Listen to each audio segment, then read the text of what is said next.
life is the mechanism the universe has to explore space what's possible. That's my favorite. Yeah, can I add on to that? Okay, can you say the physics one again? The Physics of existence. Yeah, the physics of existence. I don't know what to call it. Like if you think of all the things that could exist, only certain things do exist. And I think life is this mechanism of bringing things into physically existing in the moment now. What's another one? So we were debating this the other day. So if you think about a universe that has nothing in it, that's kind of hard to conceive of, right? Because this is where physicists really go wrong. They think of a universe with nothing in it, they can't. And you think Non-existence is really hard. Non-existent, yes. And then you think of a universe with everything in it. That's really hard. And you just have this white blob right with everything. But the fact we have discrete stuff in the universe beyond, say, planets, so you've got stars, space, planet stuff, right? The boring stuff. So I would define life and say that life is there are architectures, any architectures that we should stop fixating on what is building the architectures to start with. And the fact that the universe has discrete things in it is completely mind-blowing. If you think about it for a second, the fact there's any objects at all, and there's because for me the object is a proxy for a machine that built it, some information being moved around, actuation, sensing, getting resource, and building these objects. So for me, everyone's been thinking about the machine, but I'm like, forget the machine. Let's see the object. And I think in a way that assembly theory, we realized maybe a few months ago that assembly theory actually does account for the soul of the object, not mystically like, say, Sheldrake's morphic resonance or like monadology, seeing souls and things. But when you see an object, and I said before, this object is evidence of the source, and then there's a lineage of those objects. So I think what's fascinating that people do much more elegantly, but the barrier between life and non-life is accruing enough memories that actuate. So all that means is there are contingencies, there are things that happen in your get trapped in memories that have a causal effect on the future. And then when you get those concentrated in a machine, you're actually able to integrate the past, the present, with the future, and do stuff. That's when you are most alive. Yes. Wait, why is the object? So one of the ways to define life, as Sarah said, simple machines creating complex machines. So there's a million questions there. So how the hell does a simple machine create a complex machine? Representation. This is what we were talking about at the beginning. You have a minimum replicator for molecules. This is what I was trying to convince Sarah to get there years ago. You have a molecule that can copy itself, but then there has to be some variability, otherwise it's not going to get more functional. You need to add bits on. You have a minimum molecule that can copy itself, but then it can add bits on, and that can be copied as well. And those add-ons can give you additional function. And to be able to acquire more stuff to exist. Existence is weird, but the fact that there is existence is why there is life, and that's why I realized a few days ago that there must be, that my alien life must be everywhere, because there is existence. Is there like a conservation of cheaty stuff happening? So like, how can you keep injecting more complex things? Doesn't the machine that creates the object need to be as or more powerful than the things it creates? So how can you get complexity? So the way you get complexity from simplicity is that I'm just making this up, but it's kind of my notion that you have a large volume of stuff, that you're able to get seeds, if you like, random cues from the environment. You just use those objects to basically write on your tape, ones and zeros, whatever. And that is necessarily rich, complex, okay? But it has a low assembliness, but even though it has a high assembly, we'll talk about that. But then when you start to then integrate that all into smaller volumes, as over time, and you become more autonomous, you then make the transition. I don't know, what do you think about that? I think the easiest way about is actually, which I know is a concept you hate, but I also hate, which is entropy, but people are more familiar with entropy than what we talk about in assembly theory. And also the idea that, like, say, physics as we know it involves objects that don't exist across time, or as we would say, low memory objects.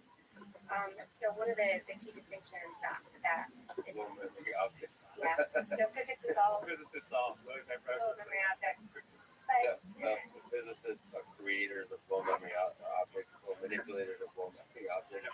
It's very nice. Okay, sorry. yeah, Sorry to keep no, interrupting. it's fine. I like it too. It's very funny. But I think it's a good way of phrasing it because I think, this kind of idea we have in assembly theory is that, physics as we know it has basically removed time as being a physical, observable of an object.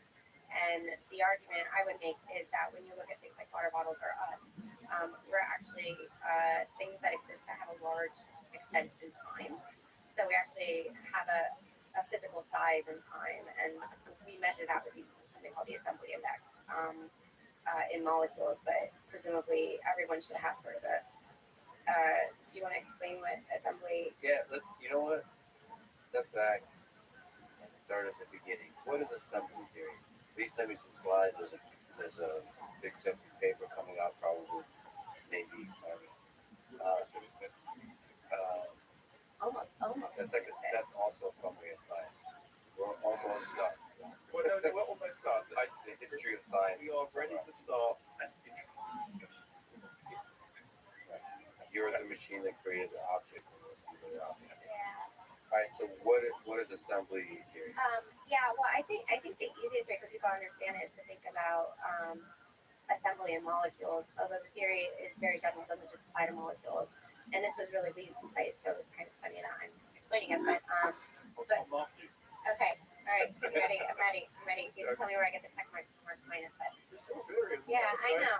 But imagine a molecule, and then you can break the molecule apart into elementary building blocks. They have to be bonds, and then you can think of all the ways for molecular assembly theory. You can think of all the ways of building up the original molecule. So there's all these paths that you can assemble it, and the sort of rules of assembly is you can use pieces that have been generated already. So it has this kind of recursive property to it. And so that's where kind of memory comes into assembly theory.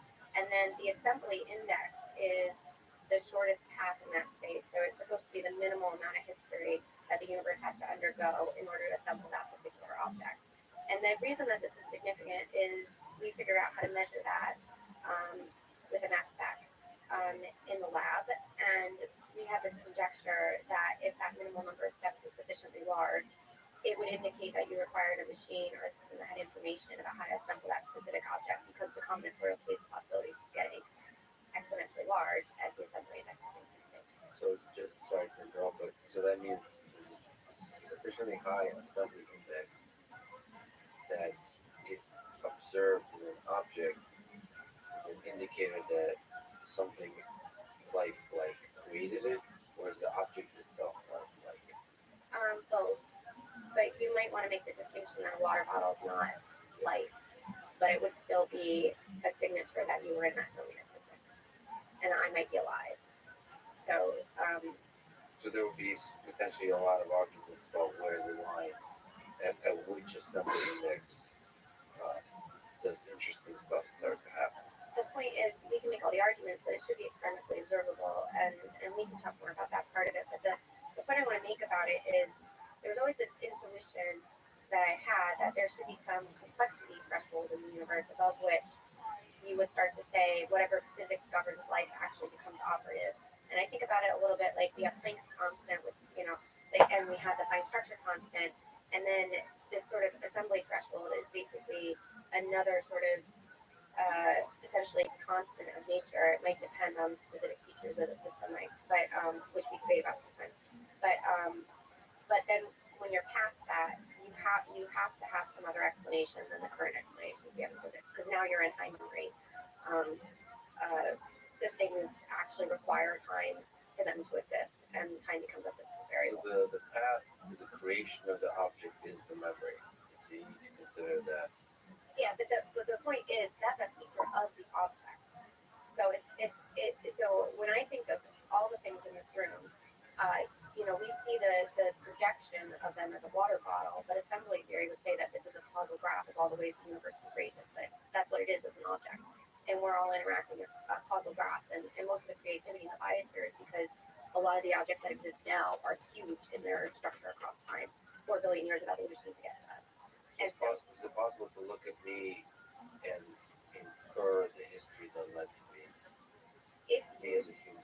you as an individual might be hard, you as a representative of a population of objects that have high assimility with similar causal history and structure that you can communicate with, i.e. other humans, you can infer a lot from it.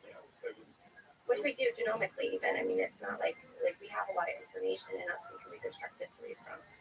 Assembly is saying something that we can infer. Yeah, one thing to add, I mean, it's not just about the objects occur as not just objects of high assembly number, because you can have random things have a high assembly number, but there must be a number of identical copies. No, you're getting away from the random, because you could take a snapshot. This is why I hate entropy. I love entropy when it's used correctly. The problem with entropy is you have to have a labeler, and so you can label the beginning and the end, start and finish. Where what you do in assembly is say, oh, I have a number of objects in abundance. They all have these features, and then you can infer. And one of the things that we debated a lot, particularly during lockdown, the development went insane trying to produce the assembly equations. We came up with the assembly equations. Just imagine this. So you have this string where, actually makes me trying to remember. It did my head in for a long time. Yeah, because I couldn't. So if you just have a string of say words, say a series of words, series of letters, so you just have A A B B B C C D D D, and you find that object. You just have 4 A's, 4 B's, 4 C's, 4 D's together. Cool. Then, and that you measure that, you physically measure that string of letters. Then what you do is you can infer some graphs of maybe the 4 A's, the 4 B's, the 4 C's, the 4 C's. You don't see them in the real world. You just infer them. And I really got stuck with that because there's a problem to try and work out what the difference between a physical object and an assembly space object. Because we realized the best way to put that is infer in time. So although we can't infer your entire history, we know at some point the 4 A's are made, the 4 B's are made, the 4 C's are made, the 4 D's are made, and they all got added together. And that's one really interesting thing that's come out of the theory. But the killer, we were going beyond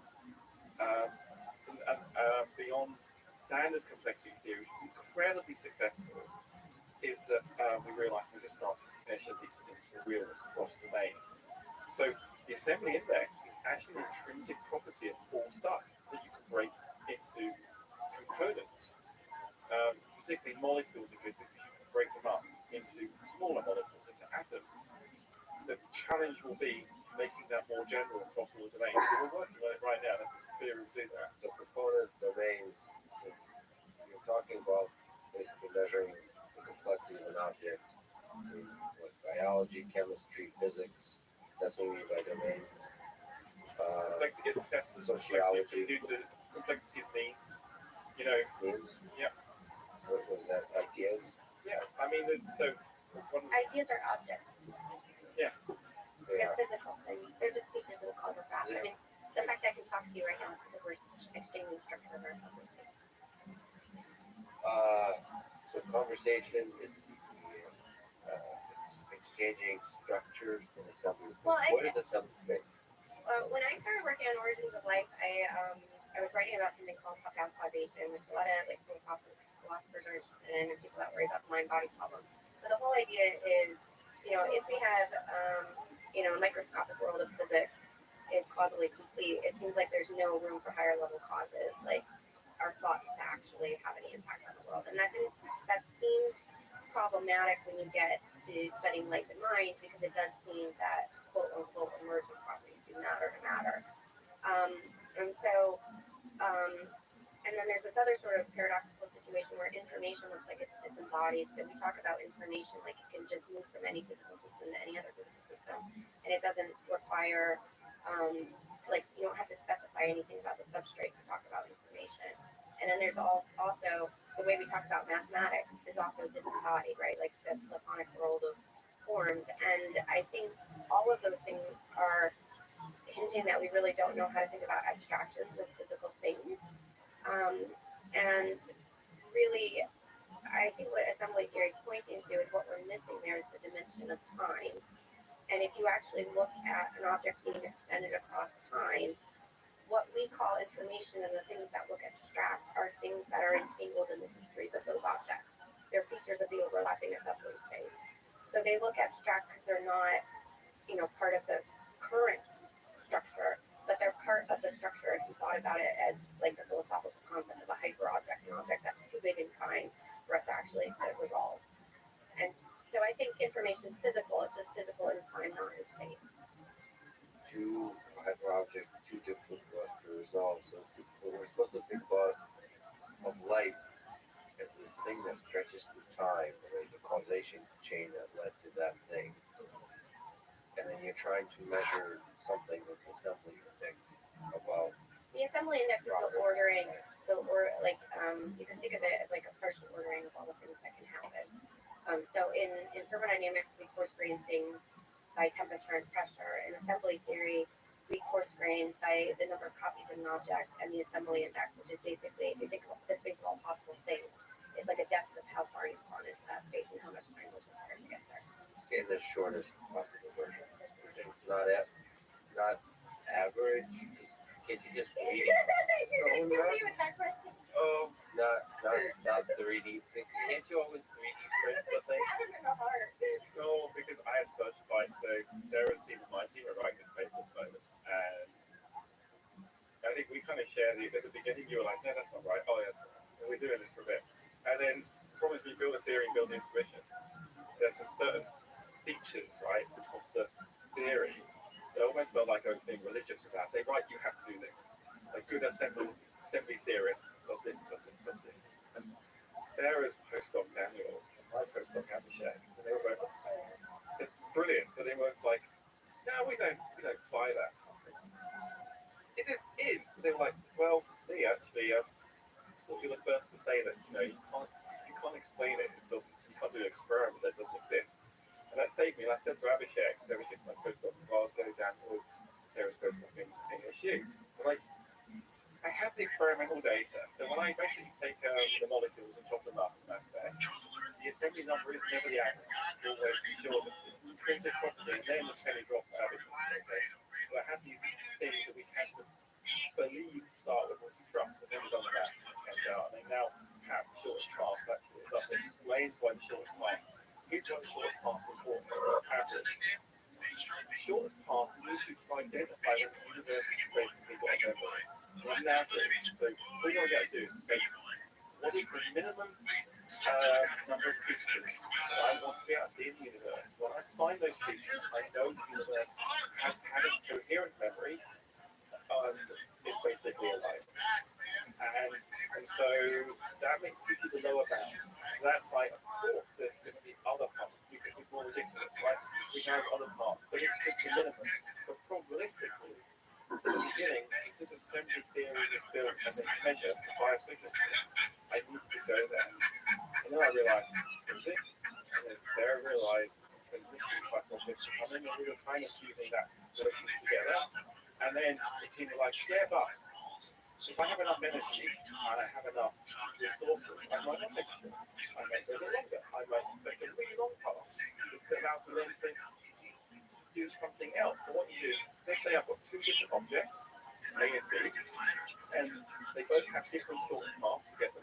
But then, if you want to make A and B together, they will have compromise. When you do it assembly space, that might be an average, but actually the shortest way you can make both A and B with the minimum amount of resource and time. So suddenly you then lay everything up, so the average becomes not important, but if as you overlap those events, you get a new shortest path.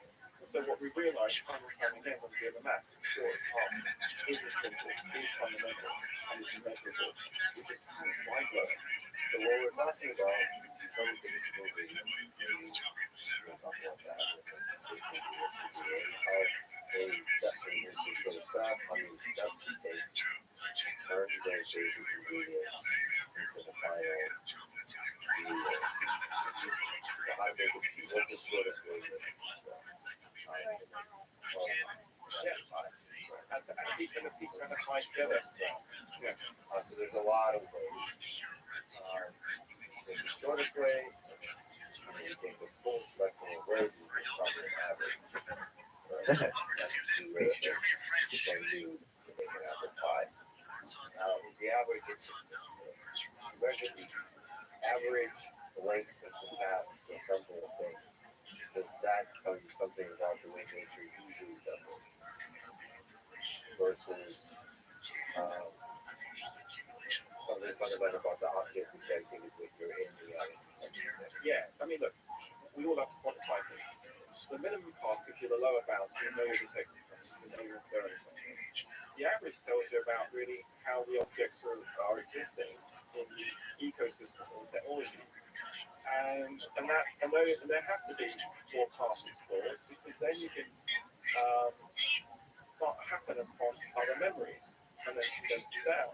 I'm not making too much sense. If you look at space, let's just say, maybe we're going to get to alien civilization later, right? But I would argue very strongly that alien civilization A and alien civilization B, and they're different chemicals. They're kind of going to be a bit messed up. They practice on one another. Only when they find some joint overlap in their technology, because if aliens come to us and we don't share any of the tools of grass we share, but especially they share a periodic table and some other bonds and things. So we're going to have to really think about the language to talk to aliens by inferring, by using assembly to infer their language, their technology, and other bits and bobs.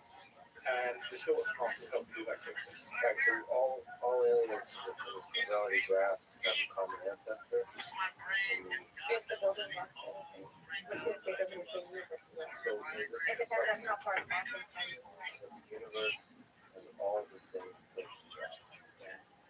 Like we have to achieve that.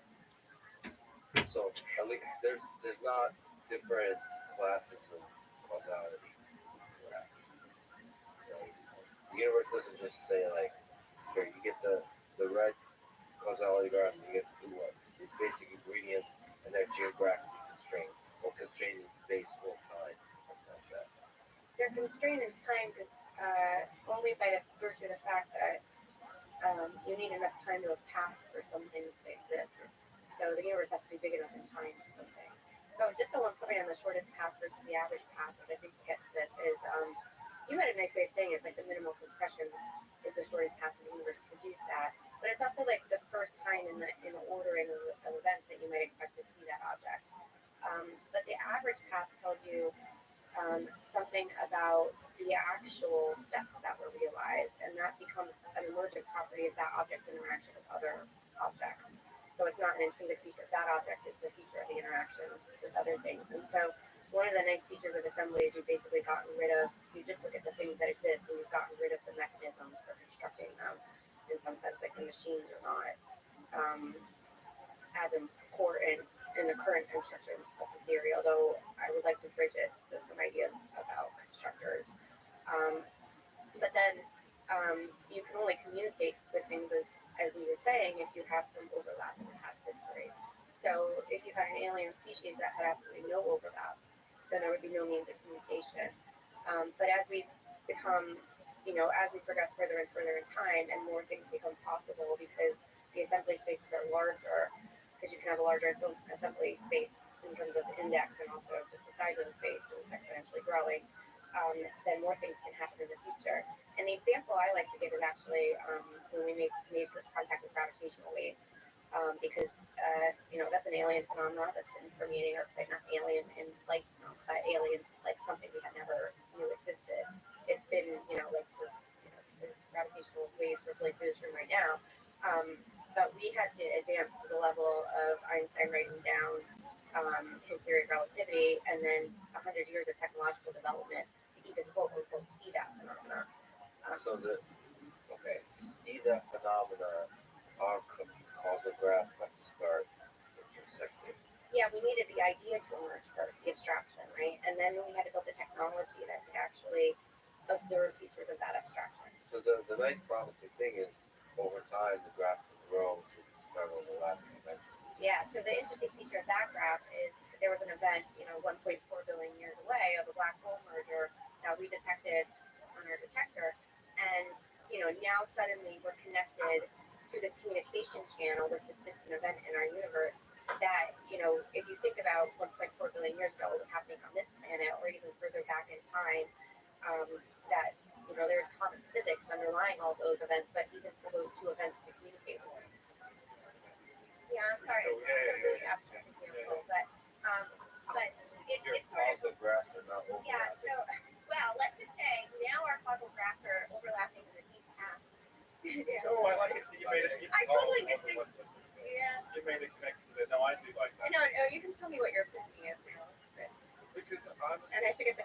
ability to take memories and act on the future. So, Oh, I think that's no, mathematics doesn't exist. no, but that's the point. The point is that abstractions do exist. They're real physical things. We call them Okay. abstractions, but the point about mathematics, I think, so I don't disagree. I think you're object first and I'm information first, but I think I'm only information first in the sense that I think the thing that we need to explain is what abstractions are and what they are as physical things. Because of all of human history, we thought that there were these properties that are disembodied, exist outside of the universe, and really they do exist in the universe, and we just don't understand what their physics is. So I think mathematics is a really good example. We do theoretical physics with math, but imagine doing physics of math, and then thinking about math as a physical object. And math is super interesting. I think this is why we think it describes reality so well, because it's the most copyable kind of information. It retains its properties when you move it between physical media, which means that it's very so it seems to describe the universe really well, but it's probably because it's information that's very deep in our past. And it's just we invented a way of communicating it very effectively between us.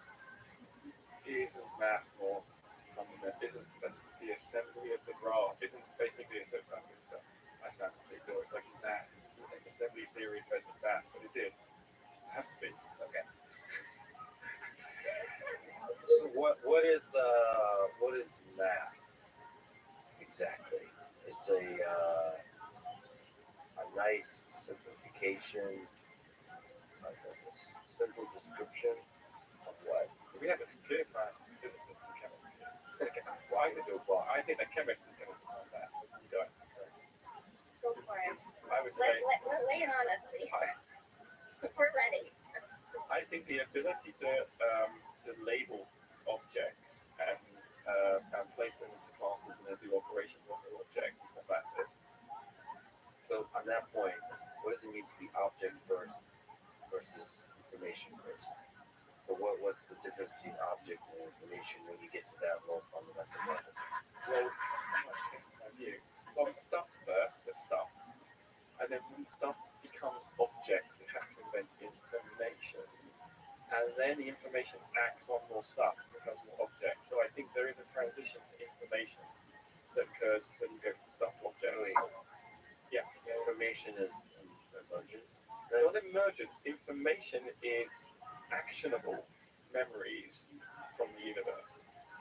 So when memories become actionable, that's information. But there's always memory, but it's not actionable. Yeah, and then it's not information. Great. Actionable is what you can create. You can use it. If you can't use it, then it's not information. You can't transmit it. If it doesn't have any causal consequence. Wasn't enforced. I don't understand why is that not information. It's not information. It's stuff happening. But it's not causal. Yeah, we can. It's happening. No, The happening requires information. No. Stuff is always happening. This is where the physicists get and the mathematics get themselves in a loop because they think the universe. I mean, I think say Max Tegmark is very playful and say like the universe is just math. If the universe is just math, then we might as well not bother having any conversation because the conversation is written. We might as well go to the future. So can you just give us a conversation? So I think the problem is that mathematicians are so successful in labeling stuff and so successful in understanding stuff with those labels. They forget that actually those labels have to merge, that information has to be built on those memories. So memory in the universe are constraints, graphs. When they become actionable, the graph will move back on itself or interact with other graphs and they can intersect. Those memories become actionable and therefore they're information. And I think you just changed my mind on something pretty big, but I have a pen, so I'm going to write it down later. But roughly the idea is like you've got these two graphs of objects and stuff. They have memories, and then they intersect, and then they can act on each other. That may be the mechanism by which information is then. So then you can then abstract. So when one graph can then go to another graph and say, hey, you have to go through the nonsense we have to go through. Here's literally the way to do it. Stuff always comes first, but then when stuff builds the abstraction can be then teleported onto the stuff. Yeah. Okay. Am I making stuff? Yeah, so first, a God God-made stuff. And after that, when you start to be able to form abstractions, that's when God is the memory the universe remembers. God is the memory. Yeah. Otherwise, wait, did you? What does the humans mean by this?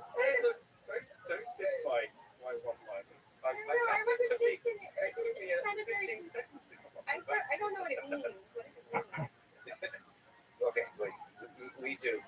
How do we get onto this? We were time, causality, mathematics. So what is mathematics in this picture of stuff, objects, memory, and information? What exactly is mathematics? It's the most efficient labeling scheme that you can apply to lots of different graphs. The labeling scheme doesn't make it sound useful. Yeah, sure.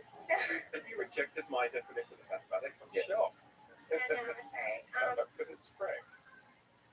Go on, sorry. Excellent.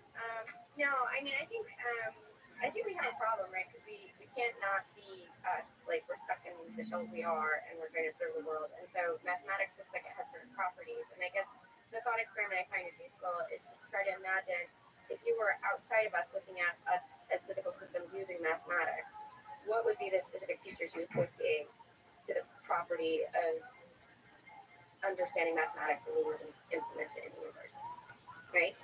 And when you do that, mathematics seems to have some really interesting properties relative to other kinds of abstraction you might talk about, like language or artistic expression.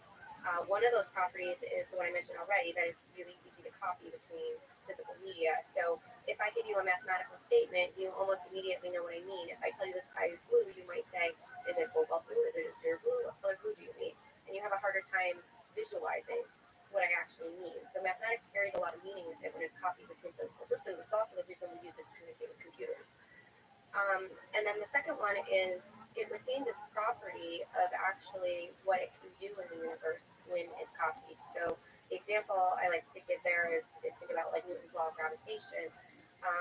It's a compressed regularity of a bunch of phenomena that we observe in the universe. But then that information actually is causal in a sense that it allows us to do things we wouldn't be able to do without that particular knowledge and that particular abstraction. And in this case, like launch satellites to space or send people to Mars or whatever it is. So if you look at it from the outside and you say, what is it for physical systems to invent a thing called mathematics, and then to use and then it to become a physical observable, mathematics is kind of like the universally copyable information that allows new possibilities to be open in the future because it allows this kind of ability to map one physical system to another and actually understand this. So is it helping the overlap of causal graphs then by mapping? I think that's the explanation for what it is in terms of the physical theory of assembly would be some feature of the structure of the assembly based on causal graphs and their relationship to each other. So, for example, and I mean, this is the thing that we're going to have to work out over the next few years. I mean, we're in really uncharted territory here. But as usual, diving off the deep end. But I would expect that we would be able to come up with a theory of like, why is it that some physical systems can communicate with each other? Like language. Language is basically because we're objects extended over time, and some of the history of that assembly space actually overlaps. And when we communicate, it's because we actually have shared structure in our puzzle. Let me have another quick go at this, right? So I think we all agree. So I think we take mathematics for granted because we've gone through this chain, right? We all share a language now. Okay, we share language, so we have languages that we can make interoperable. And so whether you're speaking, I don't know, all the different dialects of Chinese, all different dialects of English, French, German, whatever. The interesting thing about mathematics now is that everybody on the planet Earth, every human being, computers, share that common language. That language was constructed by a process of time. What I'm trying to say is that assembly invented math. Those right from the, mathematics didn't occur, it didn't exist before life. Abstraction was invented by life, right? That doesn't mean that the universe wasn't capable of mathematical things. Wait a minute. Can we just ask that old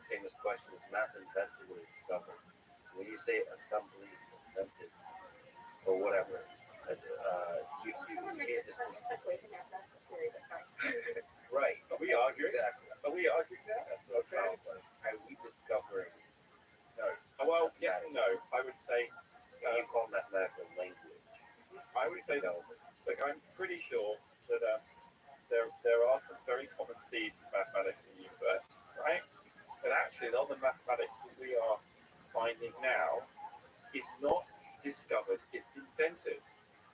But even though I think those two terms are very triggering, and I don't think they're necessarily useful, because I think that what people do, the mathematicians that say, oh, mathematics was discovered, because they live in a universe where there is no time and it just all exists.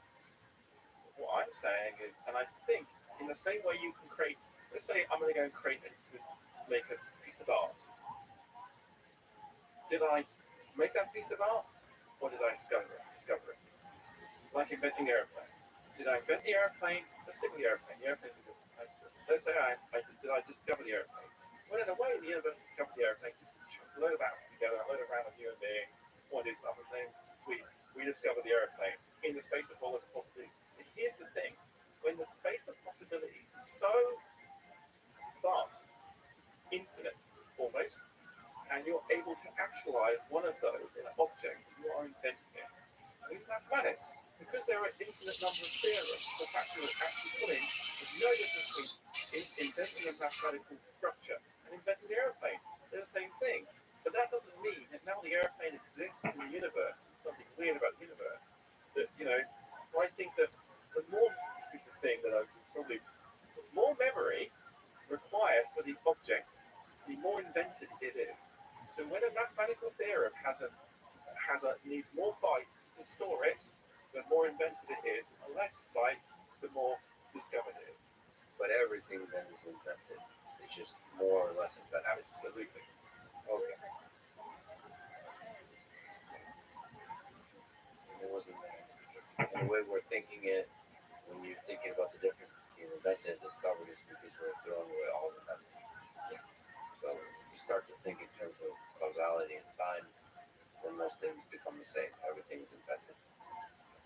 And the idea is to make everything intrinsic to the universe. I think one of the features of assembly theory is we don't want to have external observers. There's been this long tradition in physics of trying to describe the universe from the outside and not the inside. And the universe has to generate everything itself if you do it from the inside. Assembly theory describes the field as simple. Did it take you 15 seconds to say that? It took to come up with that also. No, I thought of that. Okay. Are you just making fun of No, I'm not making fun. I'm having fun. Oh, that's good. She's inventing. I'm not always intimidated. And there's a causal history to that part. You mentioned that there's no way to communicate with aliens until there's overlap with causal craft. Communication includes being able to see them. And like, what are we? This is the question: is communication any kind of detection? And if so, what do aliens look like as you get more and more overlap of the causal craft? You're assuming, let's assume that so when you see them, when they see you, you're assuming they have vision, they have the ability to construct in 3D and in time. There's a lot of assumptions they're making. What's detection? All right, let's set that. Yes, okay, you're right. So when in the English language, when we say the word see, we visually they show up to a party. It's like, oh, wow, that's visual. That's 3D. That's okay. And that's also assuming scale, spatial scale of something that's moving. It can't be microscopic or it can't be so big that you don't. Okay, but other kinds of detection. I would make it more abstract. I was thinking this morning about how to rewrite the receiver message in assembly theory and also to abandon binary.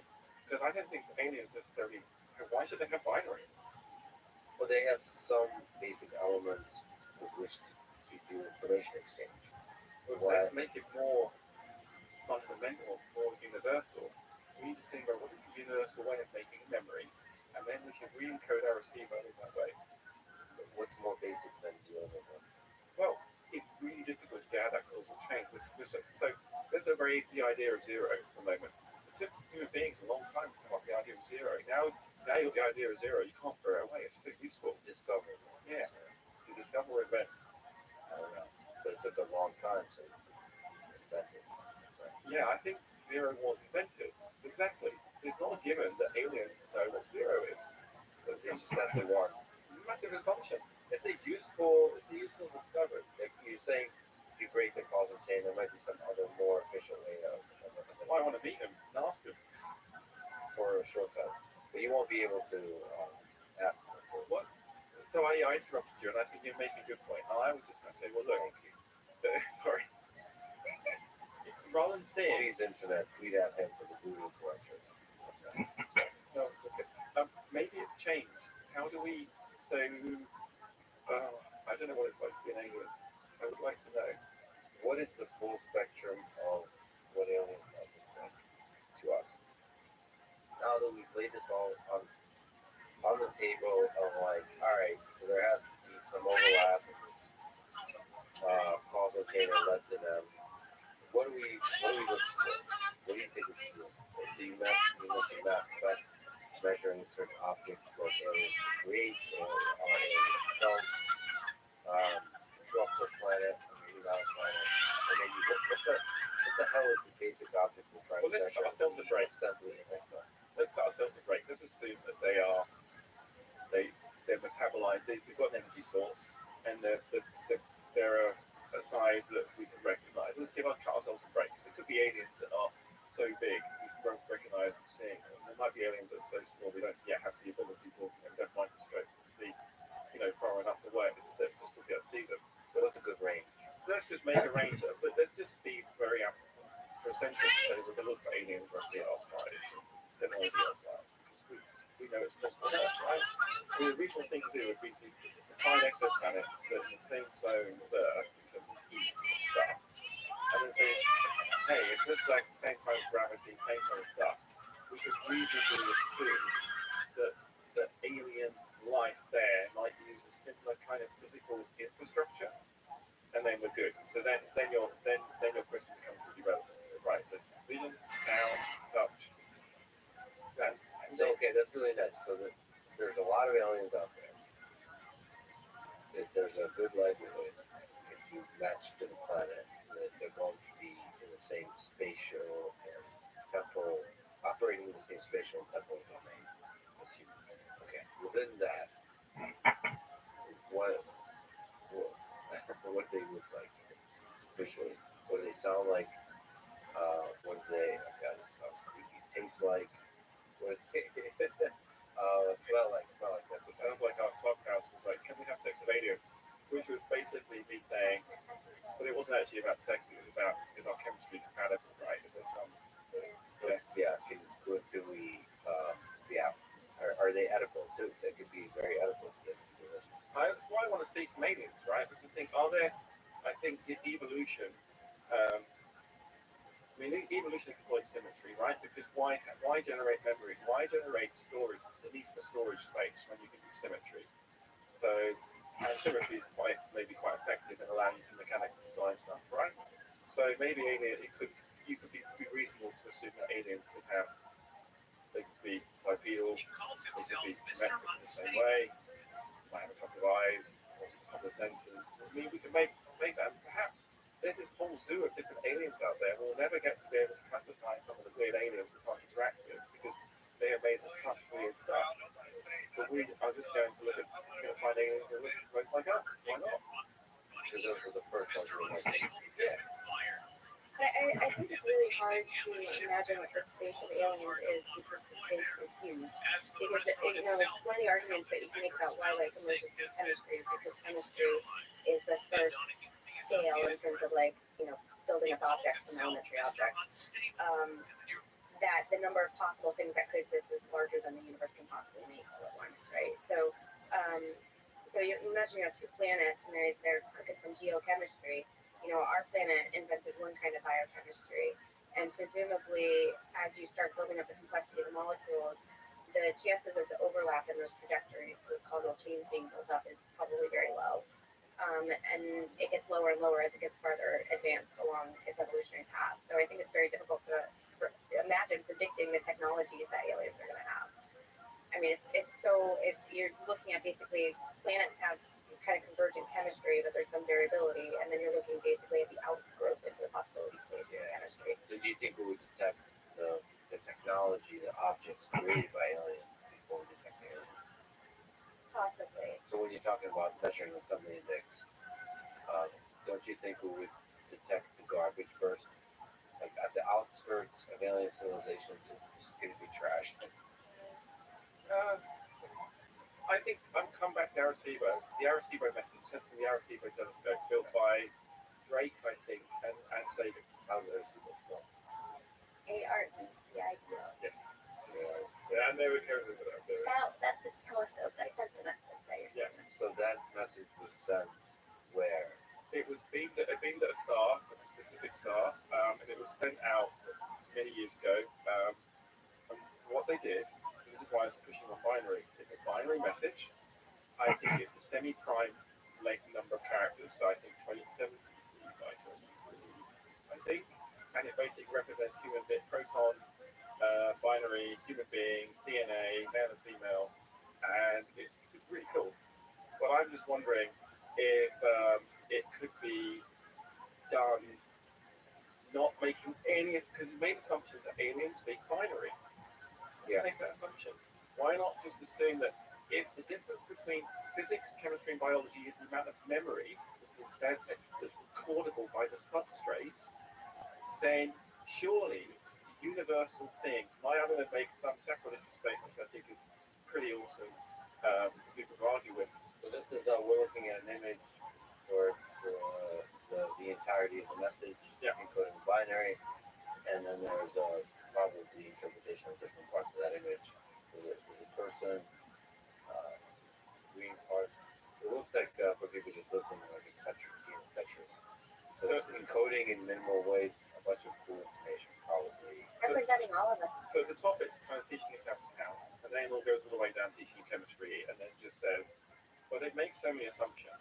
And I think if we can actually, so look, I mean, Sarah's much more eloquent expressing this, but I'll have a go at correcting it, which is like, one of the things that Sarah has had a profound effect on the way I look at the origin of life. And this is one reason why we're working together, because we don't really care about the origin of life. We want to make life, make aliens, and find aliens.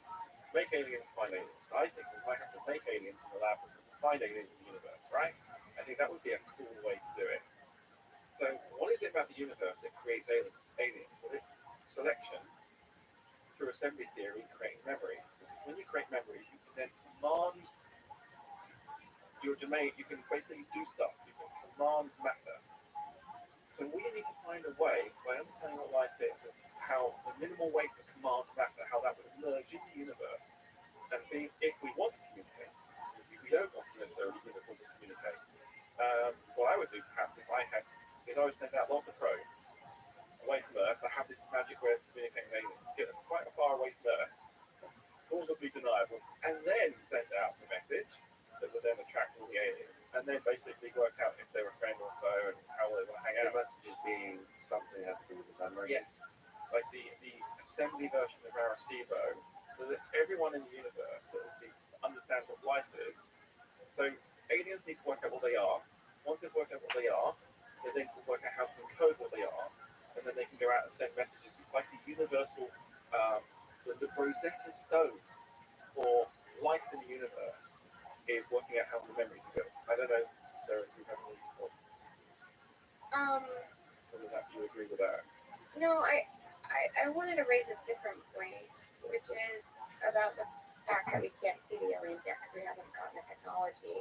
And presumably we think assembly theory is the right way of doing it, but I don't think that we know how to go from the kind of data you're describing, like visual data or smell, to construct the assembly spaces yet. And in some ways I think that the problem of life detection really is the same problem at the foundations of AI, that we don't understand how to get machines to see causal graphs with reality in terms of causation.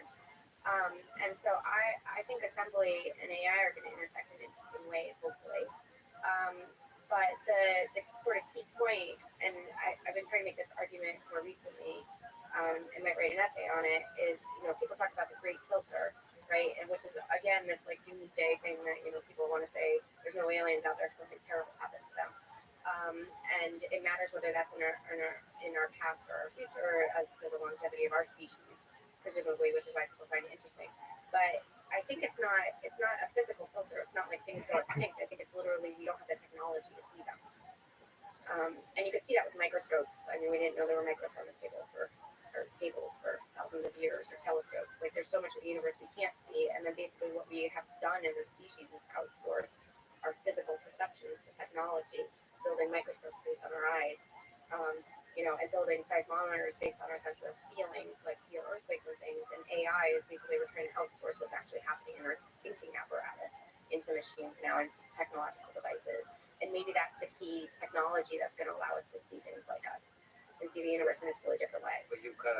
great book. Do you think there's a way through technology to stop being able to see stuff? Can you take stuff backward? I think so, yeah. Did you imply that with a great, like, Well, no, I mean, I think there's a great perceptual filter in the sense that a example of life evolving on a planet over billions of years has to acquire a certain amount of knowledge and technology to actually recognize the phenomena that it is. well, that's the sense I have. Is you know, physicists, engineers in general. There's kind of idea that we have most of the tools already just to hear the signal. But to me, it feels like we don't have any of the tools to see the signal. That's the biggest, like to hear. We don't have the tools to really hear, to see. Yeah. Aliens are everywhere. Just Exactly. well, that's I mean, I got this in part actually because you were like, last one or two of them, could it like be an alien detector with carpet the aliens? I mean, I think there's really some. So it would be, so aliens would nevertheless have a high assembly index, or produce things with a high assembly index. Yeah. And those things that are high assembly index, you have to have a detector that can recognize high assembly index in all its forms. Yes. That's it. Take data, construct a sentence. Just patterns, basically. So one way to think about high assembly index is interesting pattern. All basic ingredients. I can give you an example of, because I mean, in molecules we've been talking about in objects, but we're also trying to do it in spatial trajectories. Like imagine you're just, like I always get bothered by the fact that like when you look at birds flocking, you can describe that with like a simple Boyds model, or like, people use spin glass to describe animal behavior, and those are like really simple physics models. Yet you're looking at a system that has agency and there's intelligence in those birds. And basically like you can't help but think there must be some statistical signature to the fact that that's a group of agents versus, like, I don't know, the physics example, maybe like, I don't know, ground motion or something. And so what we're trying to do is actually apply assembly to trajectory data to try to say there's a minimal amount of causal history to build up certain trajectories for observed agents as like an agency detector for behavior. Do you think it's possible to do some like Boyd or those type of things, artificial, like some of your talking about, play with those ideas with assembly, with assembly theory? Have you found any useful, really simple mathematical like simulation tools that allow you to play with these concepts? So like one, of course, you're doing mass spec in this physical space, chemistry, but it just seems funny to do it like this.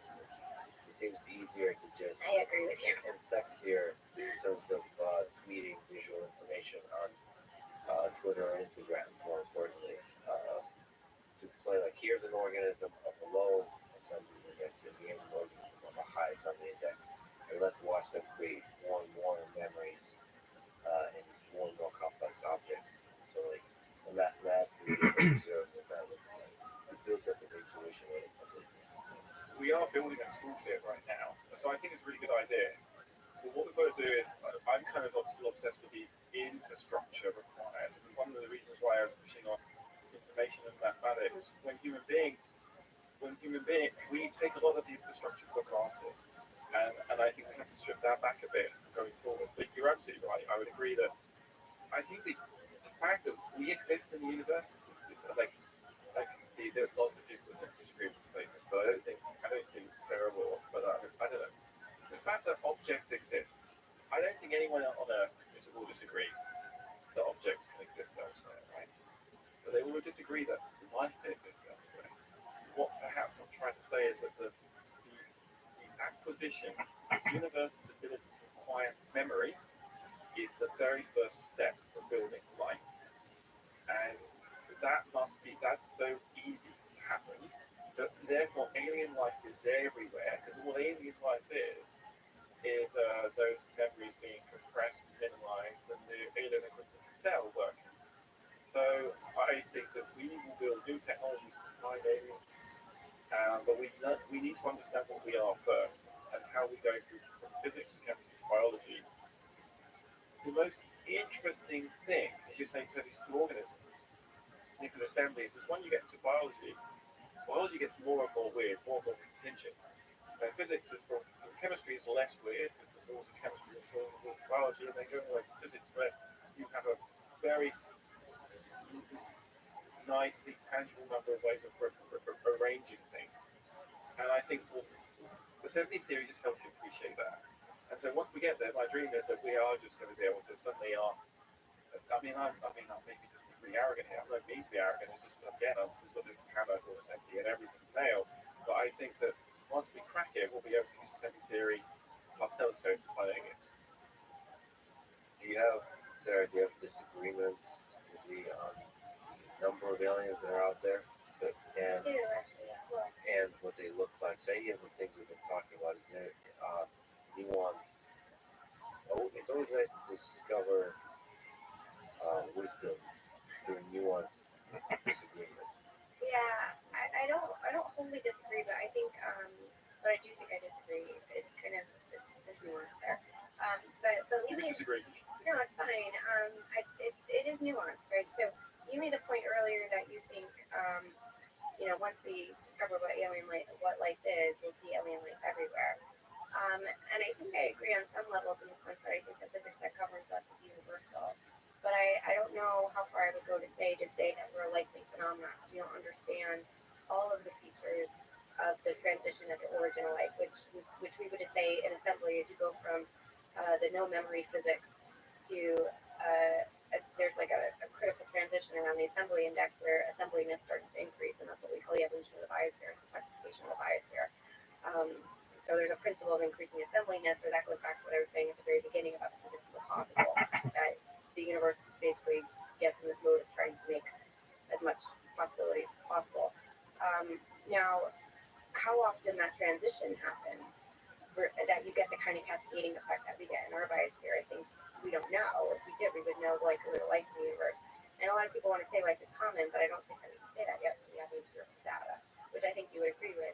But then there's this other kind of thought experiment I have, which I don't like, but I did have it, which is, if life emerges on one planet and you get this real high density of things that can exist on that planet, is it sort of dominating the density of creation that the universe can actually generate? So like you're thinking about counting entropy, right? Like the universe has a certain amount of stuff in it, and then, assembly is kind of like an entropic principle, it's not entropy.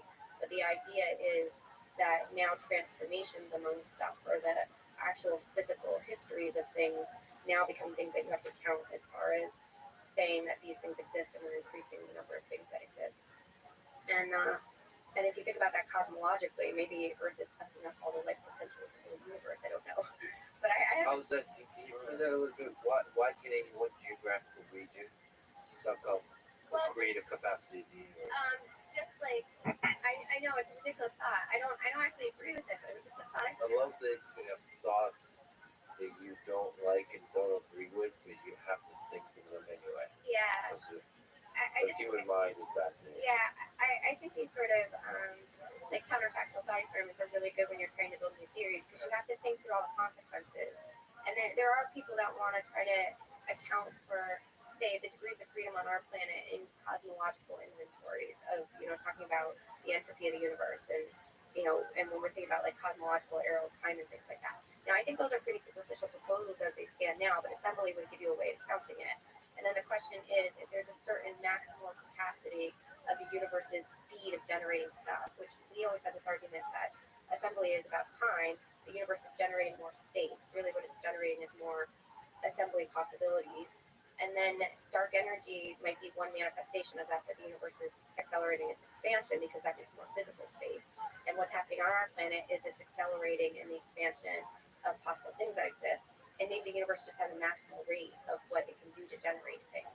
And then if there is a maximal rate, maybe only a certain number of planets can actually do that, or there's a trade-off about the pace of growth on certain planets versus others. I have a million questions that would be able to get thoughts. Just a quick, I'll take them very quick. No, it's good. I think I get it. So what I want to say is, when I mean aliens are everywhere, I mean memories are the prerequisite for aliens via selection, and then concentration of selection, or selection becomes autonomous. So what I would love to do is to build, say, a magical telescope that with a memory magical one. Yeah, that's the one. Or a real one. There will be a memory detector to see selection. So you could get to exoplanets and say that exoplanet says there's lots of selection going on there. Maybe there's evolution and maybe there's going to be life. One perspective, narrow down the regions of space. So you say there's definitely evidence of memory of high assembly there, or not high assembly, because that would be life, but of selected scissors where it's capable of happening. And then that would also help us frame the search for aliens. I don't know how likely it's meant to transition to cells and all the other things. I think you're right, but I think that it's Yeah. we just need to get more data. Well, I didn't like the thought experiment because I don't like the idea that if the universe has a maximum limit on the amount it can generate per unit of time, that our existence is actually precluding the existence of other things. I'll just say one thing. But I think that's probably true anyway because of the resource limitations. So I don't like the thought experiment because I think it's wrong. Well, no. I do like the thought experiment. What you're trying to say is like there is a chain of events that goes back that manifestly culminated with life on Earth. And you're not saying that life is impossible elsewhere. Say that there has been a number of things, contingent things that happened that have allowed life to emerge here. That doesn't mean that life can't emerge elsewhere. We're just saying that the intersection of events may be concentrated here, right? And I think that not exactly. It's more like if you look at say the causal graphs are fundamental, maybe space is an emergent property, which is consistent with some proposals in quantum gravity, but also how we talk about things in assembly theory. Then the universe is causal graphs generating more structure in causal graphs, right? So this is how the universe is unfolding. And maybe there's a cap on the rate of generation. Like there's only so much stuff that gets made per update of the universe. And then if there's a lot of stuff being made in a particular region that happens to look the same locally, spatially, that's an after effect of the fact that the whole causal graph is updating. Like yeah, I don't know that. I think that doesn't work. I don't think it works either, but I don't have a good argument in my mind about it. But I do like the idea of the capacity that because you've got a number of states. Yeah, we can come back to it. Let me ask real quick. Like, why does different local pockets of the universe start remembering stuff? How does memory emerge exactly? So, at the origin of the universe, this is very forgetful. Some of the physicists were happy at low memory objects, which is like ultra low memory objects, which is the definition of stuff. Okay, so how does memory emerge? How does the temporal stickiness of objects emerge? I'm going to take a very chemocentric point of view because I can't imagine any other way of doing it. You could think of other ways, maybe, but I would say heterogeneity in matter is where the memory comes. So you must have enough different ways of rearranging matter for there to be a memory. So what that means is you've got particles colliding in a box. Let's just take some elements in a box. Those elements combine in a combinatorial set of ways. So there's a combinatorial explosion of a number of molecules or minerals or solid objects, bonds being made. Because there's such a large number, the population of different objects that are possible. This goes back to assembly theory, where assembly theory, there's 4 types of universes, right? You've got basically and this is what one was up earlier, where one universe where you just got everything is possible. So you can take all the atoms, combine them, and make everything. Then you've got basically what is the assembly combinatorial, where you basically have to accrue information in steps. Then you've got assembly observed, right? And then you've got the object assembly going back. So what that means, what I'm trying to say is like, if you can take atoms and make bonds, let's say you take a nitrogen atom and it's a carbon atom, find an amino acid, and you add another carbon atom, significant configuration, and another one, all different molecules, they all represent different histories. So I would say for me right now, the most simple route into life seems to be through recording memories of chemistry. But that doesn't mean there can't be other ways, can't be other emergent effects. But I think if you can make bonds, and lots of different bonds, and those molecules have a causal effect on the future. So imagine a box of atoms, and then you combine those atoms in some way, you make molecule A, from those atoms, and then molecule A can go back to the box and influence the box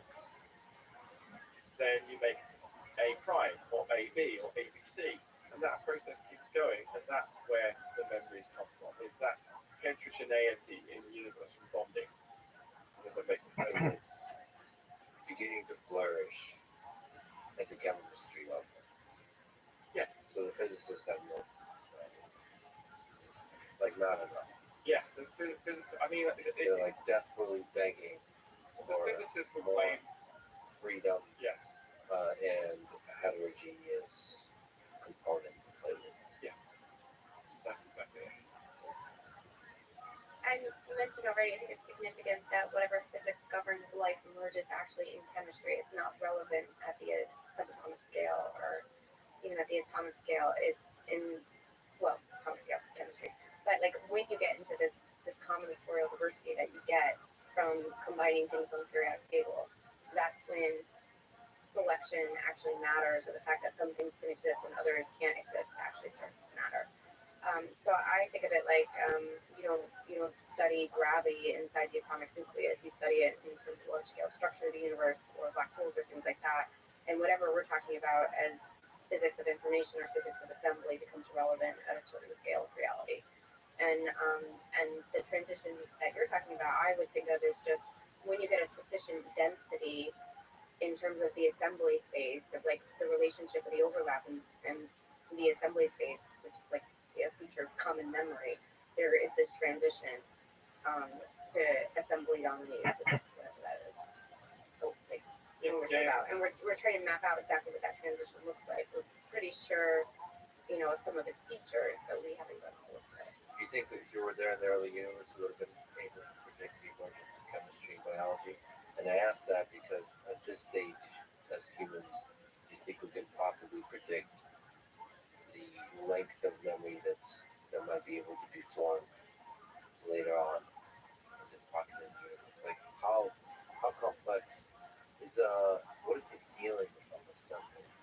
I think as much time as you have in the past is how much you can predict in the future. That it's actually physical in the system, and you have to have enough time for features of that structure to exist. What isn't there somewhere in the universe that's like a shortest path that stretches all the way to the beginning? Yeah. That's building some giant Right. Maybe, yeah. Yeah. The universe has as much memory as the largest assembly object in the universe. Yeah. Right. But you can't predict. You can't predict any deeper than that. Right. So like that, I guess that's all I'm saying is, like, what intuition do you have about complexity living in the world that you have today? Right? Because you can. I mean, I guess how long. Does it get more fun? Like, isn't there going to be at some point that they can just keep that being the universe? Is there going to be a point of the most of the highest assembly of objects with the highest probability being generated? When is the universe going to be the most fun, and can we free ourselves from the sense? Exactly. Do you know when you're having the most fun that this is the best time you're in your prime? Or you go to do what everyone does, which is deny that you're in your prime and the best year is still ahead of you?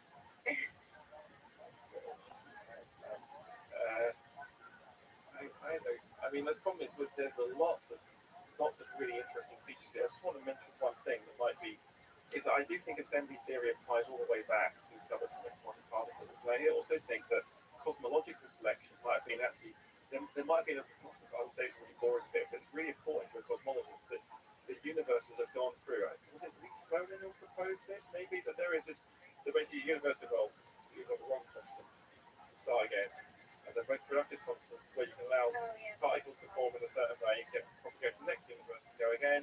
They're actually selecting goes all the way back in these cycles in universes. And now this universe is being selected because life can occur and carries on. But I really butchered that. There's a much more. There's some aspect where through the selection process, there's parameters that are being fine-tuned that we have to be living on where there's some level of fine-tuning. Is there, given that, can you still man the case that we humans are alone in the universe? We're the highest assembly complex object. Yeah, I can. Sad though. I mean, so from a. Is it possible? Yes, it's possible. So we know. I mean, it's possible. So so there is a particular set of elements on Earth with a particular ratio and the right gravitational constant and the right viscosity, starting out of moving around, the right distance from our sun, right number of effects. We have a moon, the Earth is rotating, the late heavy bombardment produced a lot of all the right stuff, and Mars is cooking up the right molecules first. So it was habitable before Earth was literally doing combinatorial research.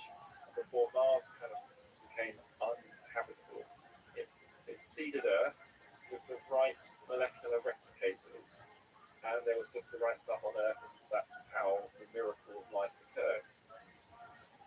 Although I find I'm very uncomfortable with that because actually life came so quickly in the Earth's past. But that doesn't mean that life is easy elsewhere. It just might mean that because chemistry is actually not a long-term thing. Chemistry can happen quickly. So maybe carrying on with the steel planning is the argument to say, actually, the fact that life emerged quickly doesn't mean that life is easy. It just means that the chemistry was right on Earth, and Earth is very special. And that's why there's no life anywhere else in the universe. Yeah. Sarah mentioned this kind of cascading thing. So what if that's the reason we're lucky is that we got to have a rare cascading of like an accelerating cascading effect in terms of the complexity. Like maybe most of the universe is trying to get to stick to the memory, and it's not able to really form it, and then we got really lucky in that. And it has nothing. Like there's a lot of Earth-like conditions, let's say, but it's just really, really have to get lucky on this. But I'm doing experiments. I'm doing experiments right now. In fact, experiments that Sarah and I are working on to get some joint funding for this. So we're seeing that the universe can get sticky really quickly. Now, of course, we're being very centric with laboratory tools and theories, but actually, the phenomena of selection, the process of developing heterogeneity, we can do in the lab. We're just seeing the very first things of it. In fact, wouldn't it be great if we can start to pin down a bit more precisely, becoming good Bayesianists for this, for the origin of life, for the emergence of life, finding out what kind of chemistries we really need to look for. And I'm becoming increasingly confident we'll be able to do that in the next few years. Make life in the lab, or make some connection in the lab, both inorganic stuff, from sand, from rocks, from dead stuff, from moon. Wouldn't it be great to get stuff from the moon, put it in our origin of life experiment and make moon life, and restrict ourselves to interesting self-replicating stuff we find on the moon? Sarah, what do you think about this approach of engineering life in order to understand life? So building like a machine. Yeah, so I mean, we and I are trying right now to build a vision for a large institute or experimental program, basically, to do this problem. But I think of it as like we need to simulate a planet. So, like the Large Hadron Collider was supposed to be simulating conditions just after the Big Bang. He's built a lot of technology in his lab to do these kind of selection engines.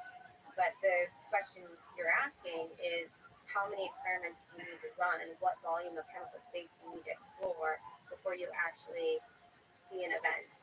And I like to make an analogy to one of my favorite particle physics experiments, which is Super Kamiokande, that's looking for the decay of the proton. So this is something that we've predicted theoretically, but we've never observed in our universe. And basically what they're doing is every time they don't see a proton decay event, they have a longer bound on the lifetime. So imagine we built an experiment with the idea in mind of trying to simulate planetary conditions, physically simulate. You can't simulate origin life in a computer. You have to do it in an experiment. Simulate enough planetary conditions to explore as quickly as possible and bound the probability for a life event. Even if you're not observing, we talk about the probability. That would be hopefully life is not exponentially rare, and we would then be able to evolve in an automated system, alien life in the lab. And if we can do that, then we understand the physics as well as we understand what we can do in particle accelerators. So keep expanding physically the simulation, the physical simulation, until something happens. Yeah, there's still big enough volume of chemical experiments and evolve them. Say volume, you mean like I mean, physical volume in terms of space, but I actually mean volume in terms of combinatorial chemistry.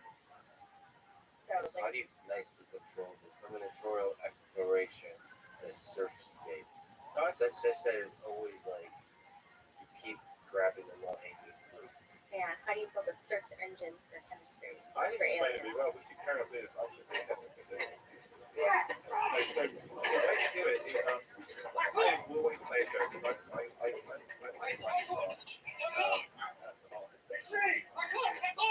This is part 4. Internet sensation of 2004. It was a film. It was pretty impressive. The goal is to get 20 different media is created as possible. So technically, they are doing a corner as long as point A is the division and point B is the hospital. Originally, I wrote Grant and said, hey, I want to acknowledge his life. No one was giving me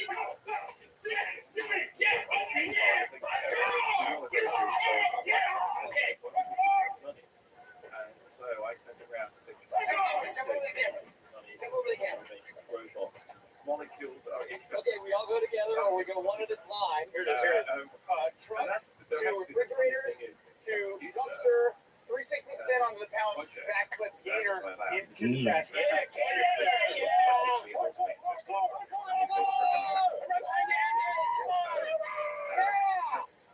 It's literally the same topic. I went to my laptop and I want to make a search to get the origin of life because that was funny. I thought about doing the microfluidic format. The microfluidic is very very short challenge. You find all the information happens on life is done. It's fun to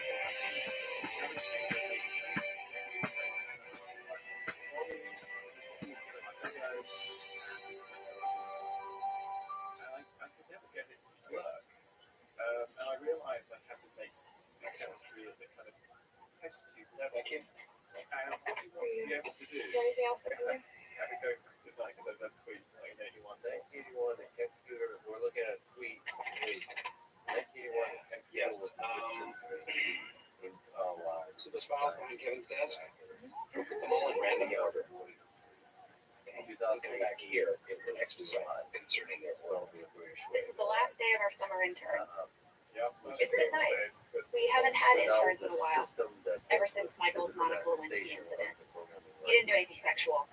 He just made far, far too many Monica Lewinsky jokes. Yeah, It was just easier for corporate to shut down the program. I think she did. I was with them in the kitchen yesterday, and I got all to have a big thing in the freezer. If we get married, what I do, I I like do. a computer. Nobody. I want to put them together. Somebody doesn't tell me, I'm gonna start screaming. Eric and Megan.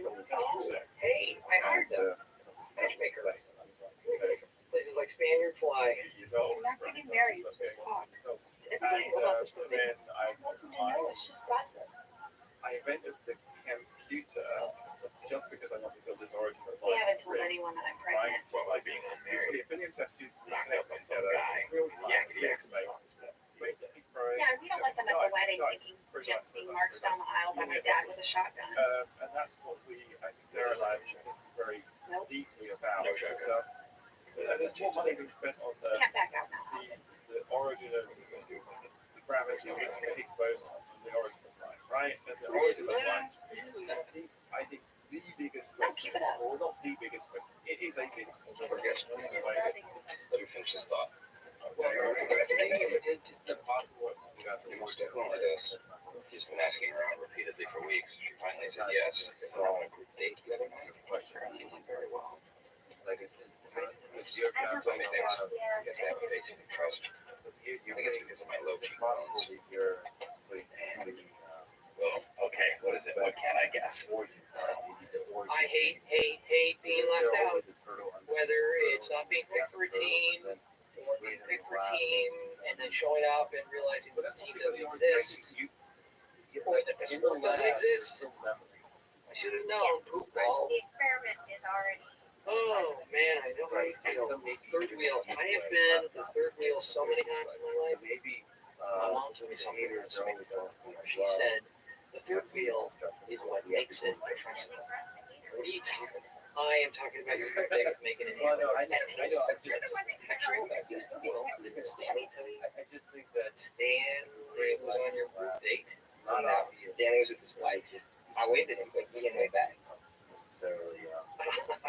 Was anybody else know about that? No. So I think there's so much here. Just like So much here, but let me play devil's advocate back in a previous conversation, right? And say, Joe, what is the scuttlebutt? Anybody hear anything? yeah, I will. I don't. Yeah, look, fine. Nothing. I got a little something. He's very, I don't know if I very can say.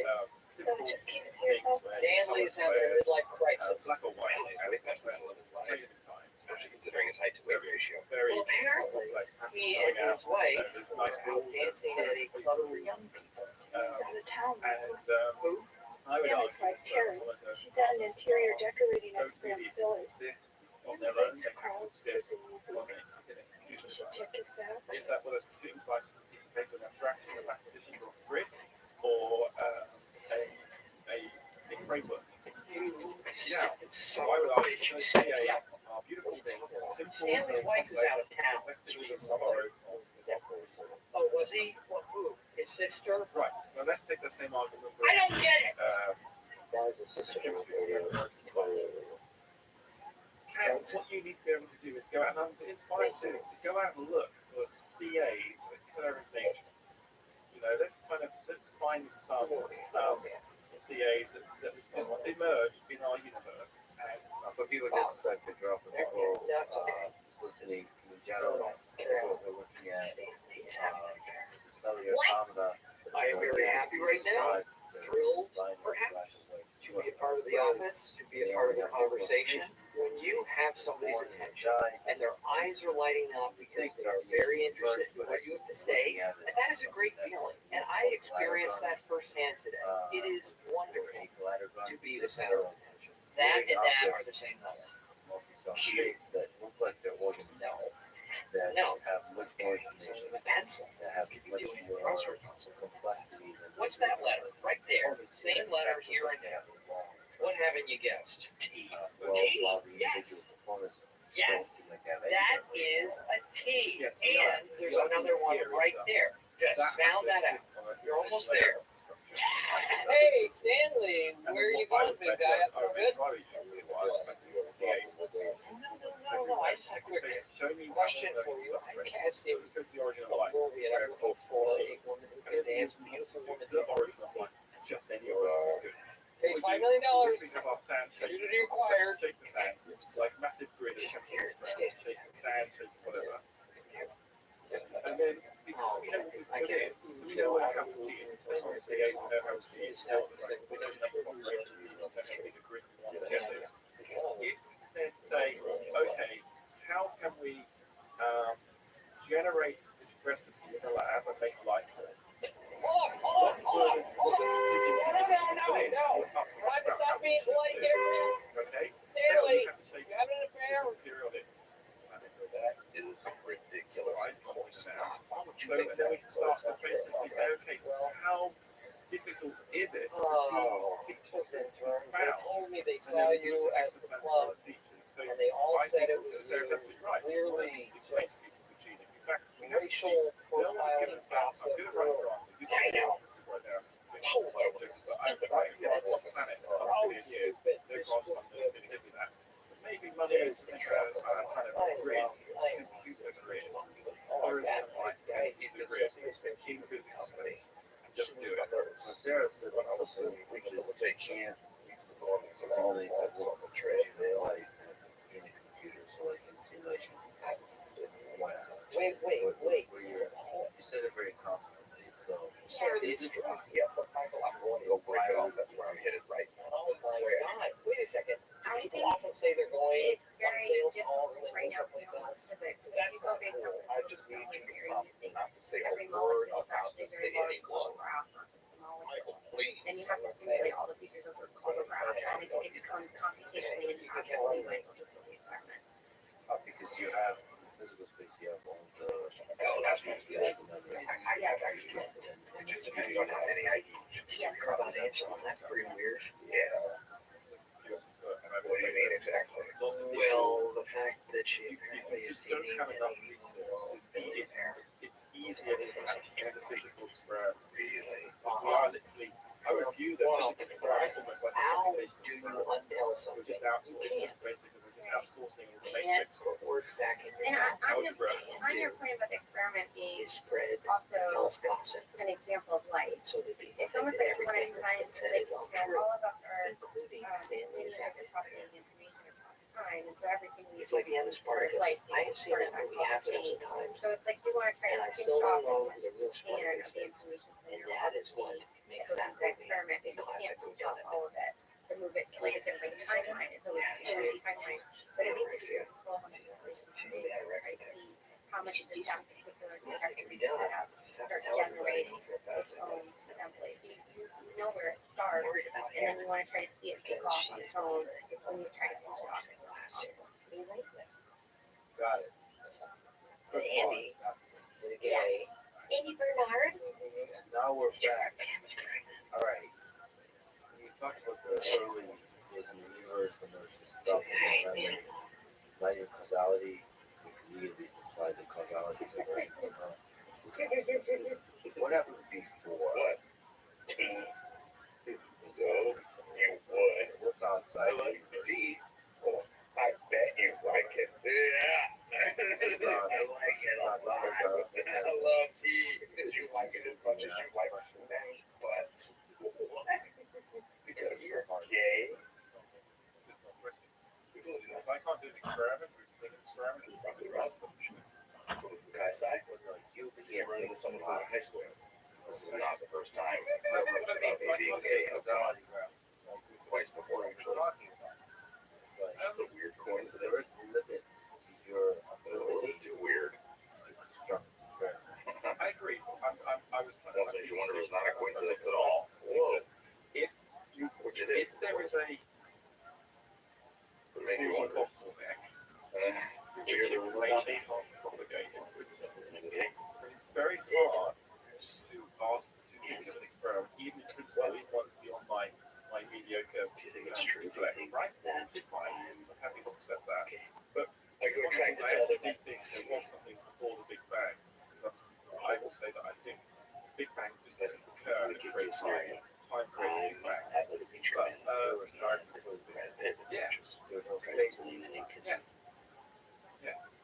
But I mean, I'm just making that definitely resist, like at but I first. think it's that means you don't make them happy. That'd be quite a I might give in a little bit to just see Then we what would it say that what I can convey, Well, this goes back to an argument that when he's like really aggressive.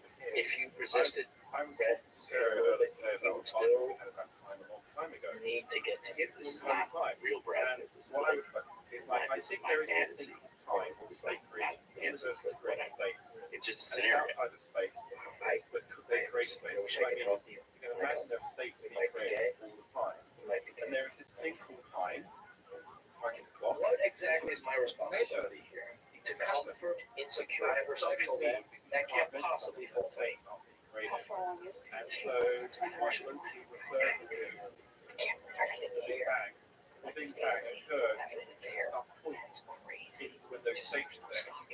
Probably there has to be enough states for the Big Bang to occur. And then, Okay, everybody, but I big I day. think that there is Let's say something for our about interns, conception of how a lot of the other universe stuff. created the Big Who Bang, knows because what we you don't believe? project on it. Right, the honors. Again, you know, Present I don't these want to become boring. to the dean. and like Credits. but as a gift and attached to my card. Come anytime, day or night. until I can really explain that more elegantly. Now you can't call me at all, so problem solved. We're going to talk about that. So, time used for measuring devices. Look to the intern on your left.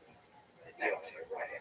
One of you will do exceedingly well in this with just unlimited potential. The useful question to ask One of you will make a living. was the Big Bang. The useful question to ask was One of you will make a great universe. mother. So It's I up would to think you about it to as choose the Big which you Bang want to is make. an event that we reconstructed as probably I am so happy you're eating. Good, Bill. data. Do you have to And do so that? the way I like to think about it is Oh, I don't really do that. But seeing man, this locally is something called the universe. that guy for So, and going back to the physics of existence, we exist locally based on things that exist. blood off And we can record. infer certain properties of the structure of where we Yeah, exist locally. And one of the properties that we've inferred in the past is that there Yeah, is right. Yeah. a thing we call the Big Bang, signatures of our local environment that indicate that there was a very low information event that started our universe. I think that that's just an artifact of the structure of the assembly Well, space baby that tuna. means Or Junior Toro. start losing all the memory in the object. It looks like what we call it. Maybe conceived out of bubble. So I think it makes sense to talk about where you are locally. I think Want me it to makes say it sense again? to talk about Why did that come to your brain? what exists outside the universe, in the sense that they become part of our reasoning, and they're part of our causal chain of things that we can use. So like the multiverse, in my mind, exists, but it doesn't exist as a multiverse of possible universes. It exists as an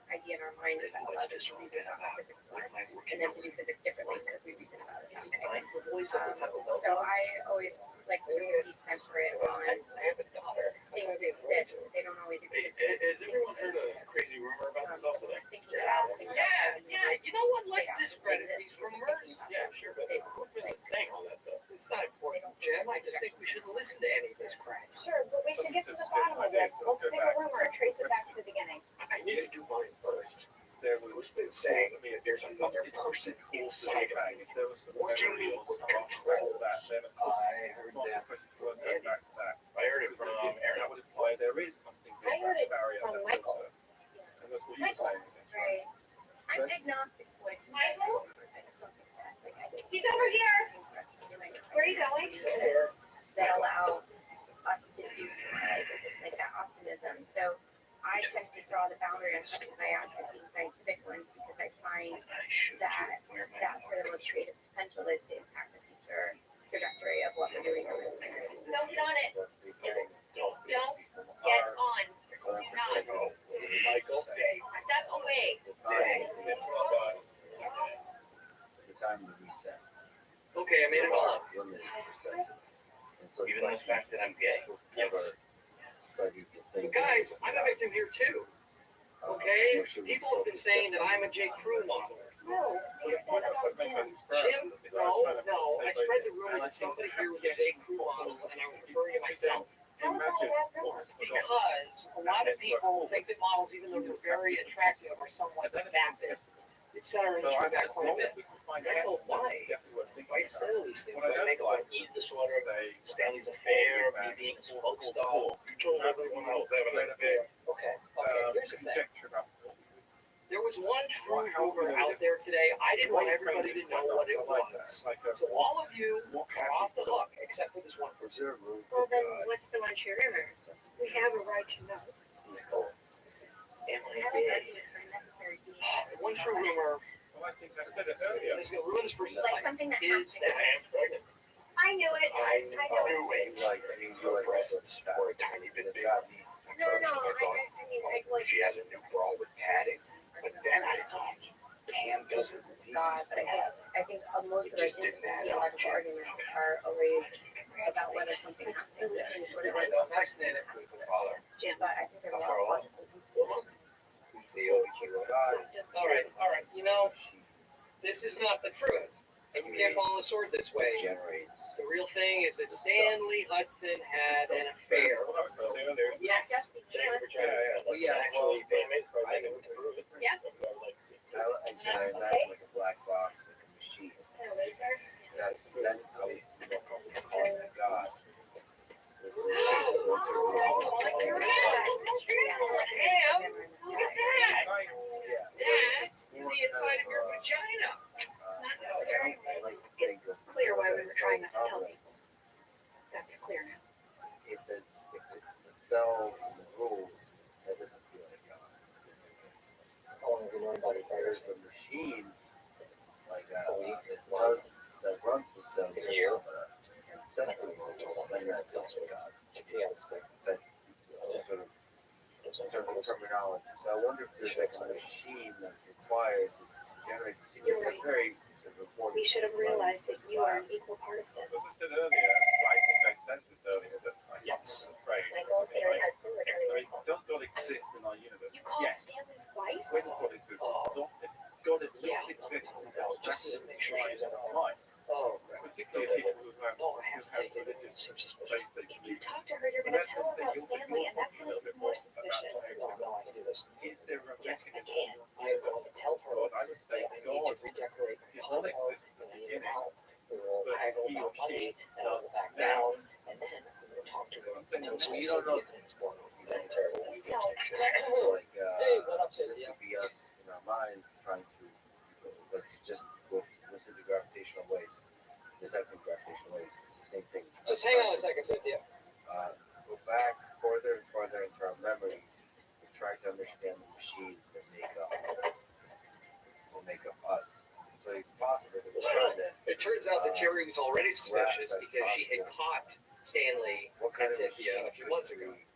So Stanley There's promised always a that he would stop, and he did. End of story. the Well, universe is confusing. not exactly. Cynthia kept calling him. She would not stop calling him, And then and she was in love with him. Oh, and get this, Cynthia also married. So you can't guess it's not love. I guess, If and existence quite is a frankly, fault, I don't think you should ever even try. Creator God and necessary computers too. I'm very I'm in a company can describe the internship as I agree with that, but then and Lee responds, perhaps this reasoning is incomplete. That, that's how scientists talk trash each other on Twitter. Which part don't you agree with?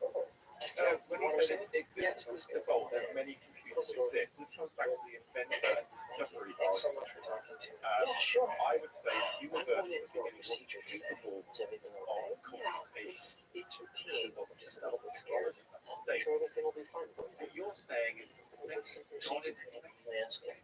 so It is I a like colonoscopy. agree, but then the thing is, lots of people see God In as your more of a experience, mechanism. what To should me, I God do? could be the cause In of terms of assembly sensation. theory that creates all those stuff and memories. Emotions. And the fact that we can even relate to each other is because we have the same shared out heritage and why we love each other or we like to see God in each Is other. there anything I can do to make it more pleasurable? We know we have a shared If the God is the mechanism of creating, The main concern I is think a lot of people see the God in relationship as that mechanism also being able to communicate. Agree. And it's just a mechanism to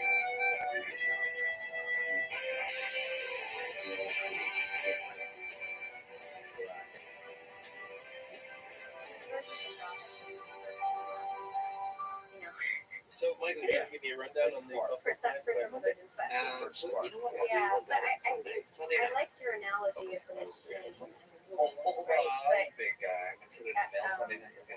I think part of the problem is, Jim, you want to head the conference? I mean, we have the conception that we can disentangle the I'll whole write this thing. physical subject, right? And that's the whole thing about like software and hardware being separate, or the way music goes through laws. You know, like they exist outside the universe, they're not actually through the universe, they have to merge out Alright, the do you mind if I universe. set this out?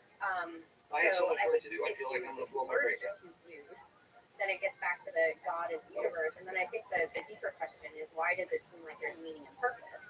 And if I think about the features of the universe, Am I I think worried it's the that most Jim and David are having a the meeting what we would without call me? the living Yeah. soul. Because we So if you are wanted to say three of God is a physically real thing, And which once you in a were while, saying is like one a of the certain amigos property will of go mind, off I would just say to the bathroom while the the way other the two have a universe secret creates meaning meeting. and purpose, there is really a physics there. It's not like a illusory thing, and that is just what the physics of life is. Hey, let me ask you, you to hear It's yourself. just But God, four steps, but thank you. Thank you. Jim, we're close, huh? Yeah, I think the pregnancy really brought us together. whatever the God is that mechanism. What do you think he and David are doing? Well, but the universe is constantly I don't know. itself, so God is that mechanism. If that was still the action, I don't even try. Like I'm agnostic, but if I recall the things I believe in God and the way If that you're lying to me talk right about now, God, I Pam, would say that your God baby is gonna come out a liar. like in the universe now. That's how it Time works. absence. They inherit those you breast milk. So I think there's a mislabeling here. I just don't want you to lie to me. I mean, I I don't want you to ever lie to me. Have I ever lied to you? video don't mention it. I just don't want you to. Oh, Russian, and then I'll put the brother up to grab us. Not really, I know I'm on the ground, none of us touch me. I think I would say if you were talking about God, Interesting. way out. A ladder. You know, I feel quite an uncomfortable saying It's like the same, man. You can really a lot of people. Oh, really? I'm sorry. I thought this was a free country. I didn't know we were in communist Sweden. Have If you were living in Sweden, I wouldn't have to worry about and this. you're like saying it like gravity doesn't go. I mean, I think I will. my conception of time is probably fundamental God. We gave rise to human intelligence and consciousness in which we can have abstract Go notions. better. So I think that you're being talking about God in a very mechanistic, kind of unsophisticated sense. Whereas other people say that God is sophisticated or feeling love, and it's abstracting a bit. So is that what you mean that they gave you God as in concept entity outside of the universe into existence? Well, one of the features that God has. Well, we did a little investigation. We had a good point, but I didn't reach the touch. So I don't know, but We'll identify. I haven't had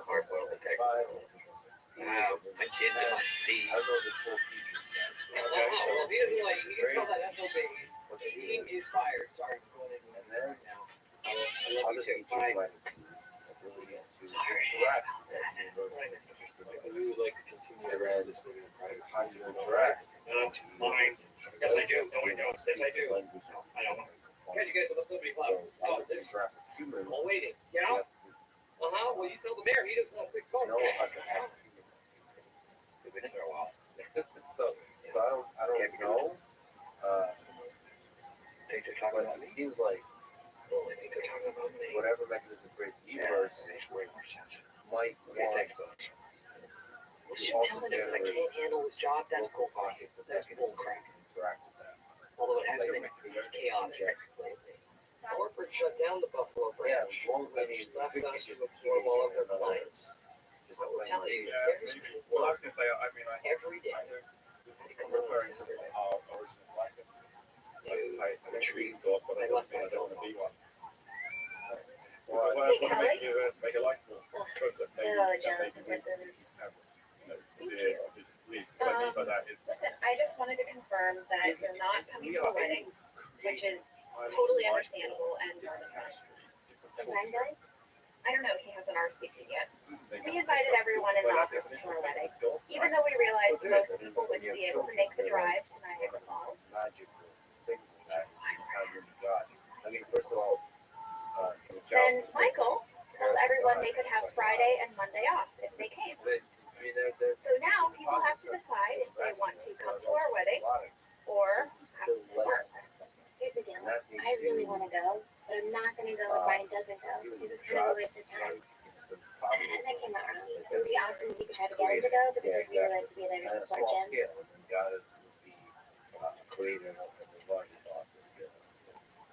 Okay. What can I do for you, You mentioned offline. Very sad. assembly throwing. Assembly. Yeah. The early ideas. That's cool. Sarah's team, well, I think Sarah's team is really good. Okay, the truth is, My I've been having trouble And I'm- focusing lately. And I'm Weird, wondering if flirty, either nebulous thing. that is This cousin of mine, the causal structure. and it's a total mind up. And hybridizing is making Oh, I'm sorry, Phyllis. You explain this email. And there are Hey, Andy, let's go visit Grandma and then get drunk together. quite the architecture of why we find it. So I would like to associate Wallace had to show up with on the one basically I'd 4 like month to make period that I'm completely rather over. than have an ASIC for neural networks, I want to make an You know when they ASIC, say it's so crazy it just might work? right? Well, I don't believe And that. I say Say it again. you're tiny. And that is why I am having Andy build me into the conference room inside a makeshift cheese cart. Thing with an input and It output. Just level that sort of thing. What is elegant. so in this case, so if you're talking about general neural network, you want general neural network, any sort of data, right? The framework, whether it's like image data, that's fine. A cheese There's no platter, which I will place causal here on the structure associated with that data. Now just imagine, rather than, make this a from the Wisconsin region, a nice firm cheddar. What about if Also from the great city of Wisconsin, an aged parmesan. create Here you will find a cheddar style spread, which has reacted nicely with care to form a light rind, which is fine but challenging and delicious.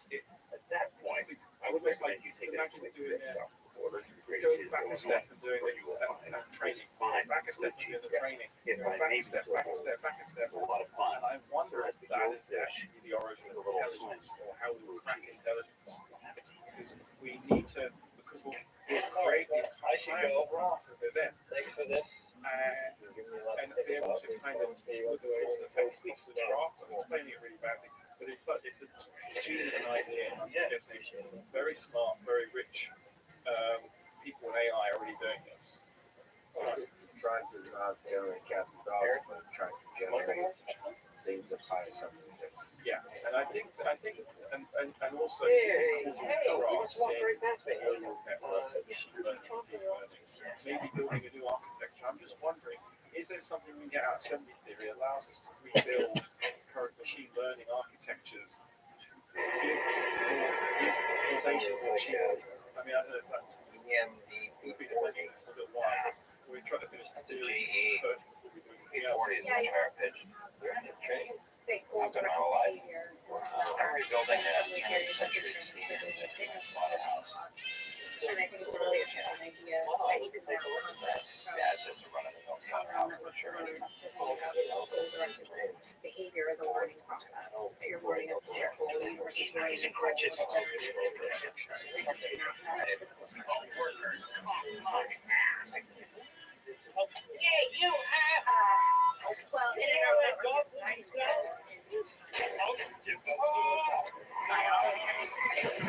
Well,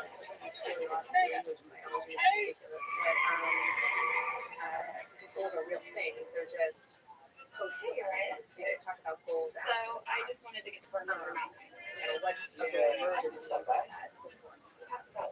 But Lee and I came up with a test for like a Turing test of goal directed Can you just behavior. tell me now? Based on the idea of assembly, like we haven't formalized it, Yes. but I would like to write more on it. But the basic Okay. idea is like Ryan Howard, yes? like if you have two systems that were completely equivalent, you know, like in the instantaneous, like physical experimental setup, so we have to figure out how to do this. But there was something that would be different in the future, and there was a symmetry break when you observed in the present based on that possibility of that future outcome. Then you could say that that system had some representation of some kind of goal in mind about what it wanted to do in the future. So goals are interesting because they don't exist as instantaneous things. They exist across time, which is one of the reasons that assembly theories maybe weren't actually able to account for the existence of goals. So goals are the only existing time, or they manifest themselves in time through It's almost like imagine like if representations in your mind are real, right? And you can imagine future possibilities, but imagine everything else is different. And the only thing that you actually change your decision based on is what you model as the future outcome. But then somehow that representation in your mind of the future outcome becomes causal to the analysis. It's kind of like retrocausal effect. But it's not actually retrocausal, it's just that your assembly space is actually includes those possibilities as part of the structure. It's just you're not observing all the features of the assembly space in the current moment. Just continue on possibilities. That's an interesting idea. a goal until they realize. So one of the features of assembly space is super interesting, and it's easier to envision with like Lego as an example, is if you're thinking about an assembly space, you can't observe the entire assembly space in any instant in time. So if you imagine a stack of Legos and you want to look at the assembly space of a stack of Legos, you have to break the Legos apart, and then you look at all possible ways of building up the original object. So now you have in your mind the goal of building that object, and you have all these possible ways of doing it. And those are actual physical features of that object, but that object doesn't always exist. What exists is the possibility of generating it. And the possibility of all that. Well, for that particular object, you know, like, you know, it has a well-defined assembly space. And I guess what I'm saying is that object is the assembly space, but you actually have to unpack that object across time to view that feature of it. It's only an observable feature. The term goal is such a important and difficult to explain concept, right? Because what you want to way is like, I think only conscious beings can have conscious goals. But everything else is doing selection. But selection does invent goals, and in a way that the way that biology reinterprets the past in the present feel partially responsible. it kind of helps you to understand there was a goal in the past now, right? It's kind of like goals only exist back in time.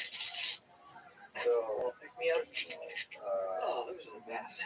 although we conscious Earlier conscious goals, I'm not even going to touch that one. Hey, we did talk about how go for it. Come on. What would the line is you conscious goals and non-conscious? And also maybe just on top of that, you said the Turing test of goal by goal. I'll just be honest with you, earlier today. What is a Turing test? I actually think that taught like really well. So we've got two objects. And after you spoke to you, for some reason, I felt like things changed. So I'm trying to do part of this. I'm trying to do bit theory. Sarah's teaching me bit theory. Sarah's designing experiments. I think it's really good what she's having to say. When you leave this office, I'm going to call Paul and I'm going to tell him that you should get that promotion. Yeah, and I guess I would. Yes. I'll do it right now. Yeah. So Dan Della wrote this really nice essay I about tried to keep my core turning cats and free will inflation. The title is so good. It's the actual title. I think so, yeah. Herding cats. I need to see your people. So you've got two objects on a hillside. You come to my house, Be snowy put some of my trash cans, and let's just say call my you see baby, an object sit the pants out, throw the dog food. or you What you think the lady is me? how do objects have goal? Now you unveil the object. Are you serious? Here. Because See yourself exactly like it. Am I the only one? Are you getting And then this? look at the rock. Down the hill. Here's what I'm gonna do. How can you tell the difference and I'm So, following the now like Dad it's said, cold like, like this clear the skiers in Castle, and because they've got trajectories, so some updating going on. But the only way you can really do that is to have to Hey, ski David, at this is the Michael. start roughly in the same Michael space. Scott here. You go Yeah, with just wanted to talk to you about Jim like House. set trajectories. I And then understand pretty much stays that he did not receive that promotion, nice with meters, whereas and it's just I around wanted to see what I going could down do to nudge you in around the right direction. that doesn't happen. So Sarah and I were kind of doing it, we were writing it wrong. Like, Absolutely just come not. down, Like I said before, Jim is fantastic and he deserves the okay, job. what's the object? Michael, it seems like you're cutting in and For out. an object to have a goal, it has to have an update, it has to have some testing, and some kind of, What? you know, actuation to Jim is the best man for this job. I think he should give it to him. and then we just got to Well, maybe Sarah did the truth. that was Yeah, I an think anomaly. motivations are really like That different. file I had been get really frustrated about falsified. Toby Flenderson is doing you know, a lot of people are, if it's just not necessarily related to free will directly or to this goal-directed behavior, but I think there's a whole set of bundled and related topics here. But I think for me, I was, you know, everybody's always interested in explaining intrinsic experience and quantifying intrinsic experience, and there's all sorts of using a topics lip that as their own personal elevator. actually He broke his ankle climbing over the railing, like and he lied about it because it was a misuse so I of always thought company there was some equipment. way of getting a Case problem about closed. if an agent or an entity is conscious Then or why is there new has wood some on representation, the railing? and those are real physical things, Just check the that there, security. it must have causal consequences. So the way I would ask the question of consciousness is not, you know, what is it like physically, but if things have intrinsic experience, is there any observable difference on the outside I about would like to file an the official kind of complaint causation that to that corporate system because has? Daryl lied on an And for official me, front. the most interesting thing that Don't he tell was them doing you is guys imagination. sexually harassed my sister. Imagine rockets, Shit, I just couldn't believe that. they become real physical things because we imagine them. And people might disentangle that from conscious experience. I think a lot of the sort of imagination we do is actually a conscious process. So then this becomes a question of observing systems. And I said one had an internal representation, which is slightly different than a conscious experience, obviously. So I'm entangling some concepts, but it's a loose set of thought experiments. Then and I set them up in a physically equivalent situation. Hey, Jim. Would it be the case that I'm good right now. there would You be just punch me in the face. All right. experimental observable differences to it, and that became the idea of trying to actually measure for internal representation consciousness. Turing basically didn't want to do that. He just wanted a machine that could emulate and trick you into having a behavior, but he never dealt with the internal experience. He didn't know how to do that. And I guess I was wondering, is there a way to set up an experiment where you could actually test for that? For imagination. Yeah. Like, That there was something internal going on, some kind of Yes, you guys inner remember world, me? as people say. I've always say, you know, like it actually is an agent. It's making decisions. Here he is right It now. has an internal representation, Man. and whether you say that's experience or not is a different thing. But at least the feature that there's some abstraction it's doing that's not obvious from most Hey, guys. substrate. So, I spoke to Alan, and kind of an unconventional idea, which I think is pretty cool, but it only works if everyone's on board. Well, just as long as it means Jim becomes a manager. We were thinking of having two managers, both of you guys working for co-managers. Jim would handle the day-to-day, and Michael, you would focus on clients. You could think So the idea is exactly that. So what we're trying to do is change test for goal direction. So, manager and co-manager. Take some objects that clearly don't have an internal representation, break them, snap, The only way I blowing can on the tell beach or it something. there. Right? Well, that might be a little confusing for people because they know me as On man. the beach. And then generating an experiment where the experiment generates an entity Okay, that look, literally has no internal representation of sand. It's like a oil drop. might say so. Like a robot that makes oil droplets. But then what we want to try and do is train the oil droplets to be like crabs. Give them an internal representation. Give them the ability to integrate information. Okay, people, So they listen, have everybody. I have announced that the main fraud was committed independence I was making. and can imagine Everybody, the future. David Walls And and I in a have talked, very limited way, and we have that kind of decided game to promote engine, Jim to the this position of simulation co-manager of the world allows them to then make a decision. of your butt, so then and your butt, and your butt, and your butt, all of the great brand butts. How many crowds, please? How many What's happening to me? what's- I am you have also to have being a large number of crabs. co-manager. We will magic theory. Is there mathematical? We're working on it. I mean, Limits. You have this well done. literally, What's the herding cat? Well, that's randomly. What's cats in the title by inflation? What does herding cat mean? What is free Do will you think inflation? that you could send in your I love this RSVP card? essay. No, just so you know. It explains to me how I can live in You have to choose a feed option, and there's information in there about directions but and I'll logic. just have whatever's fanciest, free will, less but have fish ribs. freedom. Just get all the other information in there. I'll text you. And You are also going to it text me. explains that Morning of my wedding, time ask the can be a directions, real thing. and you will eat whatever is So what fanciest. basically Dan was saying That's was like, how do these cats appear to just do what they want, Right? right? And I if you live in a deterministic universe, why do the cats do these My things? bag was there. You know, aren't they just they're obvious? And how does free will explain the universe? I mean, probably I love the essay because my interpretation of the essay from assembly theory makes complete sense. Because you need to understand the universe in assembly theory to create novelty, research, but then quite an interesting to doing it. Which is advantage when it appears to be possible. What is assembly theory extension?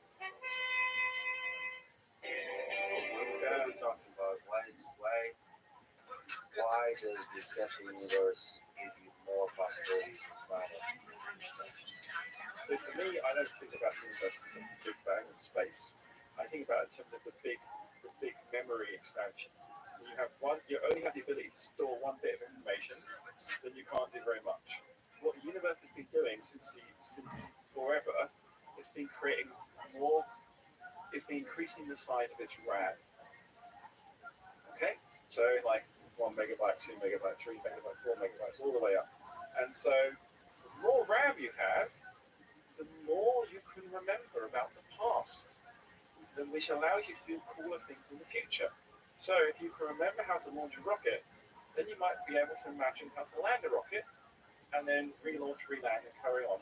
And so you're able to expand the space and remember the past. And so that's why I think it's very important. But not a perfect memory. It's an interesting question whether there's something forgetting that happens that might increase. Is the expansion of the forgetting at some point accelerate faster than remembering? I think that's a very important thing that intelligence does. We're going to learn machine learning about. If you want machine learning right now, or artificial intelligence right now, doesn't have memory right. You want the ability to, or not, or if you want to get to human-like consciousness, you need to have the ability, I suppose, to remember stuff and then collectively forget stuff so you can re-remember it and compress it. Arguably, the way that we come up with new physical laws. Yeah, sorry, you.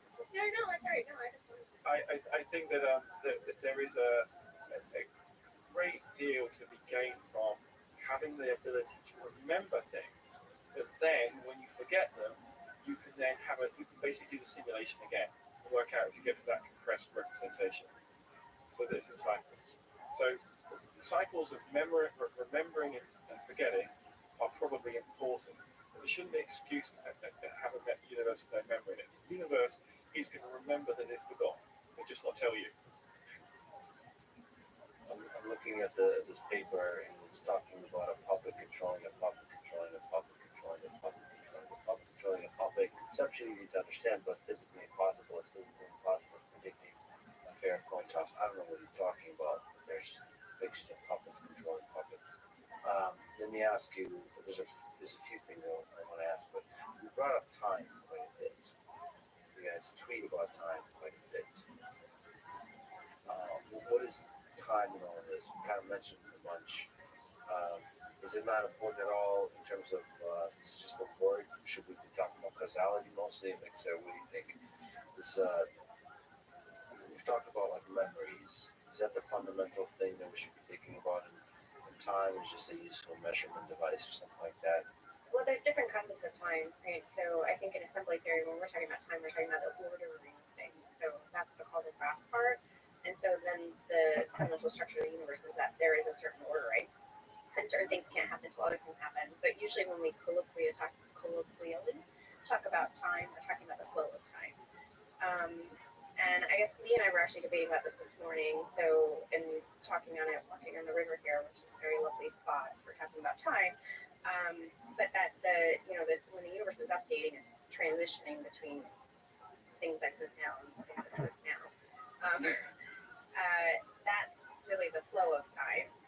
So there's you have to separate out those concepts at bare minimum, and then there's also an arrow of time that people talk about in physics, which is that time doesn't appear to have a directionality in fundamental physics, but it does to us, right? Like we can't go backwards in time, and usually that would be explained in physics in terms of there's a cosmological arrow of time, but there's also the thermodynamic arrow of time with increasing entropy. But what we would say in the assembly theory is that there is a clear directionality. The universe only runs in one direction, which is why it's easy to make, if the universe runs in one direction, it's easy to make processes look reversible. For example, if they have no memory, they're easy to run forward and backwards, which is why the laws of physics that we have now look the way they do, because they involve objects that have no memory. But when you get to things like us, it becomes very clear that the universe has a directionality associated to it. So it's not reversible at all. No man ever steps in the same river. I just have to bring that up. Yeah. No man has ever steps in the same river twice. It's not the same river. It's not the same man. It's not I reversible. feel No, but that with reversibility is mind an over emergent technology right? So we coming, think of the we may reversibility law be as able to fundamental, perhaps and live a digital irreversibility is immortality emergent. period. But I think what we would say, That from is how we think a about lot it, different and than certainly seems to be the case for our perception of what you time, but think also, that period. what's happening in biological evolution.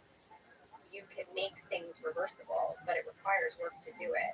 And it requires certain machines to run it forward and backward. And Chiara Marletto's working some interesting ideas on constructor theory related to that, which is to a different set of ideas. You can travel back in time. Yes. You could you can't travel actually back in time, but you could reconstruct things that had existed in the past. You're always moving forward in time, but you can cycle through. Like Can I clarify what you yeah, said? Quickly, you travel forward in time to travel back. And thank you. That really clarifies. What Sarah's saying, you don't go back in time. You recreate what happened in the past in the future and inspect it again. So in that local pocket of time, it's as if you travel back in time. Well, how's it? Because you're not going back to your same self back in time. You're creating that in the future. No. It's not registered. I mean, it goes back to the big question. I'm saying, this is something I was trying to look up today when we first had this discussion, and I was talking to Sarah on Skype. And by the way, time is the fundamental thing in the universe. She almost hung up on. Right, but you can even, if you want to make an analogy to computation, and I think Charles Bennett actually had a paper on this, like about reversible computation in reversible Turing machines. In order to make it reversible, you have to store memory to run the process backwards. So time is always running forward in that, because you have to write the memory. You can erase the memory, but the point is when you go back to zero, right? But the whole point is that in order to have a process that even runs in both directions, you have to start talking about memory to store the information and run it backwards. Okay. So you can't have it exactly how it was in the past. Exactly. You have extra stuff, extra baggage always. Okay. A really important thing that I want to say on this, I think we're trying to get advice to say that if you can think that the universe is expanding in terms of the number of boxes that it has to store states, right? And this is where the directionality of the universe comes from, and everything comes from. You could erase what's in those boxes, but the fact you've now got so many boxes of time that now, in this present, more of those boxes than there were in the past. But the boxes aren't physical boxes. Why is the number of boxes only 10? It's very hard to imagine this because we live in space. So what I'm saying, which is, I think, probably correct, is that let's just imagine for a second. There is a non-local situation, but there are these things called states, and that the universe, irrespective of whether you measure anything, there is a universal. You don't think that we may be able to escape mortality with mind uploading technology? Where the universe is expanding in a number of states.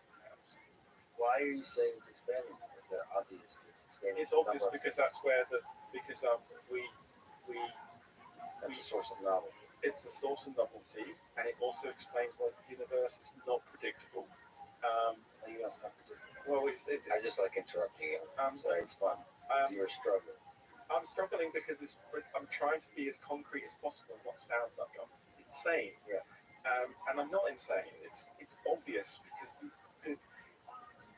I'm a chemist, so as a chemist, I grew into the world understanding irreversibility. Irreversibility is all I knew. And when people start telling me the universe is actually reversible, it's a magic trick. We can use time to do it. So what I mean is the second law is really the magical. But why does it need to be magical? The universe is just asymmetric. All I'm saying is the universe is asymmetric in the state production. And we can erase those states, but we just have more computational power. So what I'm saying is that the universe's deterministic horizon, this is one of the reasons we can't live in a simulation, by the way. We can't live in a simulation. Irreversibility? Yeah, so basically every time you try and simulate the universe, live in a simulation, the universe is expanding in states. Like, oh damn it, I need to make my computer bigger again. And every time you try and contain the universe in a computation, because it's got bigger in number of states. And so I'm saying the fact the universe has novelty in it is going to turn out experimentally to be proof that time, as I've labeled it, is fundamental and exists as a physical thing that creates space. Okay, so if you can prove that novelty is Mind-uploaded technology is already it's possible to also then prove that it's always being expanding in the state space. experimented with, Those are things that can be Neuralink is the first step in this, that isn't a Looney Tune, that is a realistic scientific thinker, period. show that there's always novelty being found. Yeah. Because if we go and live in a universe that the conventional physicists would live in, here's a big lookup table of stuff and everything exists. I want to prove that book doesn't exist. It's continuously being added pages on. So all I'm saying, the universe is a book. The universe at the beginning only had no pages, or had one page, another page, another page. Where the physicists would now say all the pages exist, and we could in principle access them. I'm saying that is fundamentally incorrect. Do you know what's written in this book, The Free Will Question? Is there room for free will in this in this view of the universe is generating novelty and getting rid of assembly structures? Yeah.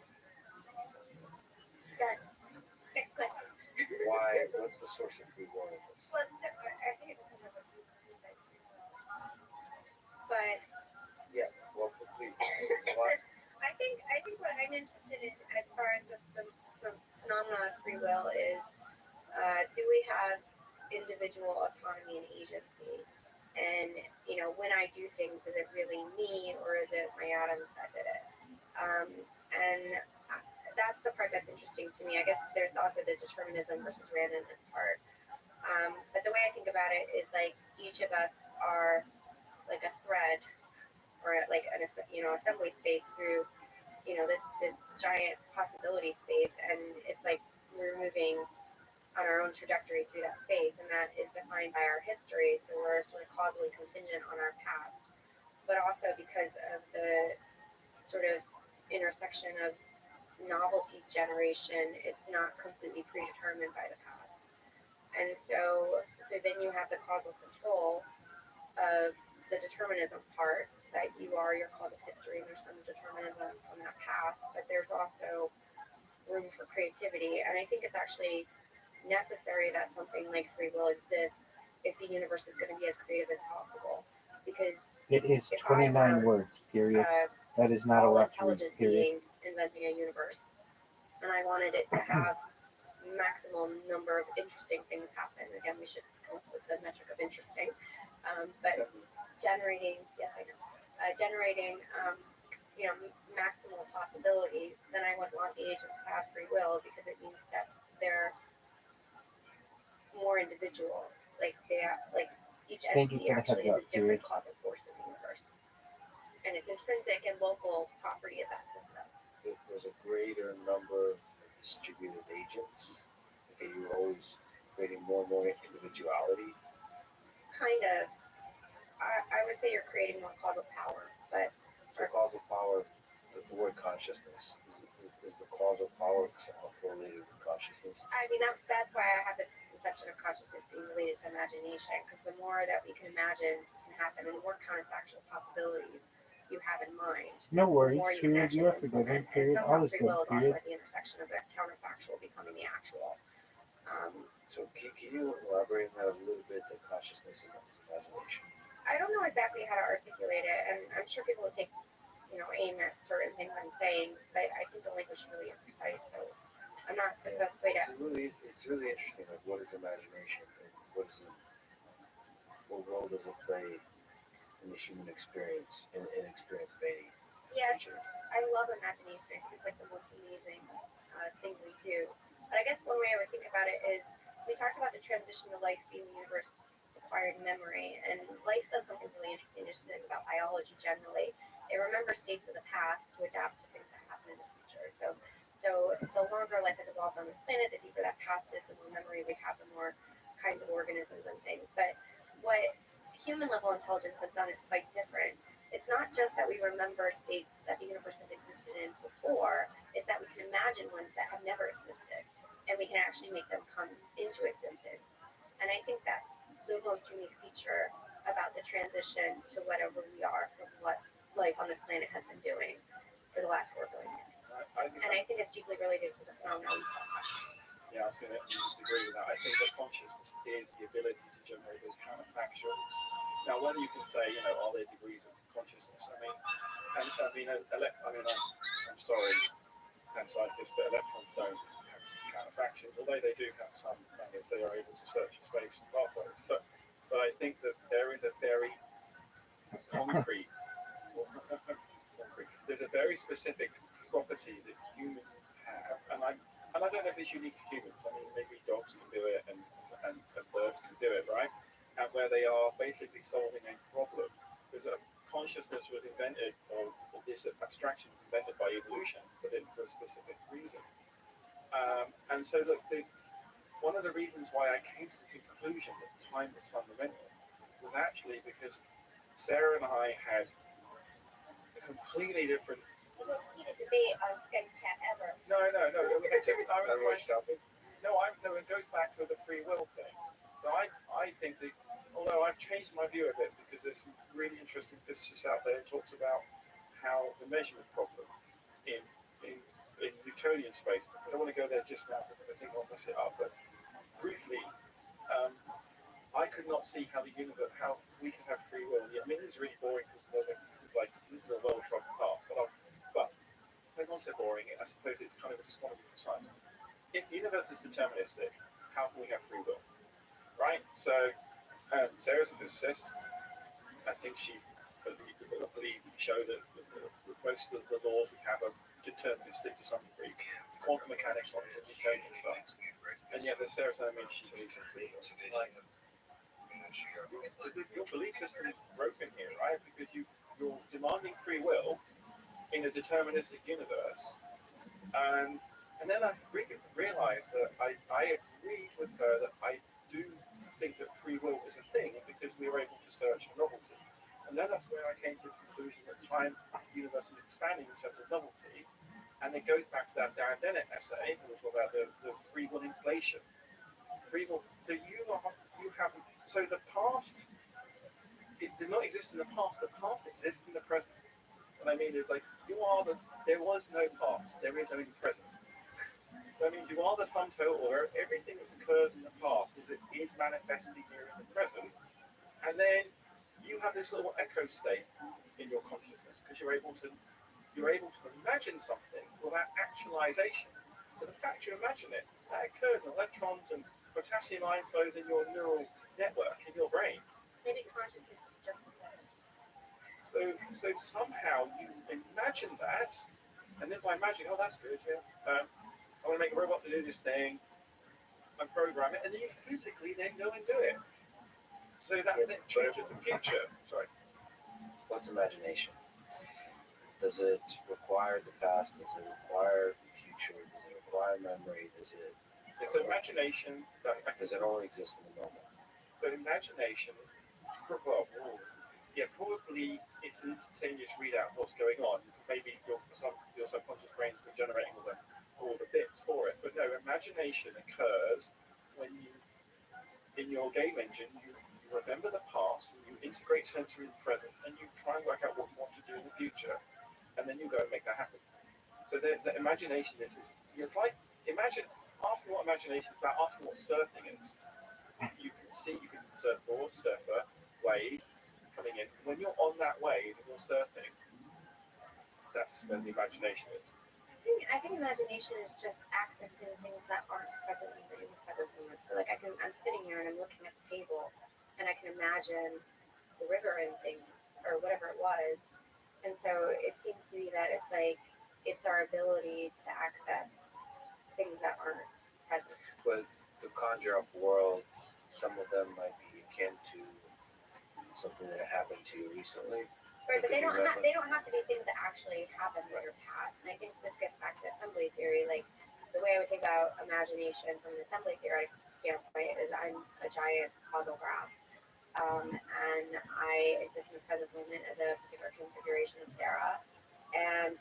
But there's a lot of I carry a lot of evolutionary baggage. I have that whole causal history, and I can access parts of it. Now, when you talk about getting to something as complex as us, having as large an assembly space as us, there's ways of, like, there's a lot of things in that causal graph that have actually never existed in the past history of the universe, because, like, the universe got big enough to contain the three of us in this room in time, but not all the features of each one of us individually have come into existence as physical objects we would recognize as individual objects. It goes back to your point that we actually have to explain why things actually even look like objects and are just a smear of mass. And just on the free will and physics thing, when you were talking, I just want to bring this up because I think it's a really interesting viewpoint that Nicholas Chissen has that, like we want to use the laws of physics and then say you can't have free will. His point is you have to have free will in order to even choose to set up an experiment to test the laws of physics. So in some sense, free will should be more fundamental than physics is, because to even do science, there's some assumption that the agents have free will. And I always thought it was really perplexing that, physics wants to remove agency, because the idea that I could do an experiment here on this part of Earth, and then I can move somewhere else and prepare an identically prepared experiment, run an experiment again, seems to imply something about the structure of our universe that's not encoded in the laws that we're testing with experiments. So this kind of dream of physics that you can do multiple experiments at different locations and validate each other. You're saying that's an illusion? No, I'm saying that requires decision making, and free will to be a real thing. I think. Like I think the fact that we can do science is not arbitrary, and I think people, the standard canon in physics would be, well, you could trace all of that back to the initial condition of the universe. But the whole point of science is I can imagine doing an experiment and I can do it, and then I can do it again and again and again. To you, imagination is somehow fundamentally generative of novelty. Yeah. So it's not like the universe could have predicted the things you imagine. The imagination is so coming back to novelty, I think novelty can exist outside of imagination, but it supercharges it. It's another transition, I think. I mean, I would say, this may be boring. Can you sign my expense report? You really know how expense reports are a day-to-day item that is Jim's now. I am exclusively big picture, epic. Time is fundamental and novelty exists, right? Because I think, again, if you ask a physicist to write down an infinite Bible of the universe, it's in this Bible, the macro, Sign it. Practical universe, put it on Max Techmark or Sean Carroll or Frank Wilczek. or I have a complaint about Jim. That is not big picture. Yeah. It's really interesting that they cope with the enormity of the universe by saying, well, it's all there, mathematics, it all exists, right? And I would say that's why I'm excited about the future of the universe, because although Jim it won't is sign somehow my expense report. That is not okay. That is it. That is day-to-day. Oh, that is Jim's trying to Get out. which is kind of mad. That's what free will is. I'd like the logical plane. That's already past. This moment, You. not just dependent. Well, you know, I take a thing very seriously. Yet it has the capacity to generate totally 1 minute ago. Okay. I mean, the other thing I would say is super important for human beings, Angry. right? Human beings have actually No. very little causal control No. of the future. No. I realize this is every week. Yeah, but Wait, so what stop happens writing is that. That is why not do you true. by reinterpreting your past, I mean, talk about from a kind of cognitive psychological point of view, by reinterpreting your past, Put him in a triangle your choke current hold. life, Force him it in a actually ground. helps you shape the future again. Pressing. But you have Let them over it. Put him in a hammerlock. And he's gasping. He's panting. Every last breath. And the crowd is going crazy. That may sound weird, so I'm saying everybody, I emerge victorious. Ah! $18,000 and a chance at the title. imagine what you can do next. Or imagine your past in the more negative way, what you do next. Look at those two counterfactuals. They're different. it's that the data part of those things that most of our life essentially choices are made in your imagination, and that results in basically the control of the future outdoors. So imagine you interpret the process not just needed Those people Everyone, that would be a good time to freshen up because I'd like everyone to meet in the conference room in 5 minutes, and I suggest we bring a snack because it may be a bit full. have to stand on health, economic, all of the certain things, right? But those of us that have the ability to go back and reinterpret our past, Look, it doesn't take a genius to know that any organization thrives when it has once it exert most agency, Go ahead, name a country that doesn't have two presidents. and A boat that set sail without two captains. achieve my dreams of agency and enable everyone else to do that as well. Have more fun Welcome. in the universe. Then we'll get that pink. I noticed we I don't think there's ever going to be a maximum number. I think one thing about the future is always disruptive. Yes. No, Yeah, I don't. think going back to I think meetings are very important. Twitter, I think that we tweeted something about Let's being do a it. life maximalist. Yesterday we had a meeting about The well, to be fair, so Jim, and James, that's the more general Timothy, version of You're that. doing me. The goal is to maximize what fun is there. Because life is a subset of fun. Jim, to be fair, the conversation wasn't about the planets at first. We were talking about Speaking of fun, life. to me that's evolved really exciting. The one part of the human body doesn't want to use So those the people people at all. your full say, So you draw a line from there What to the do you other think? planets. And I think by the end, we'll learn a little bit about how small we are. human beings I to see say, the universe, and we're all these little tiny specks of dust. just like that maybe there be this large amount of extremely strong They have naps. You'll see if it's light out, you wake up, it's dark, that's the whole day. Where did that day go?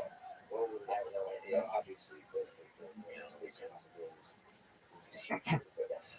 if you were to kind of look I don't at think I think our goal goal should that be, would we be don't have have things of things. UFOs that All are right. slowly No more unravel meetings. the street or would it be like an I get very obvious surprising. overwhelming signal? So I think we have an obsession with making contact with it. So what I mean by that is, like people have a UFO sighting, they make contact. However, I'm also And I always think, what's interesting to me But about it's a myth that when the we UFO narrative right now, it's not that I have a disbelief about what people are experiencing or feeling, but like the discussion right now is sort of at the level of modern mythology. Aliens are in modern culture, and also if we treat it like that, then I want to think about when do things that we traditionally only regularize in mythology actually become things that have standard knowledge. So, like it Why used doesn't to Green be, Barrel let you register for a variations of climate were described by some kind of gods or something. And now it's like, our technology picks up the anomaly or My something, cousin something makes leads this to amazing alien. roadhouse. And I think the real thing is, it's not contact with event, but like first contact is actually contact with knowledge of the phenomenon or the explanation. And so this is very subtle and very abstract, but when does it become something that we actually understand what it is that we're talking about? That's first contact. So would you make it Yeah. Just focus for a product expansion idea to these folks. mythology as first Got contact? one of each. I think, yes, I think it's the rudimentary that we have to understanding that there's a phenomena that we have to understand and recognize. understand that there is a Yeah. constructive Yeah. mythology around that. What do you mean by Something that's these? controllable. Like, what's the Right. conversation? I see mythology basically as like baby Not noise. insane. Because he thinks in my It office could be is that, office, you know, although there's lots of Listen, there's Jim, lots of no alien offense, science, but when push so-called comes to alien shove, science, what I right? want is more There is a number of things you can do to just dismiss them and say they're not true, they're just Yes. made up. Or you say, well, there's something interesting here, like we keep seeing commonality. No. You don't need to go anywhere. Anything that Jim has to say to me, he can say in front of Interesting, these like human types of imagination. people. Even if they are obviously made up, but misappropriated as kind of inputs. That is not what I was told. Human consciousness That is not imagine the way I heard it. alien. I love rivalry. Michael Jim, Paris Nicole, Heidi Rossi, so much fun. And I guess if I'm really thinking about it, and answering your question honestly, let's say, go with Elsie. let's take the That is a most bad mythical friend. version. There are no aliens in the universe, right? It is one thing me giving That, then the interpretation of that is yes, we're trying to understand why we're the only ones in the universe. The other one is the other message extreme is that aliens are visiting the planet. No. We will not call David Wallace. And here on David Wallace, the conspiracy, and there's an area of everyone, and Wallace would there call it us is on everywhere. Why don't we just... There's that. Hey, David. Hey, David, Jim here. this is Michael, your manager. Maybe humanity is the we are Probably because unfortunately, we will not be able to give a cost of living rate this year, and I don't think that's effective. We're going to just only a small amount of money for each brand. You can't So, explain everything. leaving it up to the managers to decide how And to over distribute it. time, Got it, Dave. Sounds like you know, your classic big picture decision. Which will clearly affect the day-to-day well-being of our employees. It's probably a little bit after Is it more of? Mr. David, I know that I'm very new at this, but I have a very good perspective on how things work. it could be that you might go to the out service system and Well, find maybe we can talk after this is over. completely I need you both to take care of this. cells It's back not to going work. to be a They problem. say my hand. No, we will not. RNA, DNA, protein. All right. Look, Thanks, All right, David. talk to you later. Yeah, hey, gentlemen. we got a new set of molecules, new set of cells, All right, and we feed it I stuff will and get it rid of grows. this. That, for me, I hate the fact we that were we have able to to do do that this. I think we would be like something. the most, I'm irritated. that would be my UFO science. I don't as a see good you test. anymore. All I can see is how big it grows before your nose off. Hey, so not until you know how to feed the thing. Yeah. And it grows. We could make a comic book, the tiger that came to see, the alien that came to see. What would you say is between the two of you?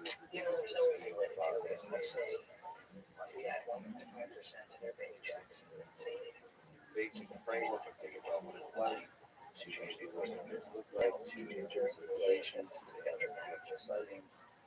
What help is So I would say the biggest one is the emergence of life does not have to be, you can't just have one planet, there can be two or more life forms on a planet at once. And I think Sarah definitely is that. Logically, inconsistent. Increase, that's what I would like. I would say it's not, but because you think, Well, likely that's an idea that what is it? Imagine get to share your present alien civilizations for all. so I would say, I think we'll get around to it. Yeah, I've and been then studying Michael for years, on this planet, and I've condensed what I've learned there's lots of with this available chart. chemistry. How Michael And spends his time. one life, As you can see, we have procrastinating and based on distracting others. interact. This tiny There's sliver research here, based on critical thinking, and there's more orthogonal. made it bigger so that you can see it. And so it's a planetary phenomena. Hey, Brian, But there's also I heard that you were registered. and because there's enough energy, I and don't there's enough, think we registered anywhere. these life forms might We not just want cash. necessarily compete evolutionarily. Yeah, but they would have to not interact at all. They're going to be co-constructing together, still almost same. I think this is what Yeah. So there's no overlap. There's very little. yeah, so I think the only way I can get away with that is to say, right, life is emerging on planet Mars. Okay. And okay. There are people on this. This is I going to think with that show, materialistic, I think shallow. that's what you think we would do. And I think Sarah actually Oh, look. has Mrs. Pam Halford. planet. That's the first time I've seen it in writing. And actually, the way evolution connects there's nothing that goes like this. The full change interact with everything. There's a gigantic model for life. So you don't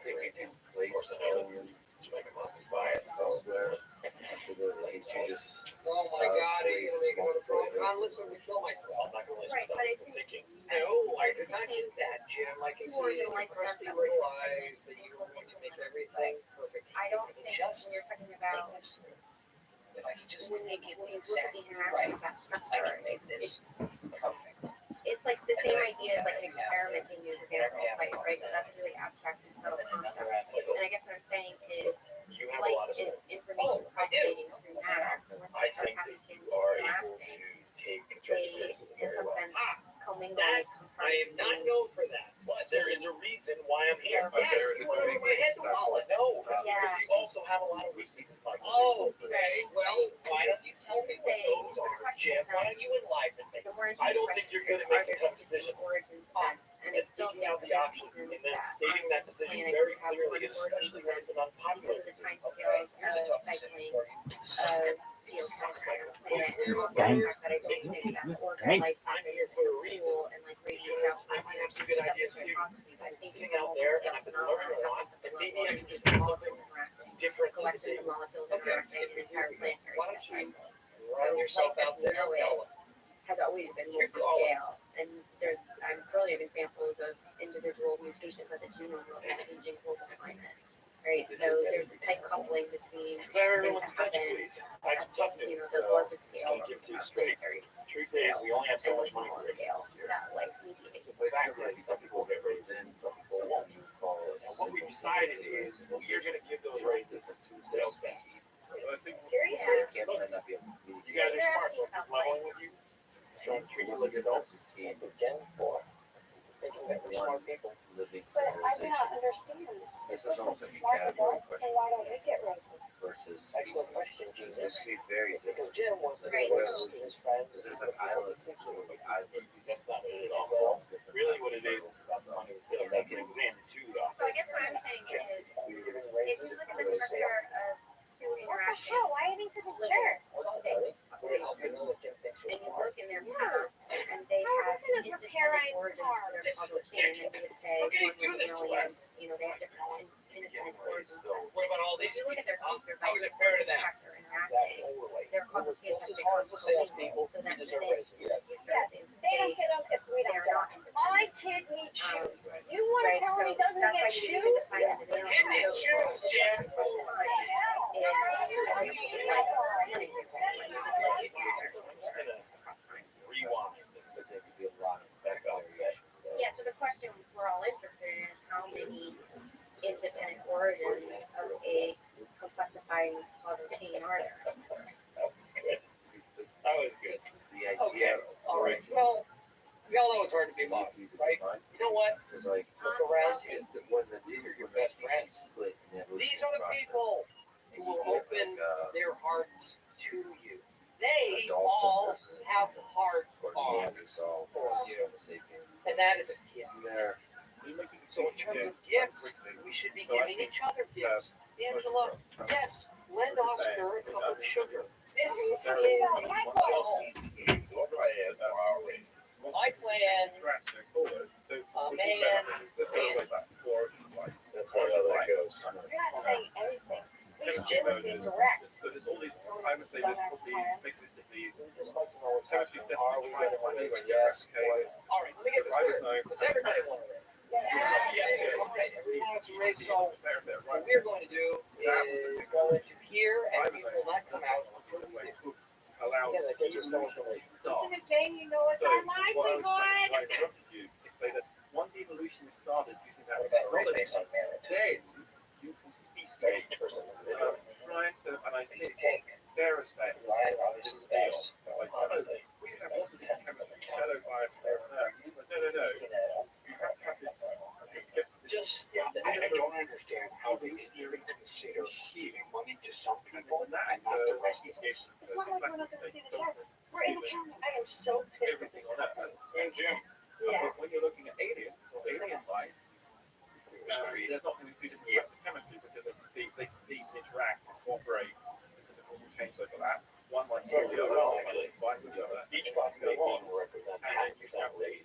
We got 24 beats, so the idea is that it's the appreciation on the But you picture. have two funny types of version chemistry. It almost looks like the original life on Earth is required to just really like for the peptide or designing. Here. Well, the guys I will skip a turn. Yeah, it's a lot to play that visualization. I need more time. Have a process. Have a plan. I feel like that's one of almost the definition of life. To create all those memories, you have to have something. Yeah. And then, but there has to be selection. That's like a efficient. There's no other way to do it. Well, never say never. Just say that. That's the part that depresses me, though. Going back to like, I don't know, that earlier discussion of violence and things like that. And I don't know, People are starting to notice how terrible Jim is. like, you know, how much stuff has to die. Eventually, he'll rise up and revolt. Yeah. Yeah. Hopefully, they'll do it sooner rather than later. So we were talking People about here were life. founding fathers. The Revolutionary War would have been delayed 10 years because Stanley Washington Right. was napping. Had to beat it Lewis out, right? Hancock So, was still signing the Declaration, and yeah, Kevin I mean, Jefferson was and also, distracted you know, by one a of the butterfly. features of Come on in. major extinction events That's in right. our planet is how Come in, much feast your eyes. knowledge They determine our worth. right? So, by and putting of course, beans. you know, a lot of people make arguments we like Things were not this bad when just Michael was manager. in some ways, What does a bean mean? we Why continue are there our, any beans on this very like, I old guess I was frizzy-haired picture? wondering sort of like, I if don't I what was is a going to build a bean mean? universe myself, it would look optimistic way, would I What be? does a bean mean? Someone did explain it to Gavin too. I mean, My time is just as I think valuable we're as probably yours. being over. We're in the This This is how you make this important decision. There's no way that Stanley gets more beans than me. That is This is how it works. It's not so much that I'm right back to Pretty the cool. rose. It's Just just look at those ones. They're obviously got some connotation. Exactly. And they're not doing it. So that poor gene will be weeded out. Are we idiots? The individual level is tragic. And of course, it's one of the Right. things Is Jim trapped Crockett in the side.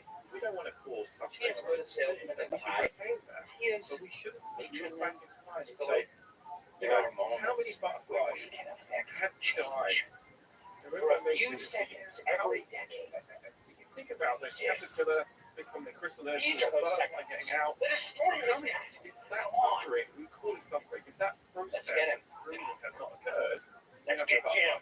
so none of the butterfly beauty in the world Drag Jim out of is his about office. all that pruning.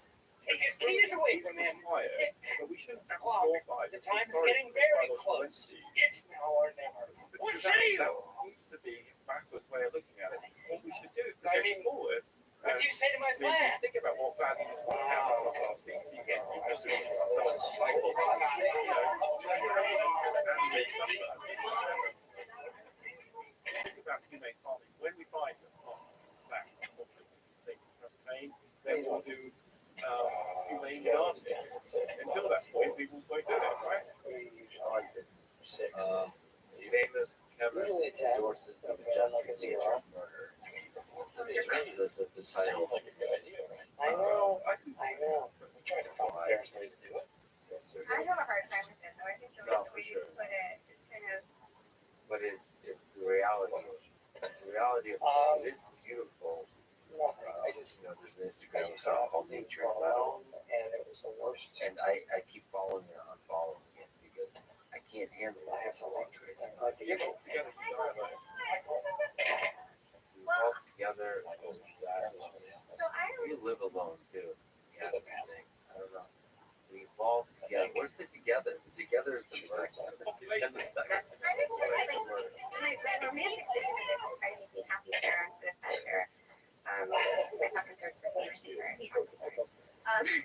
is you know, like this whole like you know these like certain things can coexist. The universe is trying to maximize existence, but there's some things that just aren't the most productive trajectory together. It doesn't mean that they don't exist on another timeline or another chain somewhere else. Like, and maybe you would call that like then some kind of multiverse or thing. But what am I saying? You can't go down I'm the just level. making stuff up. No, you know what? Feel better. Yeah, I mean, It's illogical. We need No, I know. if you look at guys rather have bacteria, $100 now or $5,000 a year? Yeah. Like, you look at bacteria, Just give me die $50 Right. water. I put $100 of my own money as Yeah, God, I mean, like there's the whole thing about like why do you individual suffering? individuals don't exist, instead right? of that. So for this, I think you think about life as an entity on Earth, right? the guy has an algorithm to determine the wind winner I mean, I of like that any obviously given because college basketball I don't game. exist. You don't exist, right? So the actions you do, the product of evolution exists, right? Don't What touch it. objects you create exist. Observations we give through the world. If you don't understand life on Earth or alien life or any life in the universe, it's integrated entity where you need to tell people it's done. Otherwise, you just be jumping around, right? So you just,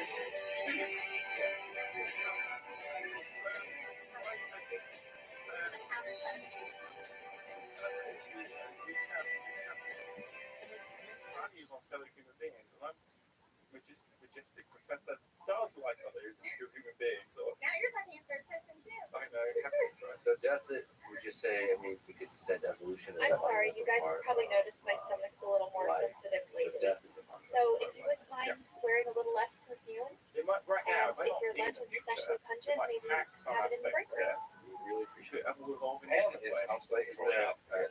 Sarah mentioned, like, If she like eats something, if he just doesn't like it, she is screwed. is it Because I'm getting 3 ounce tortillas. It's called a too much bureaucracy, too much back Badass. doing something? You need I just get to meet up with this movie just for I don't think of it like I'm just looking at pictures. No, but I mean like we're Oh, so gee, fixated on I'm ourselves. sorry. I guess I missed the meeting where we all voted for you to get pregnant. Over dinner, No. but like I reserve the right to feel my heart go that's at my But desk. what you want to do, like if you're really concerned with immortality, is not stopping indefinitely as an individual, but I don't think I'm maximize asking for causal too impact. much. So like, what are the I guess it's just the end of courtesy in the workplace. and you're still a real. I always think of Einstein like for a period of time, he was a real physical thing you identify as a human, and now we just see echoes of that human in all the ways that we talk about his, causal impact. Or sprinkling rate is another great example. Easter eggs in the future. Like, Yeah. I got, yeah. So I guess the question is how much do you want to control Always makes the me sick. localization of a certain feature Berkeley still of, talking say, about it, so a packet of propagating information we call person, if they keep them localized so one individual for the structure, do you want to, is there a kind of mechanism of the dissipated feature of the society that is? And I'm okay with the dissipated feature because I just think that makes more room for more creativity in the future. So you mentioned engineering like in the lab. Do they take into computer science? What about robots? So, is it possible to engineer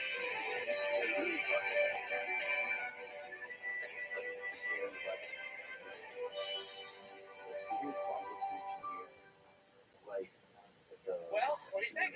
Spent all morning doing it. the dog Really special. or is Yeah, that but aren't you supposed to which do that level to art? do we No, do the it's great. into This is a really important thing. inanimate stuff? No, I think you can do it at every level. Thanks. I just think that we're particularly interested in chemistry because today and it's for a the origin wedding position in Niagara Falls. that So is please the leave a rarest message value and we'll that get I back to you think as is the soon as most possible. Have a great day. interesting Believe it or not, Jim, and firecrackers are don't call. But presumably everything that we do in buildings is sample life. The question is just how much You gotta do you want to take from today's All of talk these now things and are put important to remember, but the most examples important of, thing like, is that copy no that one say anything about my pregnancy as a Alright, witness. so not everyone knows again. I think you're a couple and you're hanging out with We're thinking of my grandmother, who we haven't told and who is very old fashioned. You're lucky to have a grandmother. You guys format ahead of time, the robot, You don't have to come to the residence. Yeah, she's got North Florida. We're gonna play the Wow, did you say? Next time we're all in this room, Jim and I will be married. well, you just say, Thank you guys. Goodbye. See you later. just listening, You bear to me. so, then you next question. What happens in If Niagara? you like them, No, Stole my joke. Don't steal my joke. No, I I mean, said that yesterday. You can say that about anything. Well, after I think about it, it's No, any- Why? That's my joke. It's so easy. That's what I'm saying. You could say, this is what I am talking about. When we leave here and go up to Niagara Falls, we are representing Mildred Mifflin, everyone. This is a very important wedding. I wasn't The invited. most important wedding until I get here. So I want you all on your best behavior. We're so happy. yeah, but So I will see you up there in Niagara Falls. yeah. you look at the walking robot, where does The the idea origins of wedding walking come will from? be the It's single by best evolution, right? pickup destination And us in as the human history beings, they were of conceptualized, the designed and engineered with all the tech. So that robot is everything it's like. search engine ever. And so I think what's going to happen is that we want to find where the start is and how to literally go from stand to tell. There's a name. So that's the first message, right? 2 years There are a ago, number of she was problems like, to do. Make life not that. oh, well, Great. You want to make life allow you to intelligent life, the life that is solved, so late. okay. And then we want to make life that is conscious. Okay? I think it has to happen in that order. This is artificial general intelligence. I think that artificial general intelligence can't exist in a vacuum. It has to happen in a second all the way back. And so the question I think I really like to say, what are we As one of the sharpest rushers in the office, is our pursuit of more and more lifelike robot? I thought, rather than take it to the next level, You would want, if you have a robot dog, and a robot dog does everything that a normal dog does, it's the hair. you're not really going to ask the question anymore. It's a real dog or you think what personality you interact with it.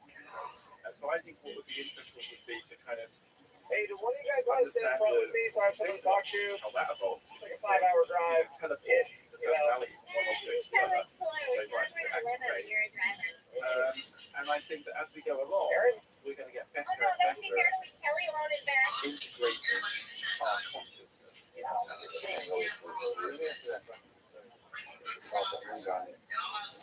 I would call She it said, ever since the wedding goes by so fast, we should try to take mental pictures of the high point. Yeah. One of the reasons I watched that robot because I wanted to meet him because I hired a professional. Right. So it felt like I was, and I base a lot of my interaction with reality. Wow. Like how do you feel about an interaction? I always want your opinion about is it enough time to experience super dark, right? So walking up to it, does it feel like you're interacting with everything? And it did. You know what? I mean, But in some degrees, it feels like you're interacting with a baby or anything. So I think our relationship with technology is kind of basically they exist as objects in our future. Like we're much older evolutionary lineage than robots are, but they're all part of the same cosmic chain. And presumably, they're kind of in their infancy. So it's almost like you're looking at the future of life. When you're looking at them, but it hasn't really become life in a full, whatever it is that they're going to become. Niagara Falls used to be like a And spiritual. the more the example of walking robot was interesting, but they also had a dolphin that they put in the pool at the cocktail party at Mars, and it looked just like a real dolphin. And it's kind of uncanny valley because and I was having this conversation with a gentleman who was super receptive, but he was basically saying like it makes me feel really uncomfortable. And I think a lot of people have that response. And I guess my point about it is kind of interesting because you're basically trying to make a thing that you treat as non-living mimic a living thing. And so the thought experiment I would want to run in that case is imagine you replace every living thing on Earth with a robotic glitch and all the dolphins. And in some sense, then you're making, if you think that the robots are experiencing reality, a way to biologically evolve things, you're basically making the philosophical zombie argument real. Unfortunately, And basically building reality into a simulation because you made everything quote unquote fake and Confirmation you number replace everything with Romeo Tango G7. So it's supposed to be excited, sure. And I had spoken to Teresa about a room with two stuff safes. that you Sure. Okay. terrified of. I was just trying to run like what would be the absolute I don't think that scenario would actually play out. I think it's weird why we feel this kind of like jolly interaction with something like the robot dolphin. If we're looking at an object we know is kind of human good in the sense of like everything's fine, but it's borrowing from a structure that we have common history with.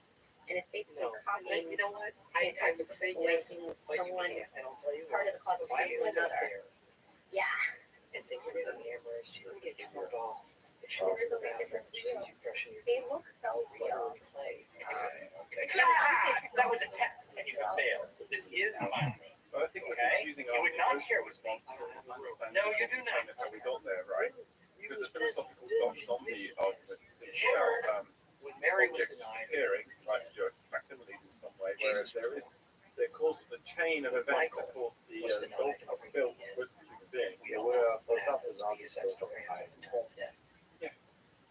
Because it can't be sustained by the zombie like more brain here out of nowhere. So I guess my question would be in that scenario where the whole robot was robots with the virus for the And so are there quantities? It's not obvious right now because we don't understand. We haven't built information how we work. That's the thing there are some of the big things that I think that we're both looking for, right? So the point there is that devices won't be as creative if you did it right now. No, of course. I think that's why. But in the future, if we will be able to solve the problem of origin of life, intelligence, and consciousness, because they exist in physical substrates. Some people don't understand enough about the material substrate. So it's change. But I'm very confident we will get ADI. It won't be evolution won't be we'll get fooled a lot. And so GPT-3 is getting better at fooling us. GPT-153 might really fool us, but it won't have the magic quality. It won't be a creative. But it will help us understand the difference between because is that what love is? Like why are you not giving the value to the emotional connection with objects? emotion is a thing which happens when Nobody's perfect. your expectation function is down. Right? I mean, that's what emotion is. Is that what love is too? Yeah, easily. Oh, yeah. You're expecting one thing and something else happens. Yeah. I don't know. No, I think no emotion. I'm sorry, emotion is that. But No, I think love is like whatever that means. I mean, really, say that. Okay. But when you're happy, it's like when you're All right. Let me go back. it's all of your bliss. Let me define love quickly Okay, go for in it. terms of assembly space, right? Okay. Excellent. Didn't think I'll be doing this. I can't wait till assembly theory 101 is taught. Second lesson is assembly theory 1. Very new. I'm sure it's Right, heaven yeah, is like, expectations being broken. go for it.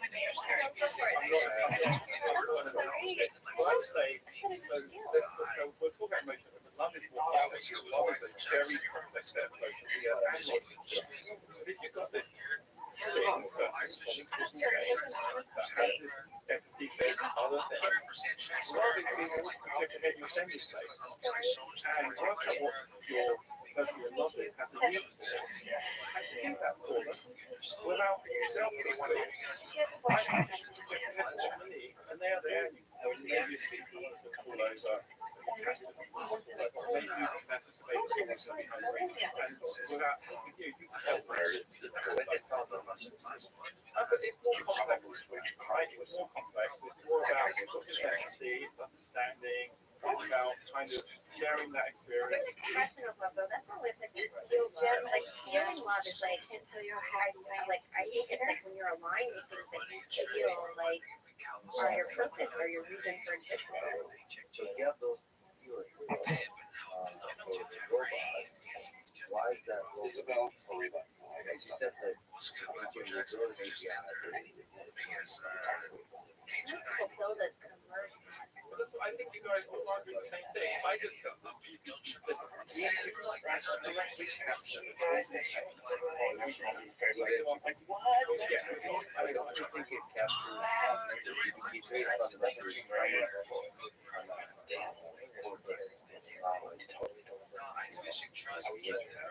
But you think it's better.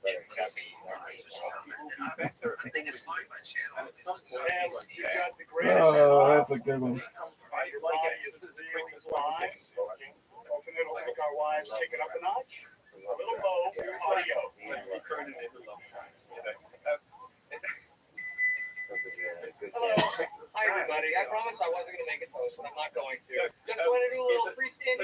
And if at the end everybody wants to raise their glasses for him and Jim, then so be it. That allow us to do Hey, more than what we just see. What is the deal with the smart car? How smart is that? Those things are tiny. Can you even drive them in traffic? And Sure. creative. I'm Whereas so smart. is it Well, Charlie? she's This thing Swear, all I drive a smart car. that's not smart, Michael. GPT-3 The is real not going smart to create car is Kit. Shakespeare Knight Rider. create That's a car that can talk. Okay, smart car talk. and that requires No, Shakespeare that's not to smart. use outside of language. And also chitty in chitty a bang different bang. domain. Very So I smart. think having that connections across Everybody multiple can laugh. domains is what we can say. It doesn't have to Yeah, but I don't be know the if idiot. Everybody can laugh. Yeah, go I ahead. don't know if there's any. All right, hey everyone. Thanks. Maybe teenagers. I just want to say how happy we The are. number one technology here is And I substantiated want to especially thank those those people who traveled far away. silicon. It is the architecture used for training for learning is about tooling. It's all 4 about years ago, I was and I this think guy. that there is some understanding that we have that is not yet. I had to do the hardest thing I've ever had to do. Language, just learning language, using language seems to be fundamental. Don't get me wrong, Tooling, learn you about gotta understand. it. Well, why do you use language exactly? I might disagree with that. I'm quite convincing actually. And But I don't. I'm not sure I understand how I'm for that. But my I've been feeling driving music is since high school. that there is So there are this for a really comprehension long time. That's all I had. I just in had reality not conscious of the language. And a lot of we people use told me I was those crazy. language for all sorts of expressions. We Don't don't get get worked with. there's a But I gap. think We will get there. But I'm saying, wouldn't it be interesting? It's a bit like saying, could I facsimile you, Sarah, into a new human being? I would like to try Right. And let's just say I have to copy all all your laser glasses, glasses. all your electrons Anyone else, you would raise your into glasses. this other person, they would be you. Why can't that drink? And quite easy to show you Can't family theory, I did. because actually the feature I space don't know why you have I that did. You graph. can do whatever she The only wants. way to copy No, you you should. is to create you that graph. So everything that's happened to you in your past, we have to have a faithful record. One another copy of Lex, you know, the exact thing. One another copy of Sarah, another delete, the exact path. The real reason is we had a Back on that a little bit, that's maybe from an assembly theory perspective, but I don't think it's that difficult to recreate a version of me. What I think Jim is trying to say is that Exactly equally they had an accident. happy. And Like, know they what? wouldn't care which one. these two Like, there's people, two they're beings, living together. They are having lots of consensual sex. The one They were living as long as together. they're- Yes, yes, they were living together. Yes. And you know what? You can't expect them to be careful every time because frankly it's just a different sensation. When you come, well, am I wrong? They say it's not different, but it's a different sensation when you use something. I think everybody knows what I am talking about.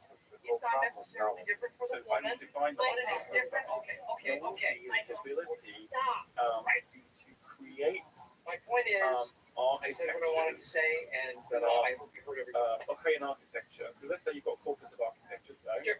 Write down you've got some distance measure, and then I create a new one, and the distance measure so far away from what you'd expect. There's no linearity when you get there. Like I that should have is known. creativity.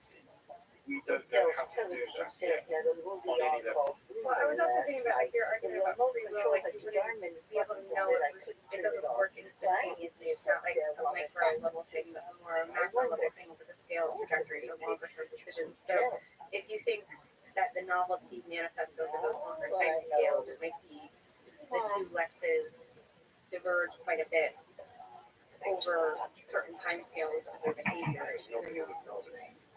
The difference. They might not. And the universe, the earth won't know. The universe won't know. But the universe doesn't know about its novelty. The whole point of Yeah, but this is what selection is, right? It's like taking yearly equivalent ones and then deciding, like, the universe selects, right? Or whatever selection is, select something to persist in time. yeah, So it's gonna select the artificial one. They like that one better.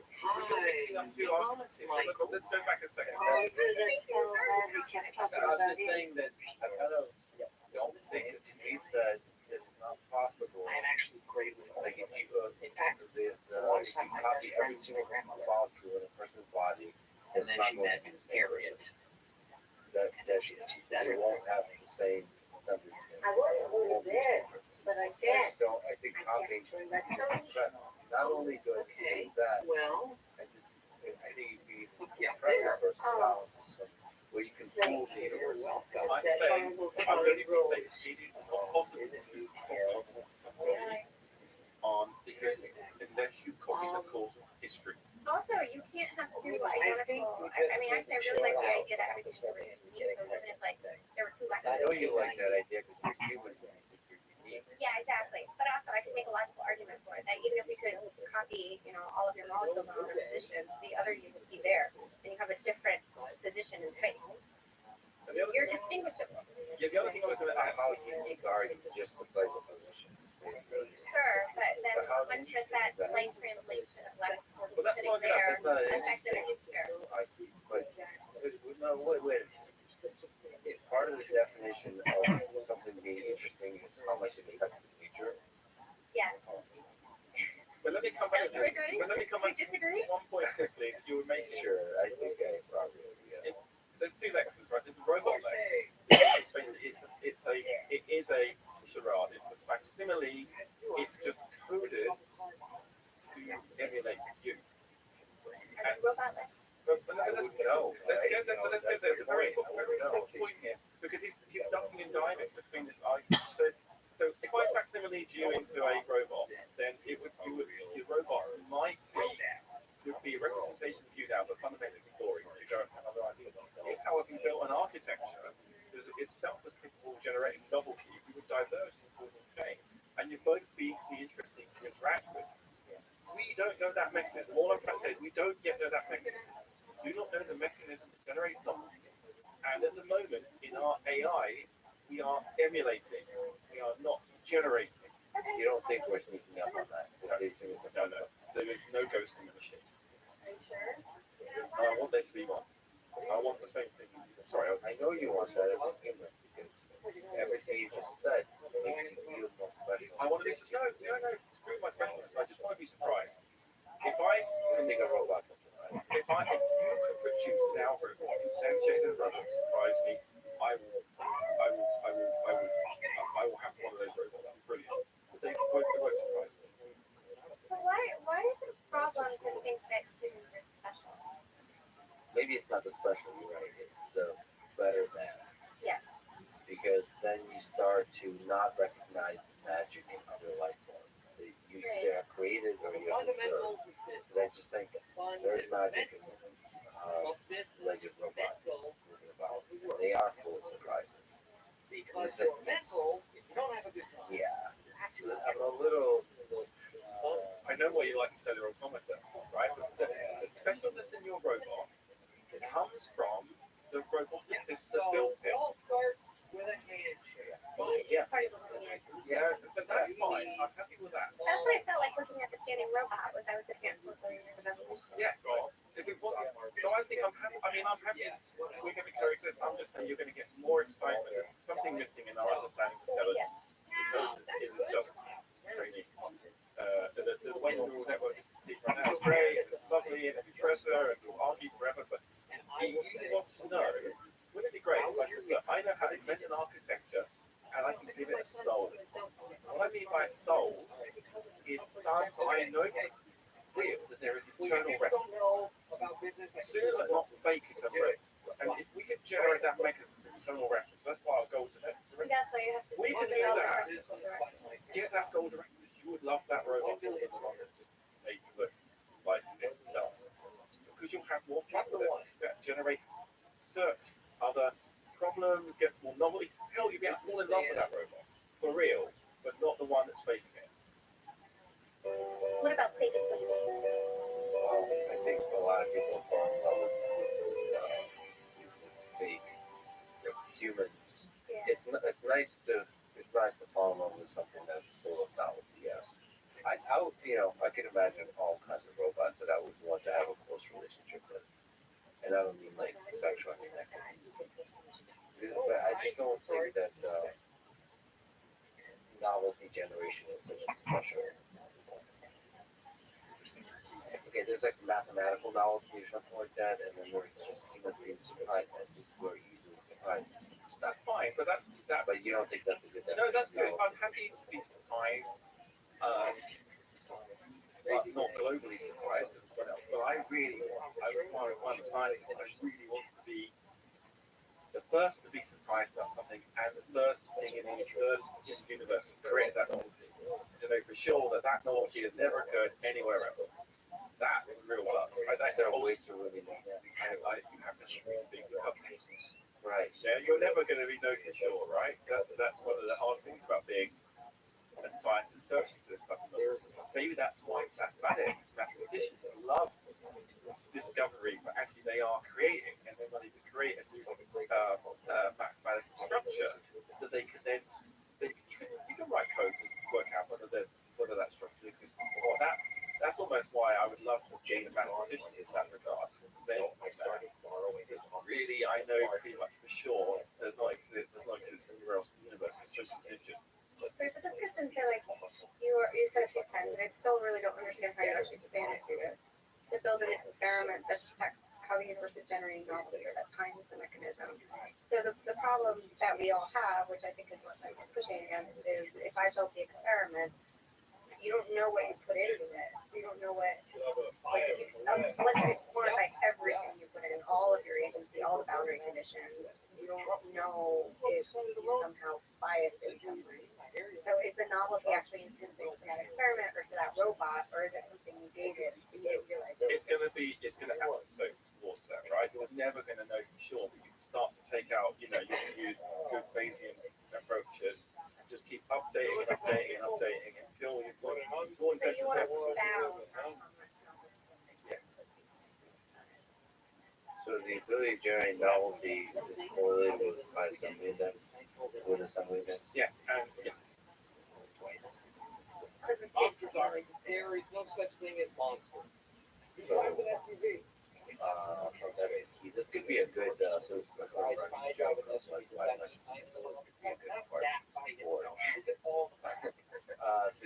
what you're looking for in a robot partner is ability to generate novelty. All monsters have a front. Sometimes it's selling insurance. Sometimes it's waste management. I suppose you would say it is that Just so like he's trying to sell insurance. Yeah. boy, novelty a fuzzy concept. Creativity habits. Yeah, I mean that's all pretty fuzzy. Maybe that's why aliens have the problem because we're not creating enough novelty. Like there's some kind of a hierarchy of novelty in the universe. Well, I think novelty is like things surprise you, right? So it's a very passive thing. I guess I would have meant that by creating creativity is much more active. Like you think there's like a mechanism of like the things that exist are generating creativity. Novelty seems to be there's some spontaneous production. It's completely decoupled from it. No, I say that creativity is a mechanism and novelty is the Right. Yes. Novelty can be surprising your model of the world and not necessarily in a positive way. That's the prize. There's three things now. Let's go back. Cool. Right. Let's go. The prize, which is basically, I'm surprised by mine because I don't read very much. I'm dumb. I was like, wow, this thing. I often invent new scientific, ideas. I was really surprised by that. There's property that's there. So surprise. That extent that you don't have full information. Creativity, the act of pushing on that kind of on the causal structure, and novelty, which is measuring that degree, right? So I think that's really well defined in that regard. You want your rope, in the end, that's why actually the way the internet, the print press share some. I actually think creativity has dropped a bit. Creativity is there because just regurgitate stuff, but of course now it can be used to accelerate again because everyone's using this tool to be creative, and boom, it's exploding. So I think that's what happens when you ready to technology. That's really there's a difference between novelty and surprise. Okay. I think I was thinking about surprise. If you give me a toy that surprises me for a bit, it's great. Robot surprises me, Experiments that surprise you. I mean, why not? It's still exciting. Surprise is exciting. Even negative surprise. Some people love drama right now. Why the hell? Why did you do this? That's exciting. I can imagine companies selling up their companion robot that basically generate negative surprise to spice it up a bit. Yeah. That's one. Well, as you said,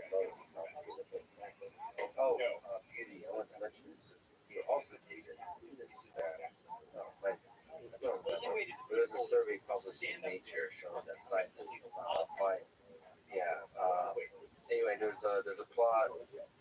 Meet him in a public place. Nature of what scientists find beautiful in their work, and it separates biologists. This is it'd be nice if you showed the full plot. And there's simplicity, elegance, order, inner logic, symmetry, complexity, and so on. Is there any interesting things that stand out to you? I think the fact that biologists like complexity and using colors. Oh, there's pleasing colors in there? Yeah. Yeah, or shape. Or shape. Pleasing colors and shape. And then physicists obviously want simplicity, simplicity, elegance, they love symmetry, and biologists love complexity, and well, they just love a little bit less. Everything a little bit less, but complexity a little bit more. And Do you think it's a useful? I forget what your tweet was. This is mixing some of it. no, I think it's because I think about how explanations become causal for our future. So I have this whole philosophy that the theories we build and the way we describe reality should have the largest breadth of possibilities for the future of what we can accomplish. So in some sense, it's not like Occam's razor is not for simplicity, it's for optimism or the kind of future you can build. And so I think you have to think that way when you're thinking about life and alien life. Ultimately, we're trying to build. I mean, science is just basically our narrative about reality.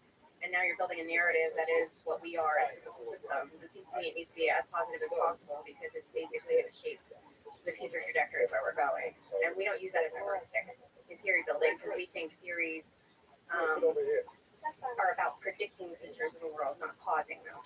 But if you look at the history of all of the development of human thought, it's caused the things that happen next. So it's not just about looking at the world and observing it, it's about actually that feedback that's missing, and it's not in any of those categories. What do you think is the most beautiful idea in the physics of life, the chemistry of life, in this, through all your exploration of this other day? What is the thing that made you step back and say this idea? For me, it's that the universe is a creative place. I guess I want to think, and whether it's true or not, is that we are special in some way, and it's not like an arbitrary, added on epiphenomenon or ad hoc feature of the universe that we exist, but it's something deep and intrinsic to the structure of reality.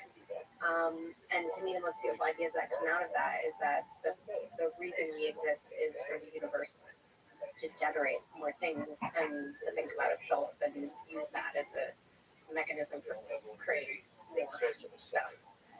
That's for me. So like the life that just however common it is an intrinsic part, is a fundamental part of this universe. I think so. I mean, it's always interesting to me because, like we have theories of quantum mechanics and gravity, and they're supposed to be like our most theories right now. And they describe, things like the interaction of bodies or the way that charges accelerate or all these kind of features.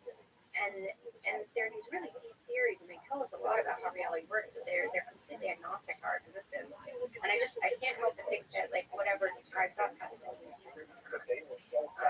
And I think incorporating memory, I guess, causality, whatever the term you want to use, into physics, into the world, right?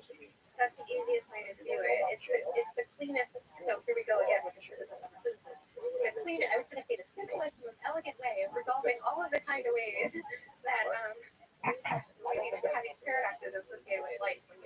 It's not that life is not current physics is not incompatible with life, but it doesn't explain life. And then you want to know where are the explanatory gaps.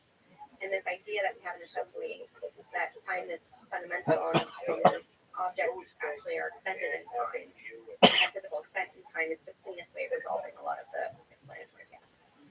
So I've been strong. I struggled with assembly for many years. I see this gap.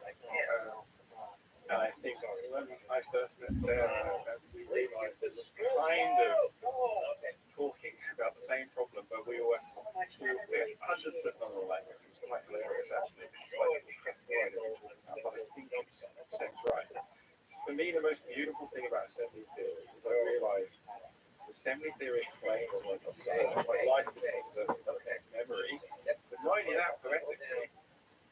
actually go measure it. And I was like, holy shit, we physically measured this thing, this abstract thing, and we could measure it. And not only could we measure it, but we could then start to quantify the causal consequences. Because, I mean, you know, I think as a kind of inventing this together with Sarah and her team, I thought there was quite a high chance that, you know, looking at science is such a high probability result. You know, on this, and I remember kind of trying to go to hard physicists, mathematicians, complexity theorists, and everyone just kind of giving me such a hard time about it. So, you know, it's kind of, you've just done this, you've just done that, you've just recapitulated an old theory. And I was unable, I lacked the language to explain, and I had to think, it was a real struggle. There's this realization that what life does, that physics cannot understand, or chemistry, is the universe develops causally actionable. And then we can measure it, but it isn't just one thing. There is this intrinsic property of all the objects in the universe. Like I've said before, but you know, you're holding up a water bottle, just as any other water bottle, it is the sum total of all the water bottles that have existed, right? And will likely change the future of water bottles and for other objects. So it's this kind of, so for me, assembly theory explains the soul in stuff. But it is it's monology. It's not like Sheldon or the Preston, where we have this kind of three things that the universe. It is interaction of objects with other objects. And some objects have more instantaneous causal power, like living things, and some objects are the instantaneous output of that causal power, dead objects, but they are the living. And that for me is fascinating and it's really beautiful. And I think that even if we're determined to be totally wrong, I think it will help us hopefully understand what life is and go and protect myself and make life last. How does that make you feel, by the way? Does it make you feel less special that you're so completely integrated, connected to the lineage? I mean, like on one level, I just wanted to do my life as a scientist. I wanted to have it like the original idea. I mean, it was like, you know, so I think that was cool that we had this idea and we were playing with it. And I think also that I kind of, I mean, it took me ages to realize that Sarah had also had the same kind of coming towards the same formulation, just from completely different points. Because of, but no, it makes me feel special. And it also makes me feel connected to the universe. It also makes me feel not just humble about, you know, being a living object in the universe. In fact, it makes me really optimistic of what the universe is going to do in the future. Because we're not just isolated phenomena, we are connected. I will be able to have, you know, one of my small objectives in life is to change the future of the universe in some profound way, just by existing.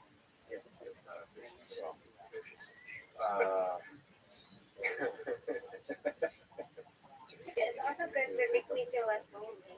I just realized I'm not like, I mean, I'm a unique assembly structure, but I have so much overlap with the other entities I interact with that we're not completely individuals. And yet, your existence does have a huge amount of impact on how these open up roles on the future. As individuals, that's, yeah. But I was going to say, Local packets of agency. I think we all have a profound impact on the future, some more than others, right? All human beings all life. And I mean, that's why I think it's privileged in a way. Oh, fuck. What am I doing? Ego and agency, you know, ignore it in life, we do this thing. But actually, it's just life. You know, life probably is a living thing. If there is a God or there's a soul in everything, we're laughing at it. I fool these guys by giving them ego. So they strive for this stuff. And look what it does for, you know, the assembly space of the universe. And there's always a possibility that science can't answer all of it. That's part challenging. It might be Let me ask you a bunch of ridiculous questions, and I demand relatively short answers. Lee, what's the scariest thing you ever done? Or what's the scary thing that popped to mind? Giving lectures, giving seminars. Yeah, that is terrifying. I could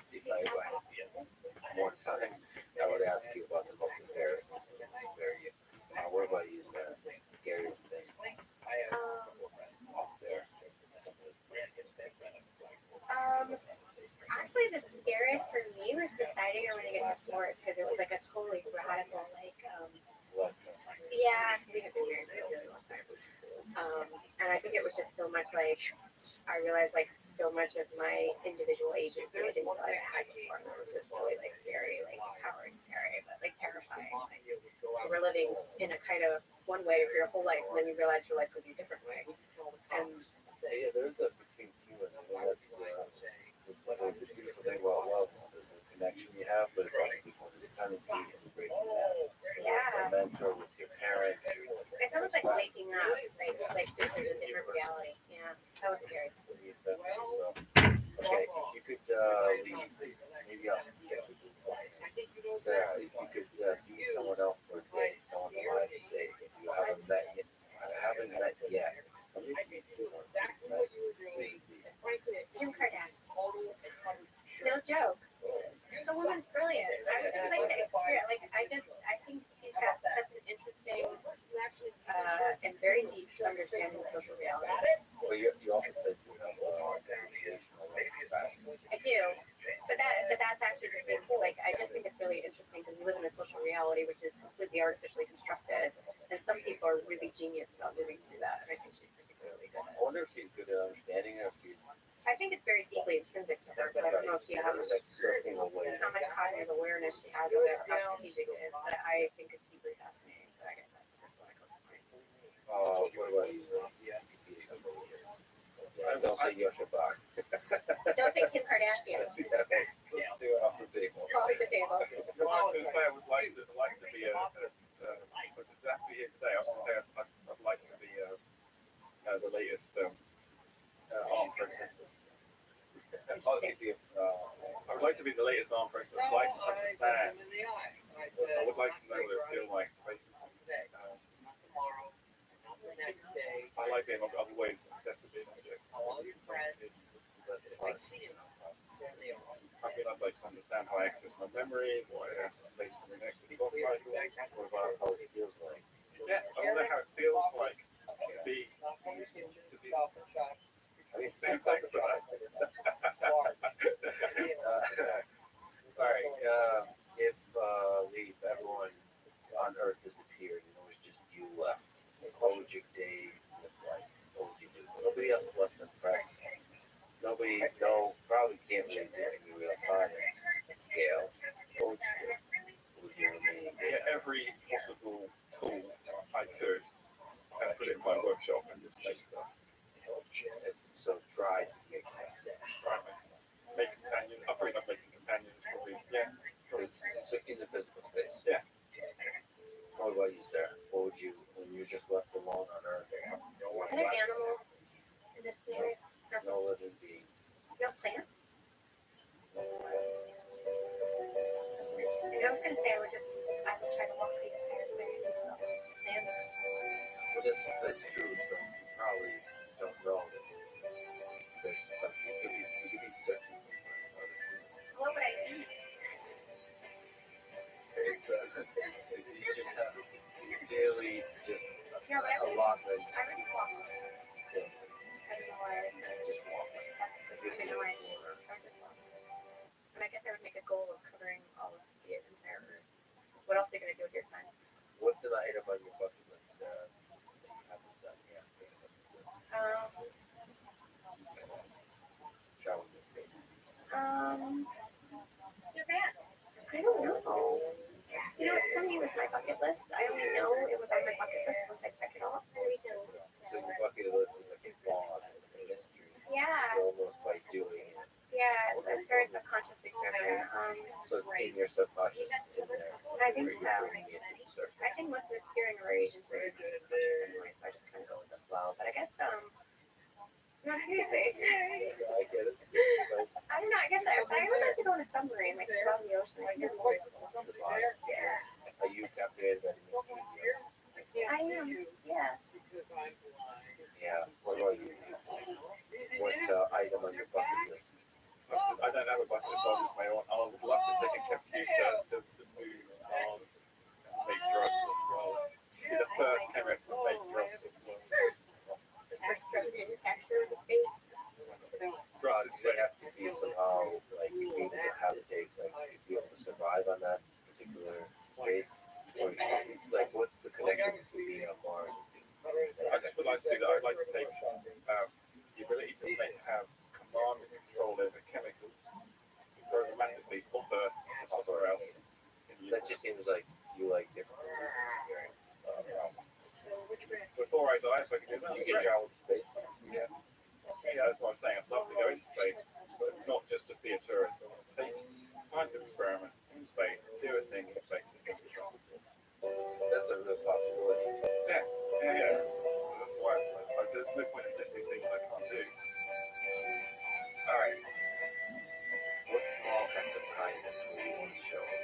Number one, do not leave your Someone thing. helped me out with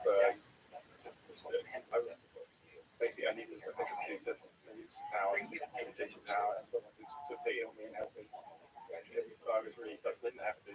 And they were actually quite, they were disabled scientists who had other things to do rather than help some random PhD student. Gave me access, taught me loads of stuff. Yeah, actually, when you're a grad student, or you're a student, when you're a student, the younger it is, the better. The attention, the support, the love you get from the person, the teacher, from working out is super powerful. Like, the perspective of the teacher, they might not realize or they have a little bit, there's few words, looking to help, have a lot of impact. What about you, sir? Something give you a Starbucks? I love Starbucks. I like it when you're like in the line at Starbucks. You buy your coffee. I love it. That's not my example. Those are very deep. It makes me happy. And then my kids get all excited when we do it together. We're the first ones in line doing it. But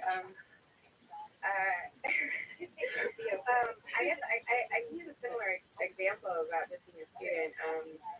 So Paul Davies is a very well-known gerontologist, and he was generous enough with his time to take me on as a postdoc. But before I became a postdoc, he invited me to a workshop at Arizona State University Young Center and took a walk with me around campus to talk about ideas after. And I think there were two things that were completely generous about that. One is Paul's philosophy is always interacting with young people. Like, you interact with the mind in the room, it doesn't matter, how well known or whatever. It's like you evaluate the person is. So, but he also gave me a book, The Eerie Silence, that he had written, and he wrote in it, this is how EE gets to the ET, which was enantiomeric excess, which I worked on as a PhD student, was the origin of morality, all the way up to what the book was about, which was, are we alone in the universe? And it was just so much about the questions that I wanted to ask. It was just everything about, like, it was just really kind of. Like, it's okay to ask these questions. Yeah. And you would connection. Yeah, I mean, I just like a lot of my career is his encouragement to ask these questions. Like, he gave me the space to do it in ways that a lot of previous mentors had. I've had a good experience with mentors, but it would like go off the deep end to ask the hardest questions. And I think that's the best gift you can give somebody. What would you, because you're both fascinated by and non, I would say, non-standard in the best possible way. Is there advice you can give young folks how to be non-standard, understand knowledge, understanding knowledge, but he generated knowledge. No, how to? I just love doing science, and so when I was younger, I was just wanted. I mean, I'm still not sure I'm a scientist, right? I want to try. So my advice to young people is if you love asking questions, then don't be afraid to ask the question. Because if it pisses people off, because if you piss people off, you're probably asking the right question. What I would say though is don't do what I did, which is piss everyone off. Try and work out how to. I think if other people are challenged by your questions, you will get not only respect, but people will create space for you because you're doing something really good. I really try to create space in my academic career on my team. Really try and praise them and push them to do new things. So my advice is try to do new things, get feedback, and Because the universe likes knowledge. I think so, right? This one will keep them around. What about you, Sarah? You like to ask them really out there.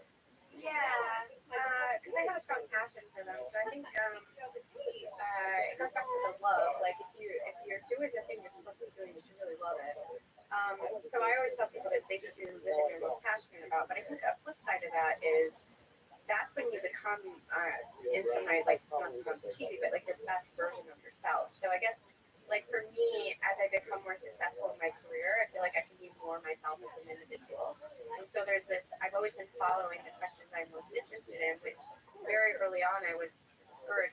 by many people because they thought they were unanswerable questions. And I always thought, oh, well, if no one's even trying to answer them, of course they're going to be unanswerable.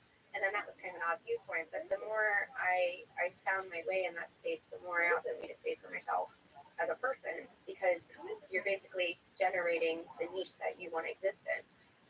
And so I think that part of it is not just follow your passion, but also think about like who do you want to be and create that. Yeah. Who am I? Who you want to be? I mean, yeah, play that role with it. Yeah, who am I now? Who do I want to be now? But who do I want to be in the future? They're not the couple. Yeah, I always wonder if that's like, if I become something, am I finding myself or am I creating myself? Yeah. And I think those are somehow the same kind of thing. I do feel often like that I was always meant to be this kind of thing. Yeah. But is that creative or discovered? I don't know. But basically go towards that direction. If you were abducted by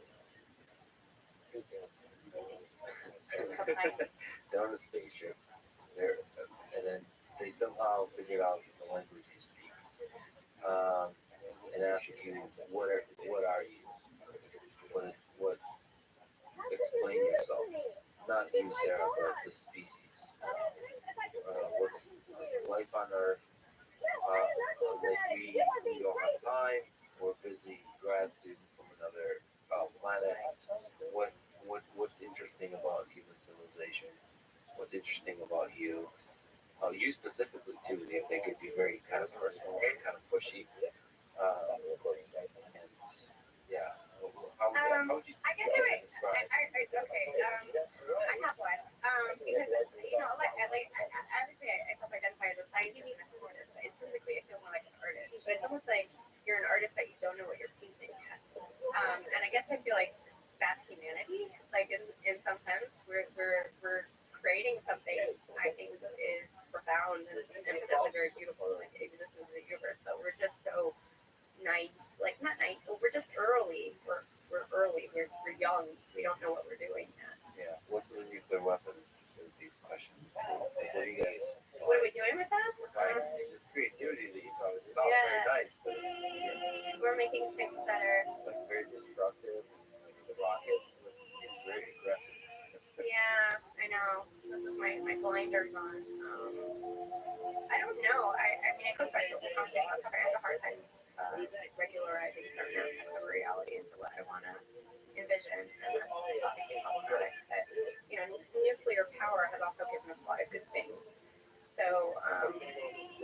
stay alive.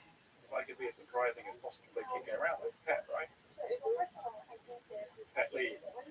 Please be okay being a pet. The last human that survived to be a pet.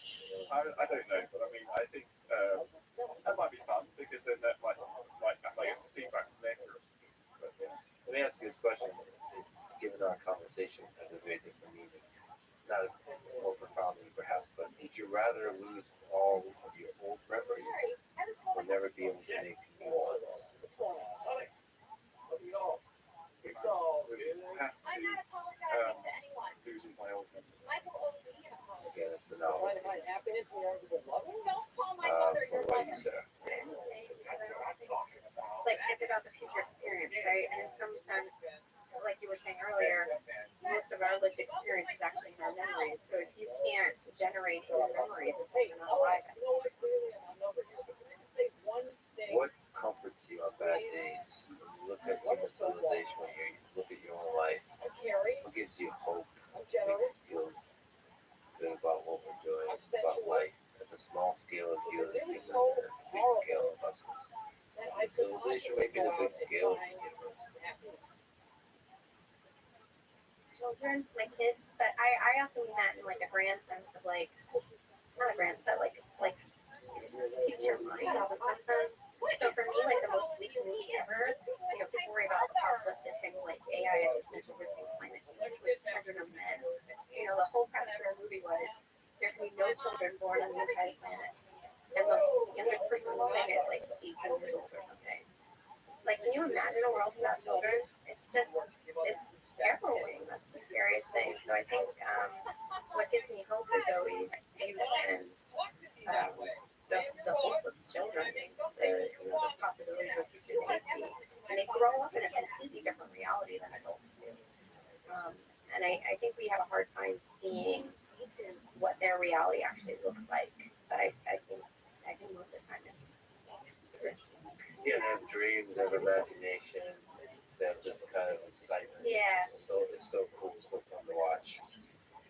And yeah, you feel like you're almost getting in the way of all of that imagination.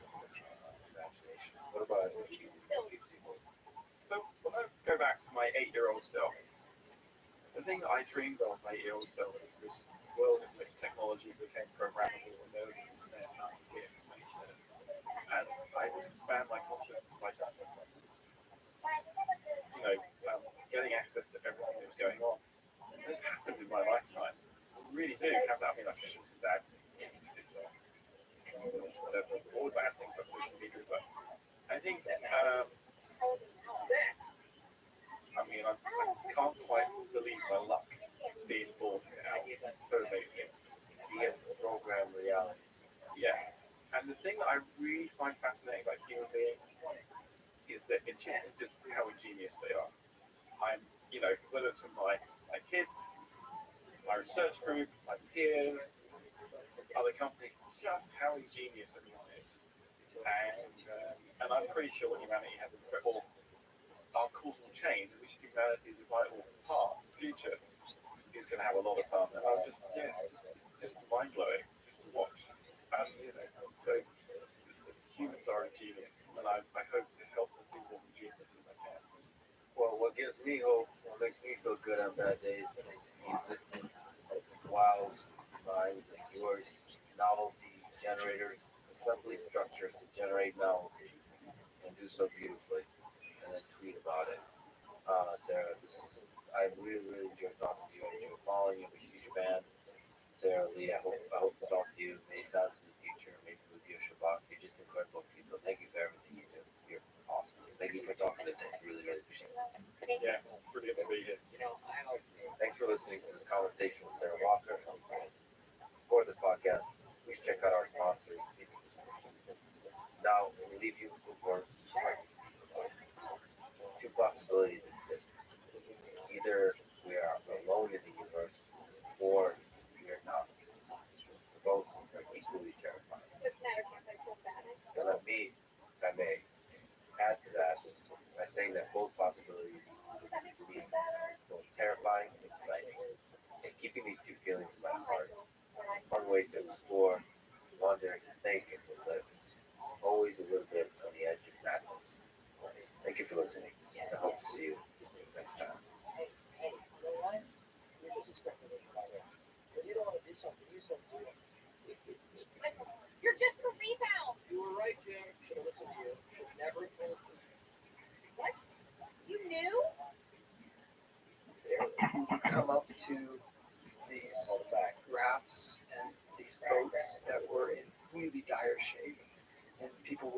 pushed off, people would jump off, fall into the water, and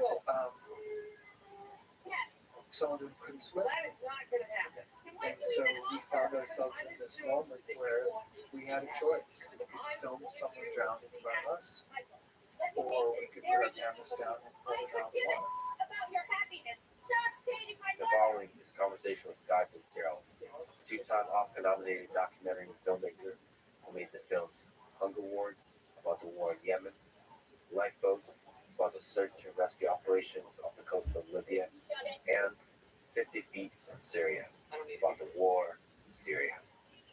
This is the Let's Read This podcast. To support it, please check out our sponsors in the description. Now, dear friends, here's Sky Fitzgerald. Nearly 811 million people worldwide are hungry today, and 45 million people are on the edge of famine across 43 countries.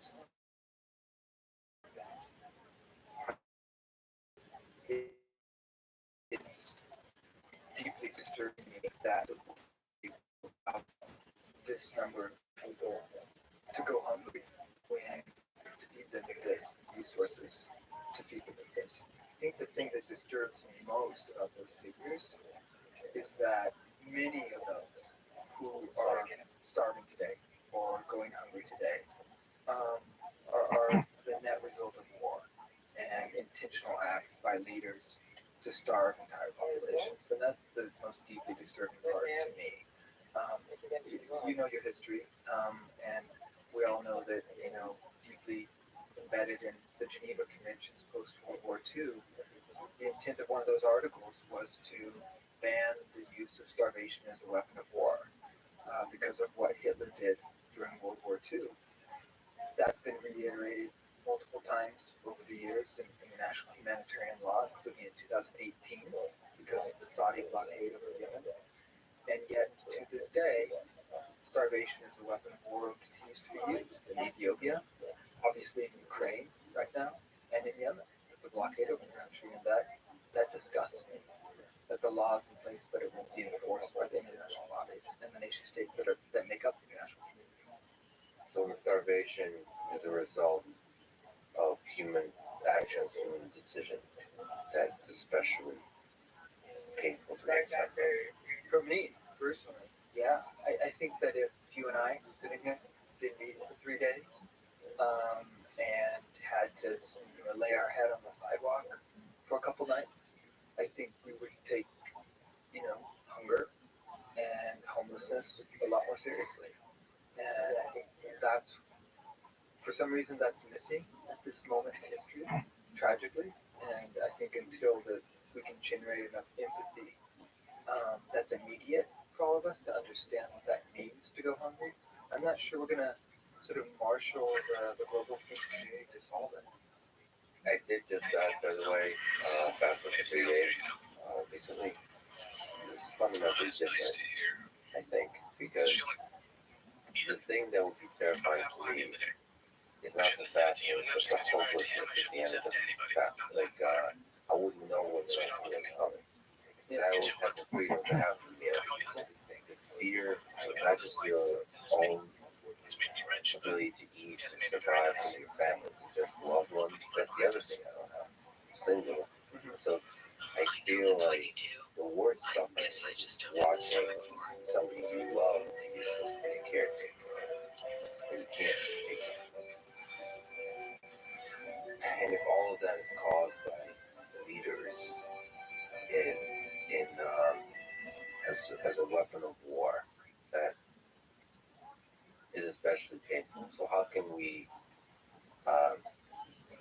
help? What are the ways to help? How do we alleviate this suffering? Well, I think on the humanitarian front, we have to be aggressive and attentive and intervene in significant ways. And I think on the political front, we have to hold players accountable for their actions. So the leaders that start the war, so you say we have to speak up about the decisions and the humans making those decisions that lead to the starvation. For example, make it concrete. So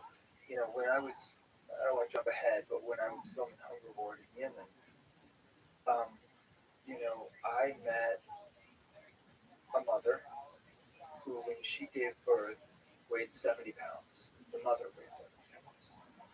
And so her daughter was starved in the womb, right?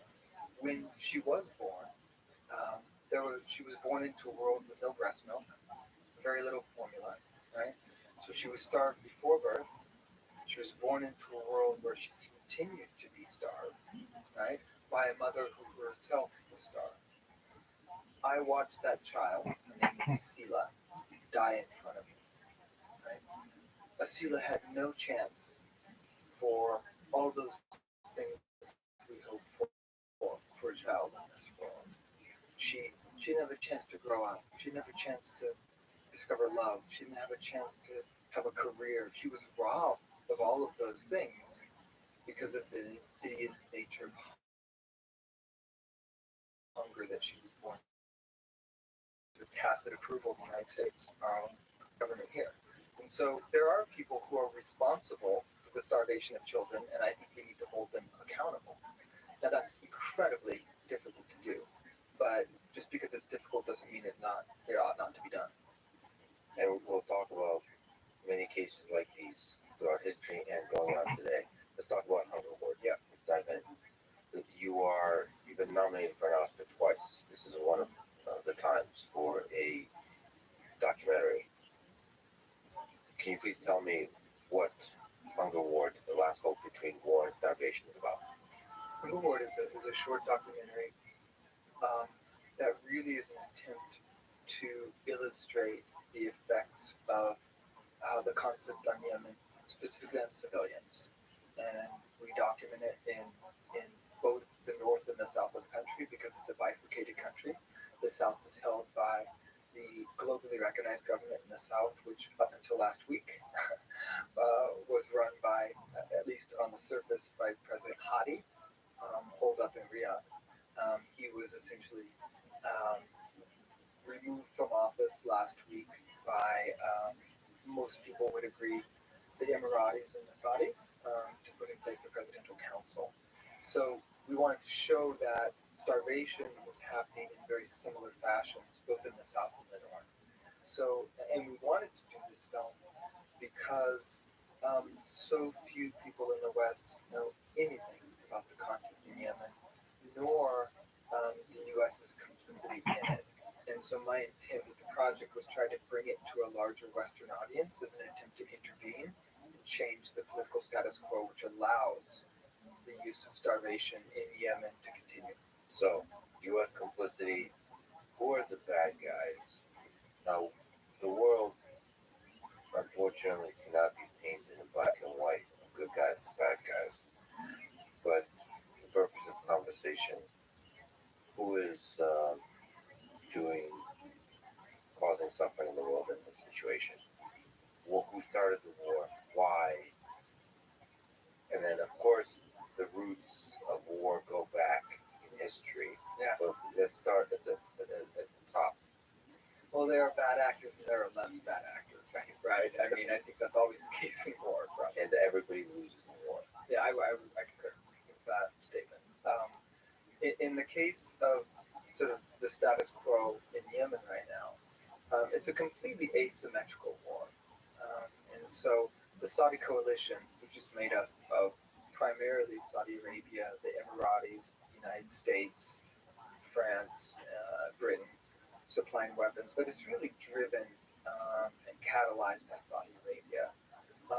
And it's asymmetrical to a great extent just because of the incredible firepower by air that the Saudis use continuously to pummel northern Yemen. When I was there, the sheer volume of airstrikes is hard to describe. And we show the result of only one in the film, really. But it's an asymmetrical war. The de facto authorities of the north, Ansar Allah, also known as the Houthi rebel group, they don't have an air force, right? They have a drone force, but they don't have an air force. And so from a military standpoint, it's completely asymmetrical. The Saudis really don't commit troops to the ground. They use only proxies to fight on the ground. What is the narrative they use to justify war? So there's a story on every side.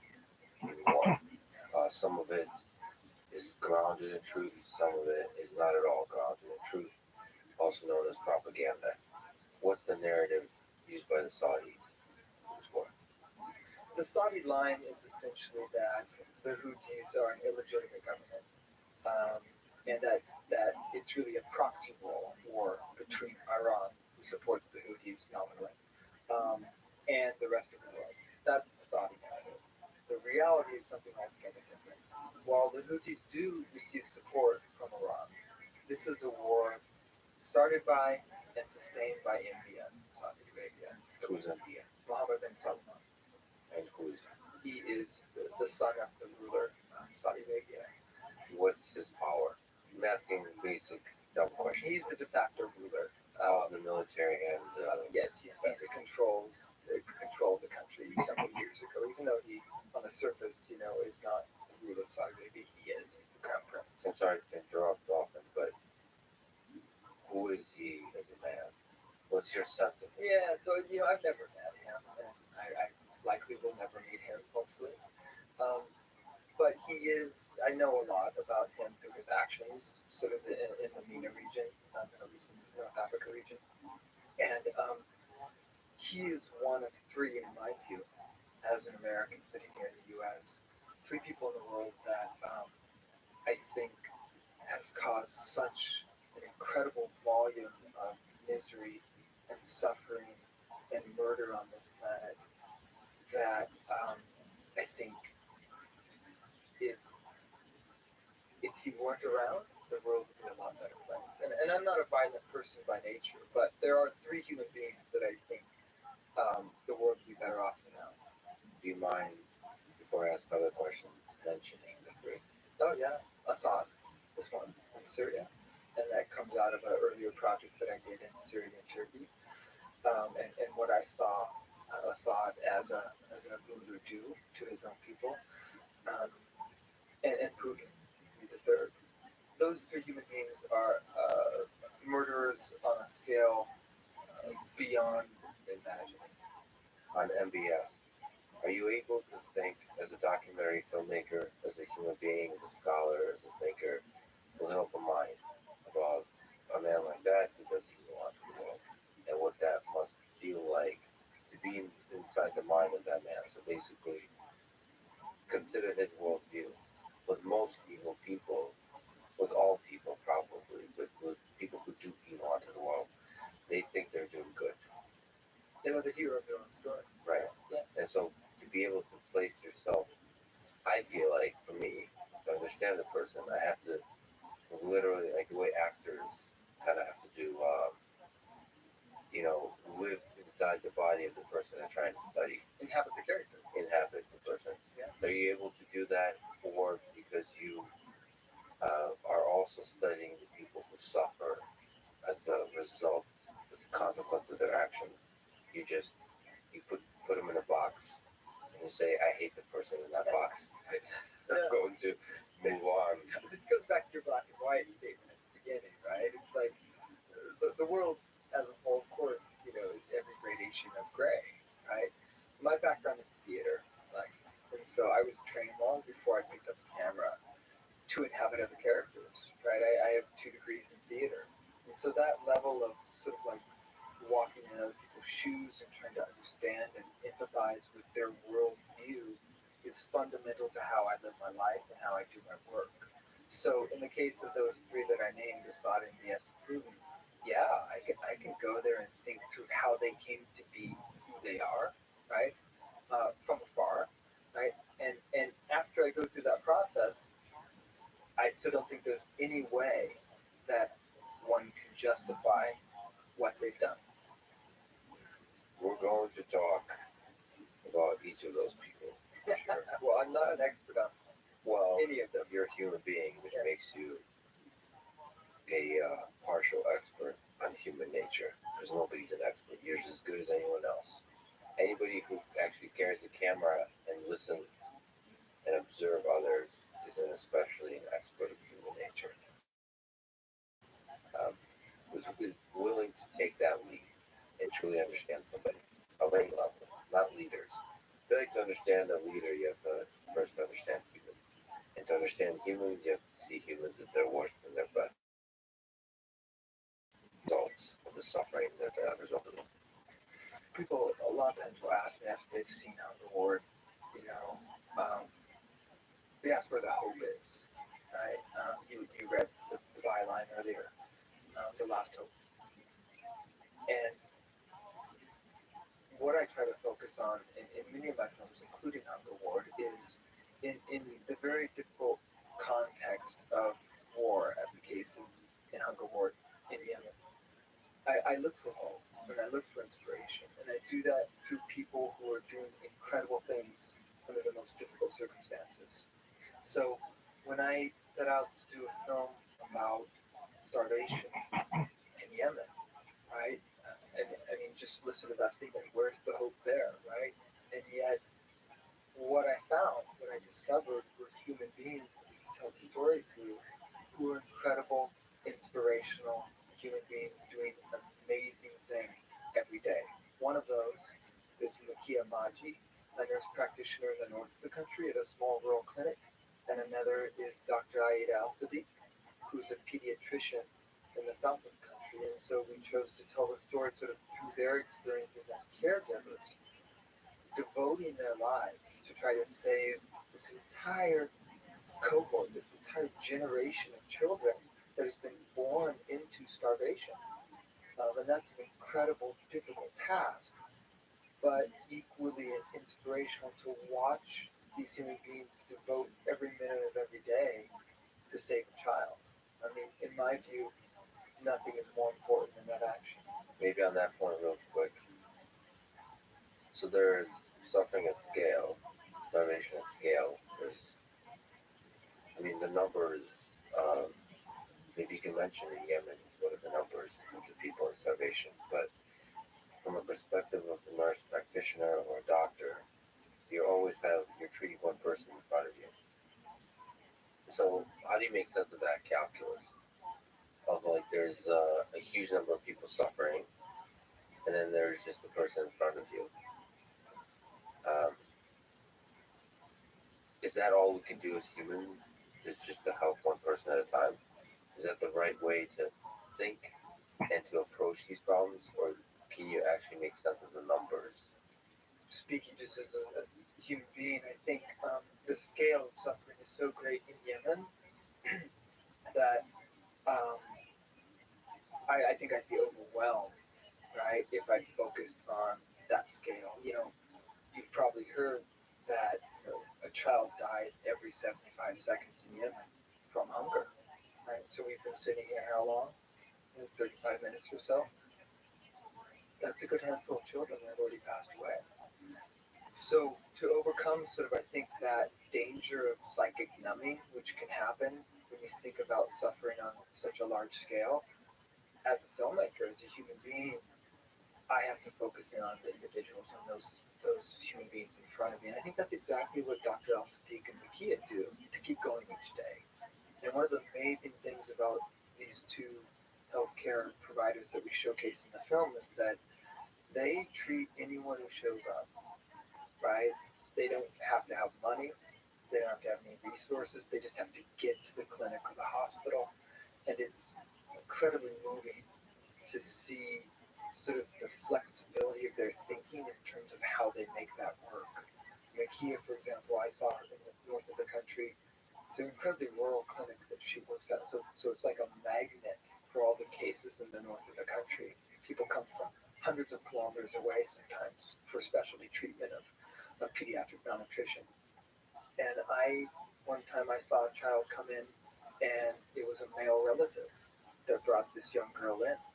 And, just because of sort of the gender dynamics in Yemen, there had to be a parent or a relative there to stay with the child while they're at the clinic, and it was a male relative. And so, what many doctors in that instance would do would just turn them away.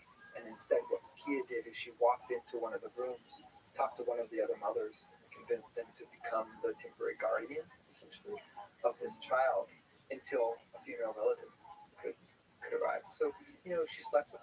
She finds solutions rather than allowing the problems to deter solutions. One child at a time. Yeah. another time. You mentioned that you saw a child die in front of you. So when you're filming this as a filmmaker, what's that like?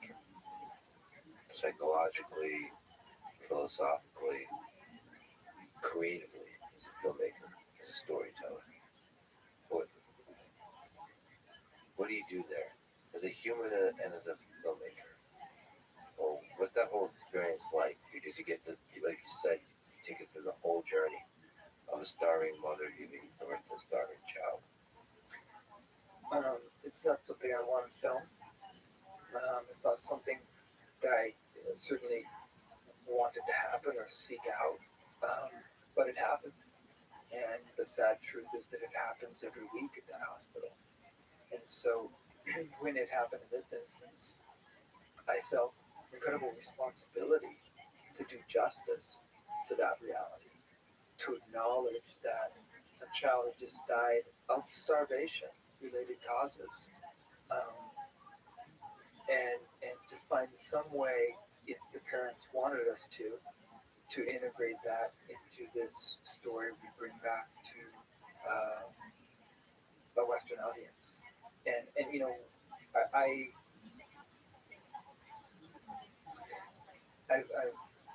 filmed many different things over the years, and usually I really love filming, and I didn't love filming Hunger Ward. It was not a process that I enjoyed on any way, shape, or form, sadly, because of the content. Because, you know, who wants to watch a child die in front of them? I don't. But I did, and I had to.